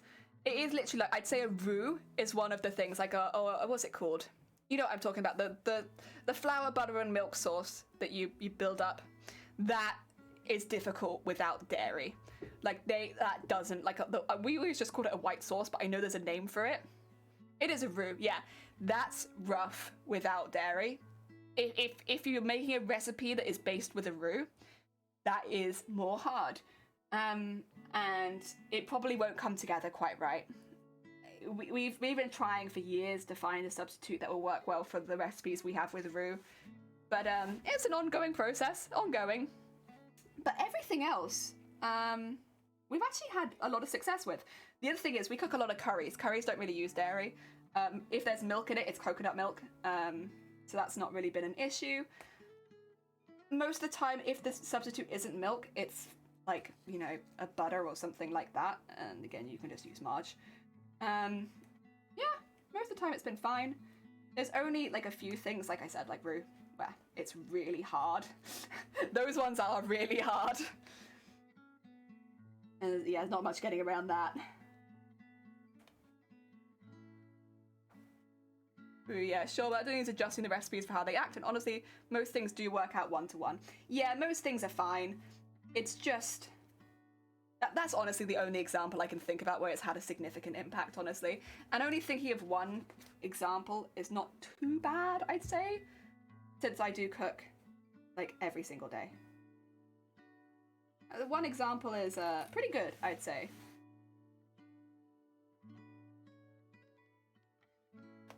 Oh, did I catch some pieces? Okay. 2 seconds. I need to do some really cute, tiny, tiny knots.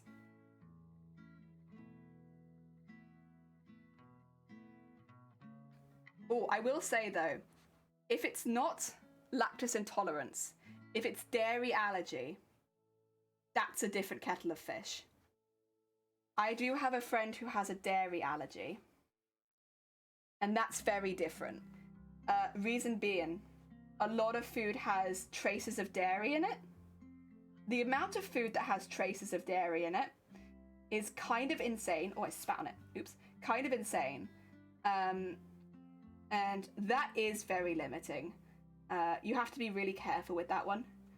Because lactose intolerance won't... It's uncomfortable, but it won't kill you. Dairy allergy will kill you. So it's a little different. Because having trace amounts of dairy in my food is not a problem. Having trace amounts of dairy in someone with an allergy's food is like having trace amount of nuts in someone with a nut allergy. You know, if they have a strong allergy, it can be really dangerous. And unfortunately, my friend is someone who does have a very strong allergy. So, yeah. If it's a dairy allergy, then yeah, that's a very different kettle of fish. Because it's not just not using milk and butter, it's also checking every single ingredient that you use to make sure there isn't trace elements of dairy in it. That's a pain in the arse. You'd be surprised at how many random things, like sausages and stuff like that, and they're like, trace elements of dairy, and it's like, where? Where is the trace element of dairy in this? It's a sausage. Yeah, it's a... That is different, and that is a real pain in the arse. I mean, I'm sure anyone who's cooked or who has allergies, cooked for or who has had allergies, can probably agree that those sort of things, like trace elements of shellfish, trace elements of nuts, trace elements of dairy, it's like, it's difficult. You have to be careful for those. Pain in the arse. Pain in the heckin' arse. Why is there dairy in the sausages? Where did it come from? Why is it there? Yeah. I mean, it's a little bit different, but, you know. Tricky thing is eggs. You can't get egg replacers for most cooking or baking, but you can just get an egg, you know? I know eggs bean anytime, not doing eggs ben anytime soon. Yeah, eggs is a hard one. I mean, like you said, there are egg replacements for like cakes and baking and like cooking and stuff like that, where there's stuff you could put in instead of eggs. But if you want a fried egg, you know, Wagamama's, which is a ramen place? Not ramen place. Wagamama's is they are, I think, a Japanese food place, but they also do, I'm pretty sure, some Korean food in there. So let's just say generally an Asian food restaurant. So it is a little bit of everything, but they do a lot of ramen. You can buy a vegan egg in there, and it's like, it's a vegan boiled egg, and you can get it in a little cup, and we've ordered it just to see what it was. We're like, what is your vegan boiled egg? Now, it doesn't taste like an egg, but it does look like an egg. And it's got like, what do you call it? It's got like kind of a gelatinous white, and then it's got like a mayonnaise as the yolk. And Yeah, it's interesting. It doesn't taste bad, but it doesn't taste like an egg. That being said, if you wanted something that was like an egg substitute completely, because it's more coconutty and mayonnaise-y tasting, like not mayonnaise, I should say like spicy mayonnaise, like sriracha mayonnaise or something. There's like a mixture of coconut and that kind of taste, nothing like egg. But it's got the texture a little bit closer, because it's got like kind of like gelatinous white.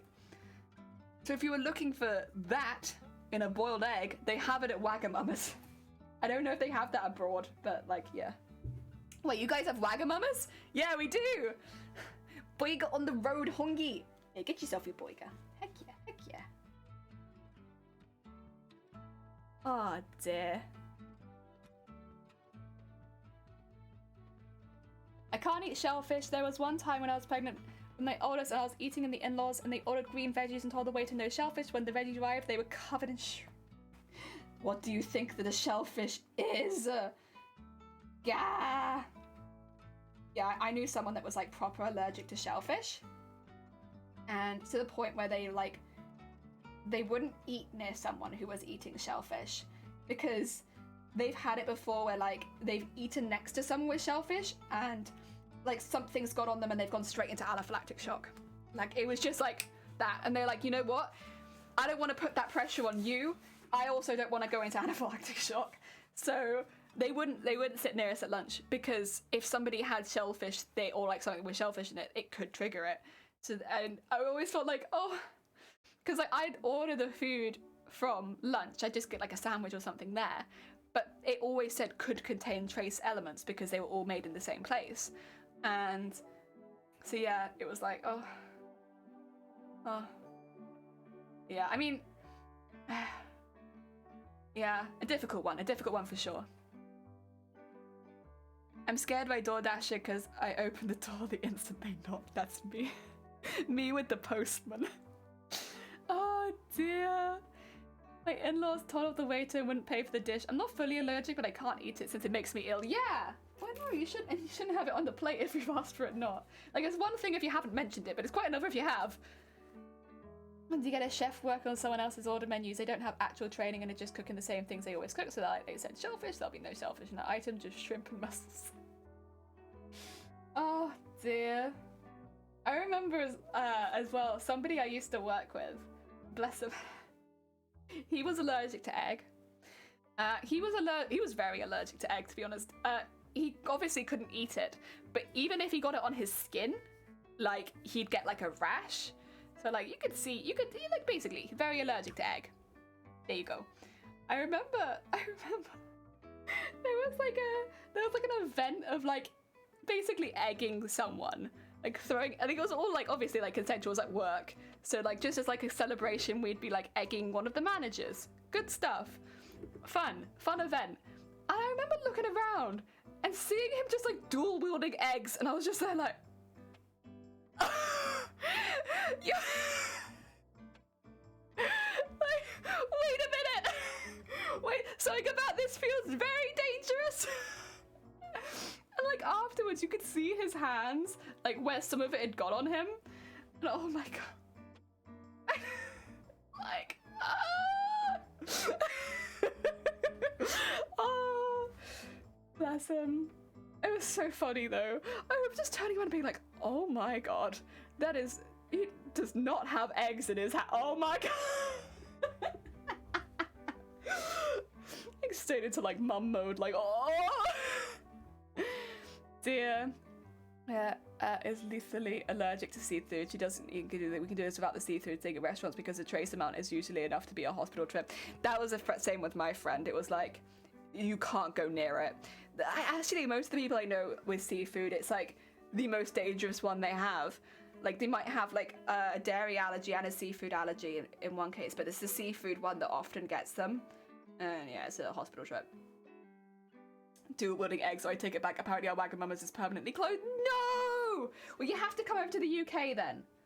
Listen, we've got a vegan egg. We've got a vegan egg here with your name on it, Thrope. It's at a Wagamama's. A Wagamama's somewhere in the UK. There is a vegan egg here. Just waiting for you. Patiently.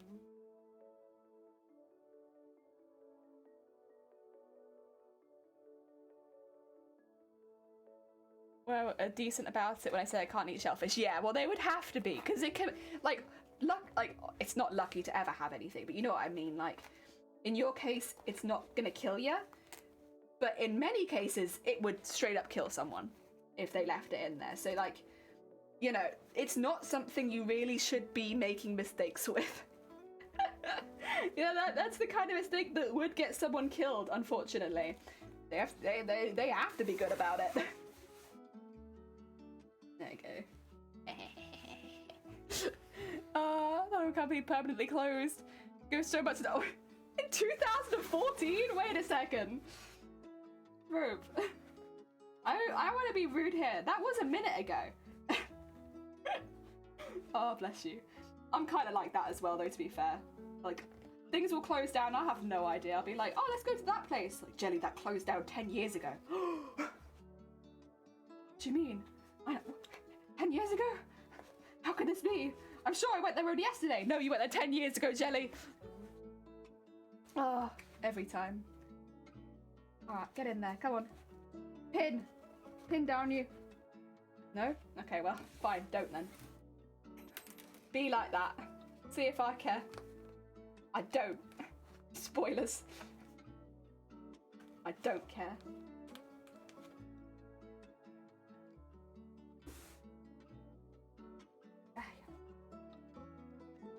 There you go. Why won't it go through, huh? There we go, there we go. This one? I don't know why this one won't go through.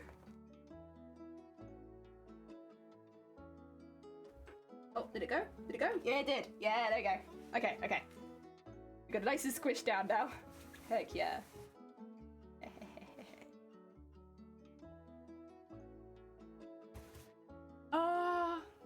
This room is moist. Oh no. Oh no. I work with food. I'm very careful when I'm told of an allergy. Yeah. It's like just safe, isn't it? Just be safe. Technically, moldy bread can kill me because I'm severely allergic to. Oh! I never thought of that. Because, yeah, of course, moldy bread is penicillin. So for most people, it's like, you know, it's not the worst thing in the world if the bread you eat is a little bit, like, obviously try not to eat moldy bread. But, like, for most people, it's not the worst thing in the world. But I didn't think, of course, you can be allergic to that too. Oh, Ren. Oh, look after yourself. I wonder if with it being in such a small dose, whether or not it would have that same effect, but... Shoot. Sounds like an easy job for an assassin. I mean, you're not wrong. I'll give them the moldy bread.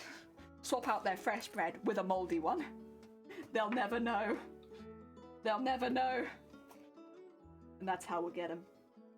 We get him with the moldy bread. I mean, as far as assassination plans go, it's pretty tight. You gotta admit, Ren.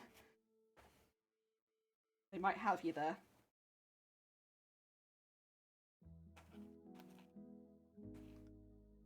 They'd never suspect the bread. You know?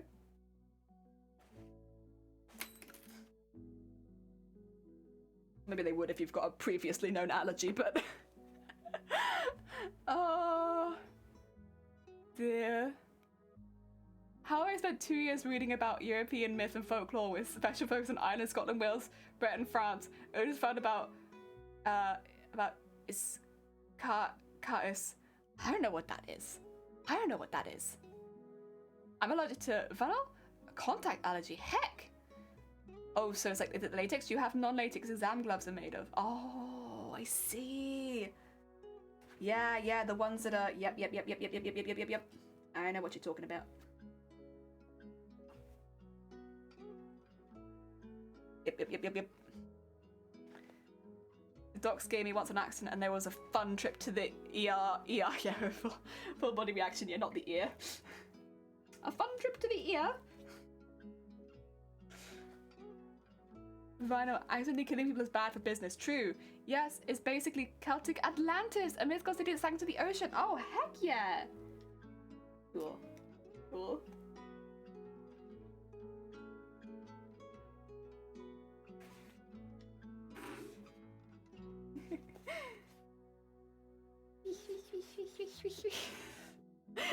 I love this.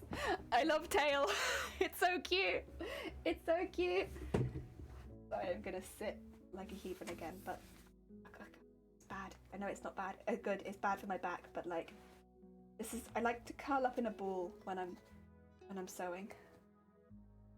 Oh my god! Ren! Oh no. No. Is party on cooldown? Hopefully. Ren, thank you so much! That's very kind of you! Heck, how's the tail going? I see it's going really well. We're on part 3 of 10. Party. Who did it? Jason!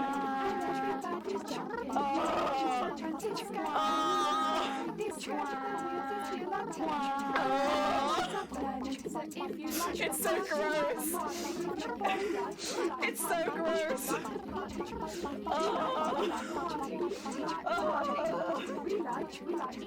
Again, Ren, thank you so much. That's very kind of you.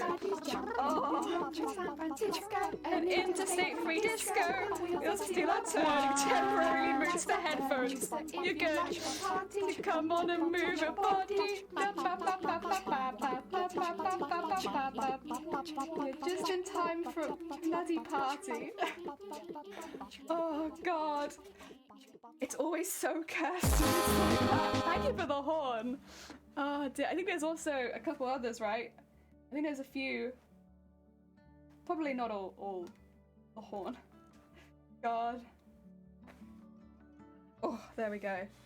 Hey, where's flex tape? I thought there was a flex tape. Oh no. Did it not work? Or is it just lagging? Penguin, heck yeah. Let me check. Oh no, it's gonna come. It's just lagging. Oh god, that was a lot of damage to be fair. Jesus Christ. Oh. So that's when the stream goes from like chill, vibes, cool times to in 2 seconds. Oh, no, thank you very much. Know what we haven't had before? We haven't had the party with Blue playing underneath. Still, you're 8 hours in. You do it. Oh my god, I am 8 hours in. Jesus Christ, what time is it? Oh, I should probably stop soon.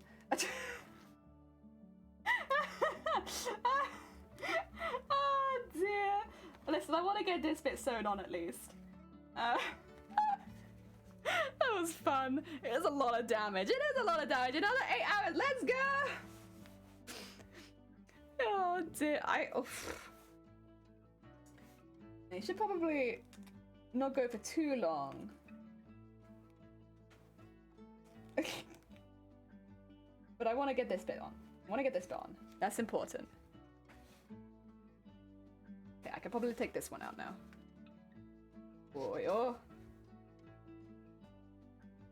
Oh, we're getting there. But yeah, this is how it's gone so far. Sorry.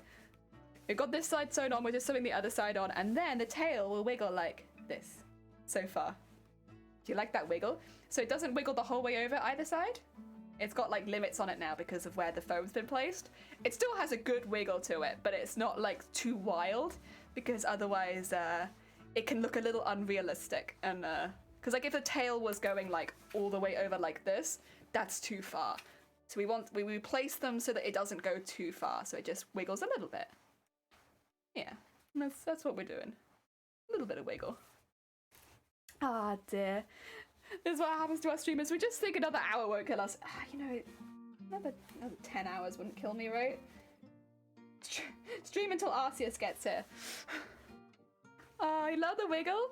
How do you do the wiggle? Is there a wire in it? No. So, the way that it works, see this like piece of fabric?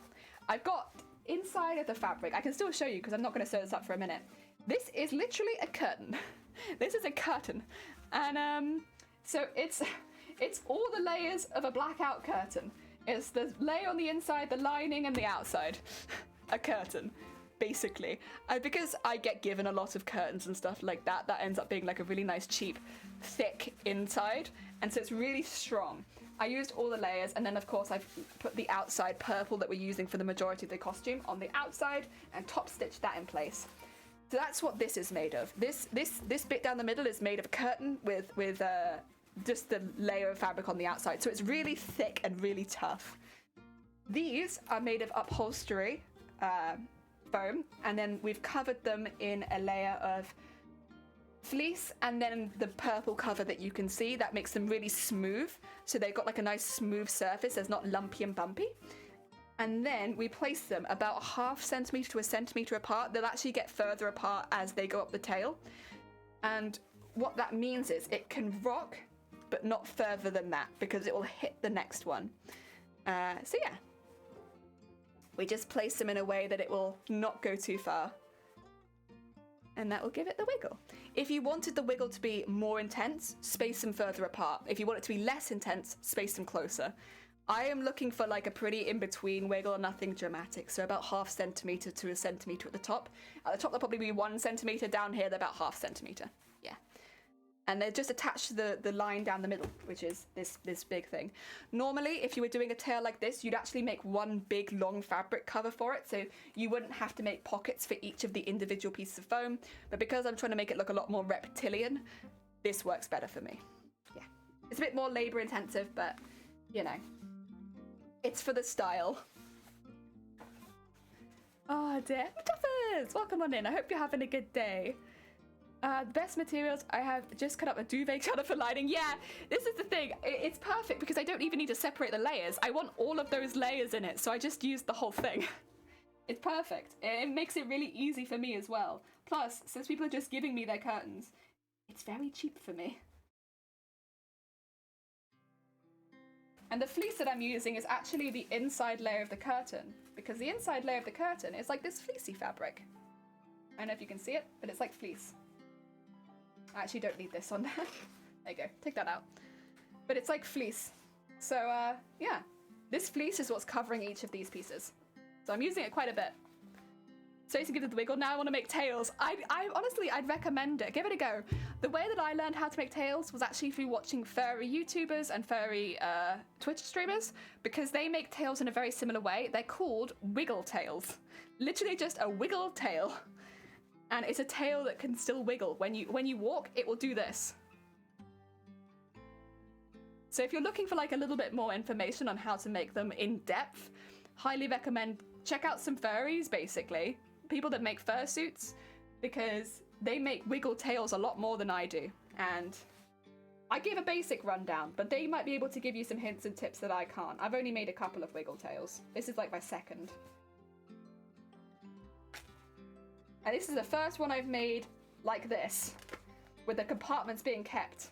Yeah. I made a crab costume before. It was a similar thing, but with the legs. Yeah! So they wiggle when you move. That's sick. I like that. I like that. Wiggly crab legs. Heck yeah. Ah, dear.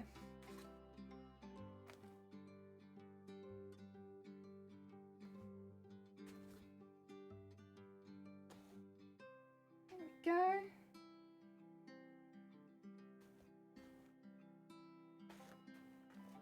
And probably want to tie this off quickly because it is getting very short. I'm gonna struggle to tie it off, so I need some more thread. That's okay. I used the thread to go the whole way around the other one, so it did a good job.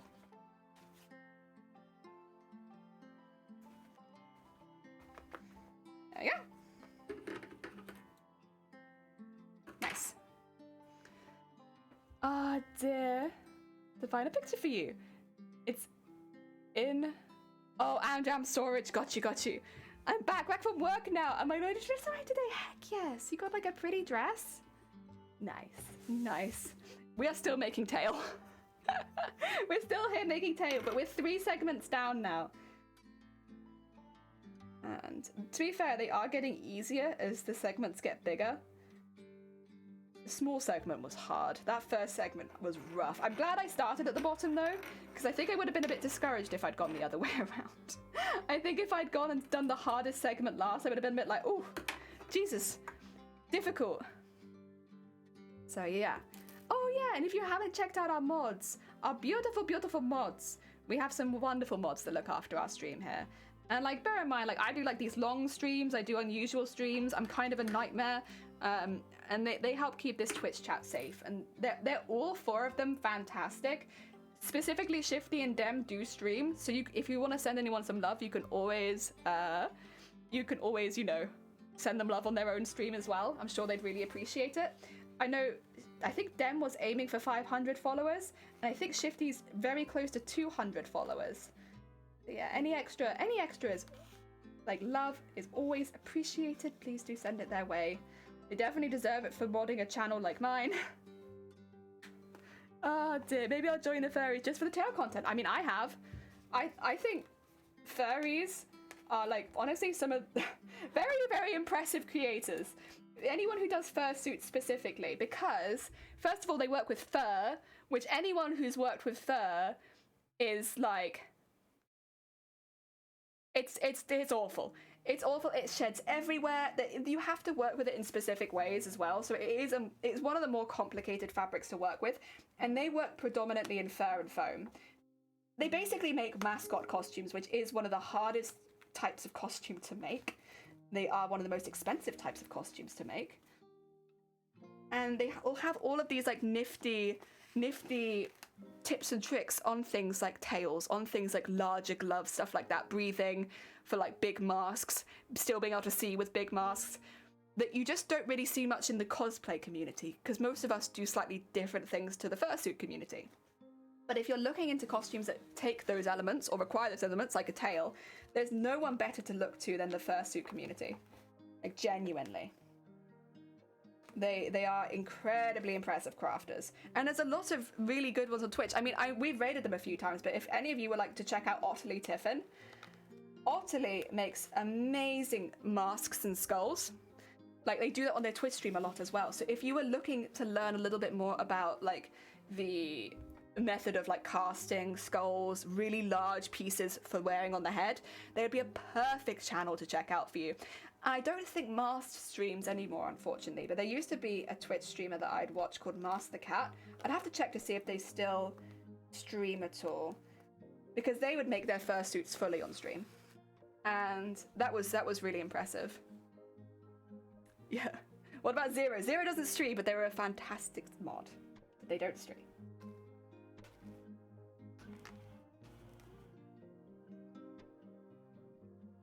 Oh dear, it sticks to everything too, it does. Oh, Creates, you're a fursuit maker. Well, there we go. There we go. Cool. Are you streaming? Yeah, mostly stream knitting or sewing, but occasionally do a fursuit stream. Well, there we go. There we go. We got one.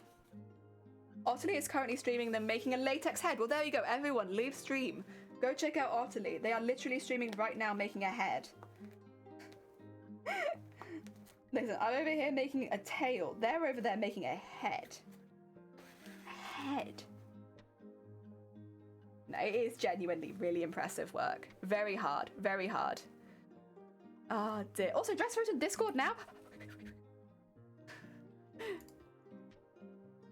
Oh my god. Jesus Christ. Sorry.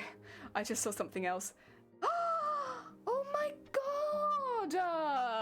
Oh, wait. That's so cute. Oh, I love the back. That massive bow. Oh, I love your tattoo as well. Very cool. But, oh my god. That's so cute. The stars as well. Aww. I love the layering on the, the lace at the bottom, where you got like the 3 layers of pink. I think that looks really good. Yeah, that looks really good. I like that. I love it when dresses do that, where they they layer lace, but they do it in slightly different shades. It looks really good. Dropping your follow either way. I love finding new creatives. Exactly. Isacia also streams. Guys, listen. We have Creates. We have Isacia. If you guys just want to leave this stream, if you guys are looking for if you need yet another reason to leave this stream, there you go.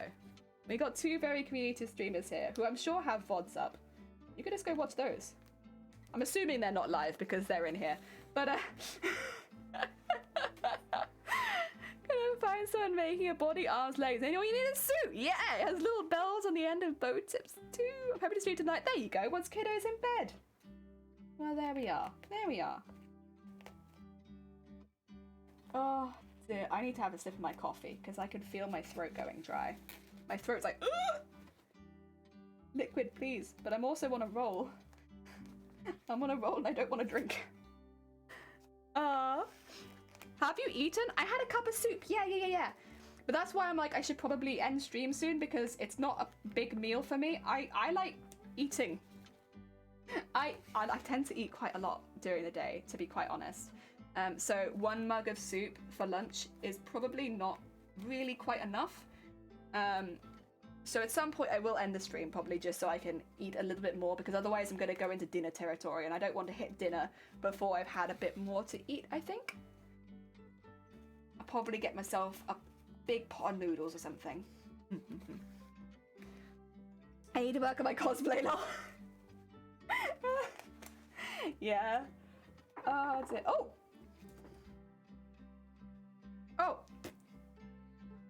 I thought I was bleeding, but it was just part of the pin come off. Oh, yeah.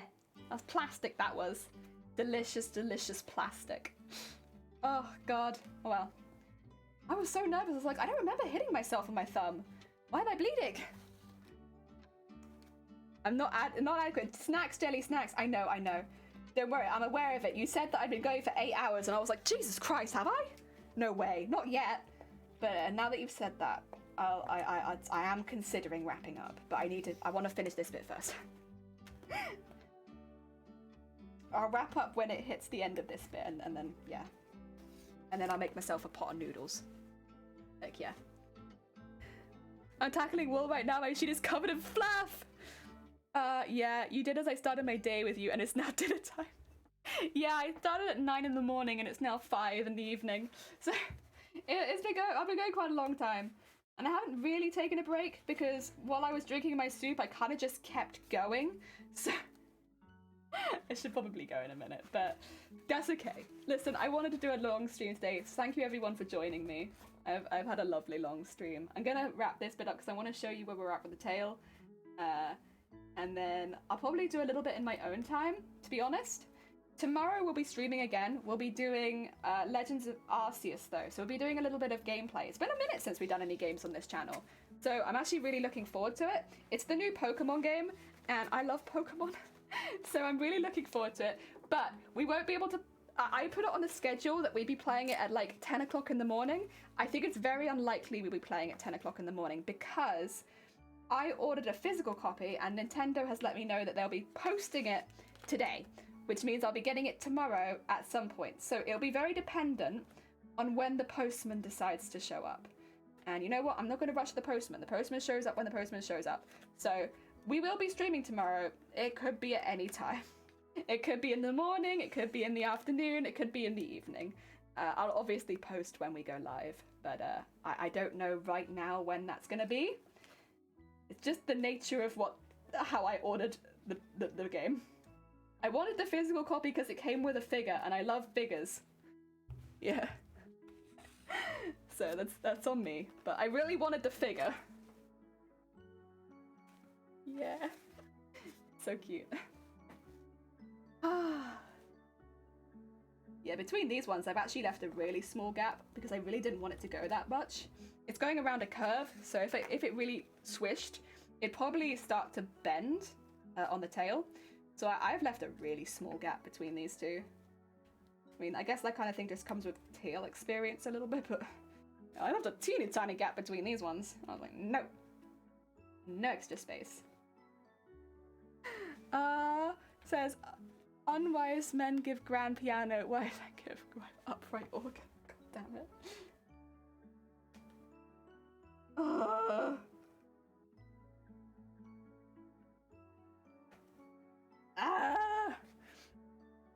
I wish I could check in real life time where my package is currently. Honestly, same.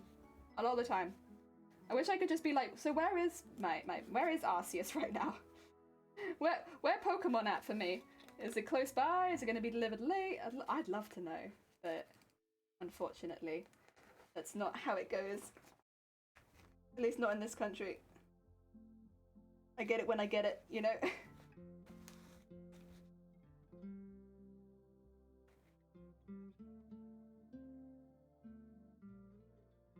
we go. And take this out. Oh yeah. I see my package is on its way from the airport. Oh, you can see that? All I can see is like, package is on its way. And it's like, okay, cool. They sent me an email to say it's on its way and that's all I get. Get the package is on its way. And it's like, well, I should hope so. I did pay for it, but like, you know, when's it gonna get here? What time of day, you know? When do I have to be listening out for the post? Anytime. Honestly, I'll take anything. I'll take anything. But most of the time, did I tell you? I think I did tell you actually about what happened with my post the other day when they left it underneath someone on my road's bush and just put like a bin over the top of it. Yeah, that was something. I thought my package hadn't come and they said it'd been delivered, so I like sent them an email being like, hey, so it says it's been delivered but I haven't received it, and they were like, check delivery info, and I was like, okay. And there was a picture of a bush that I know where it is, it's on my road, but it's like, it's not my house, and it was a picture of a bush on my road with a bin over the top of it, and I was like, what is this?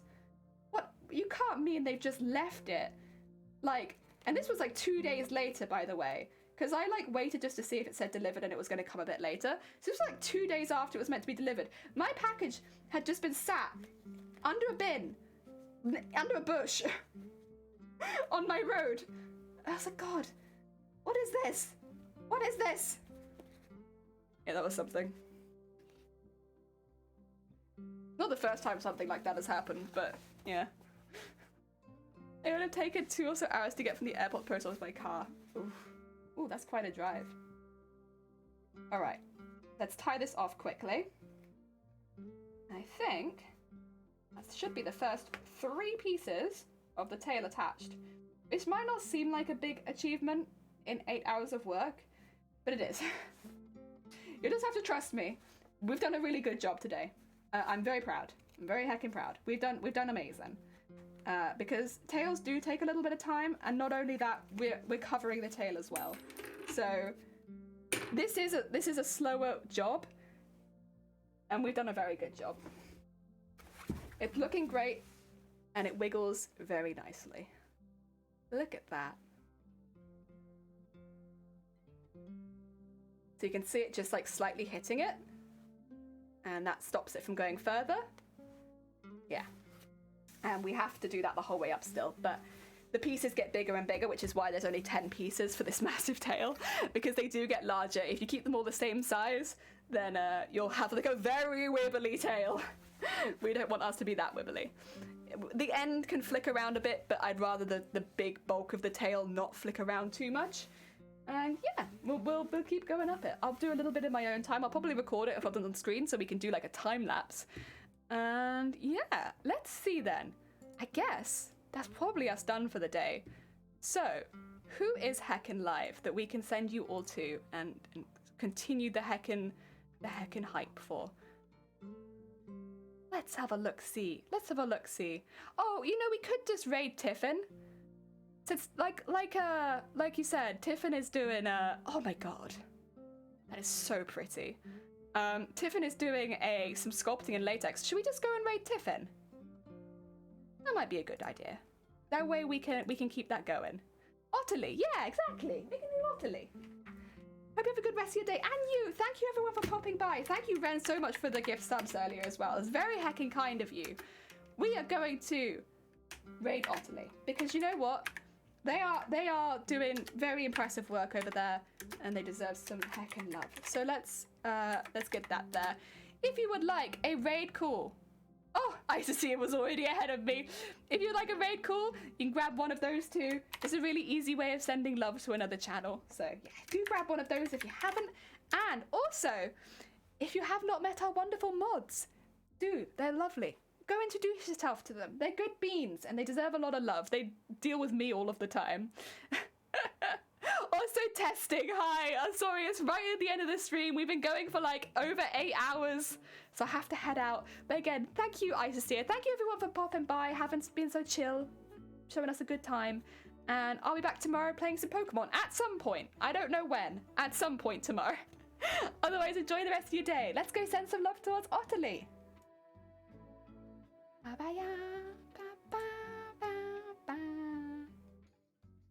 There we go.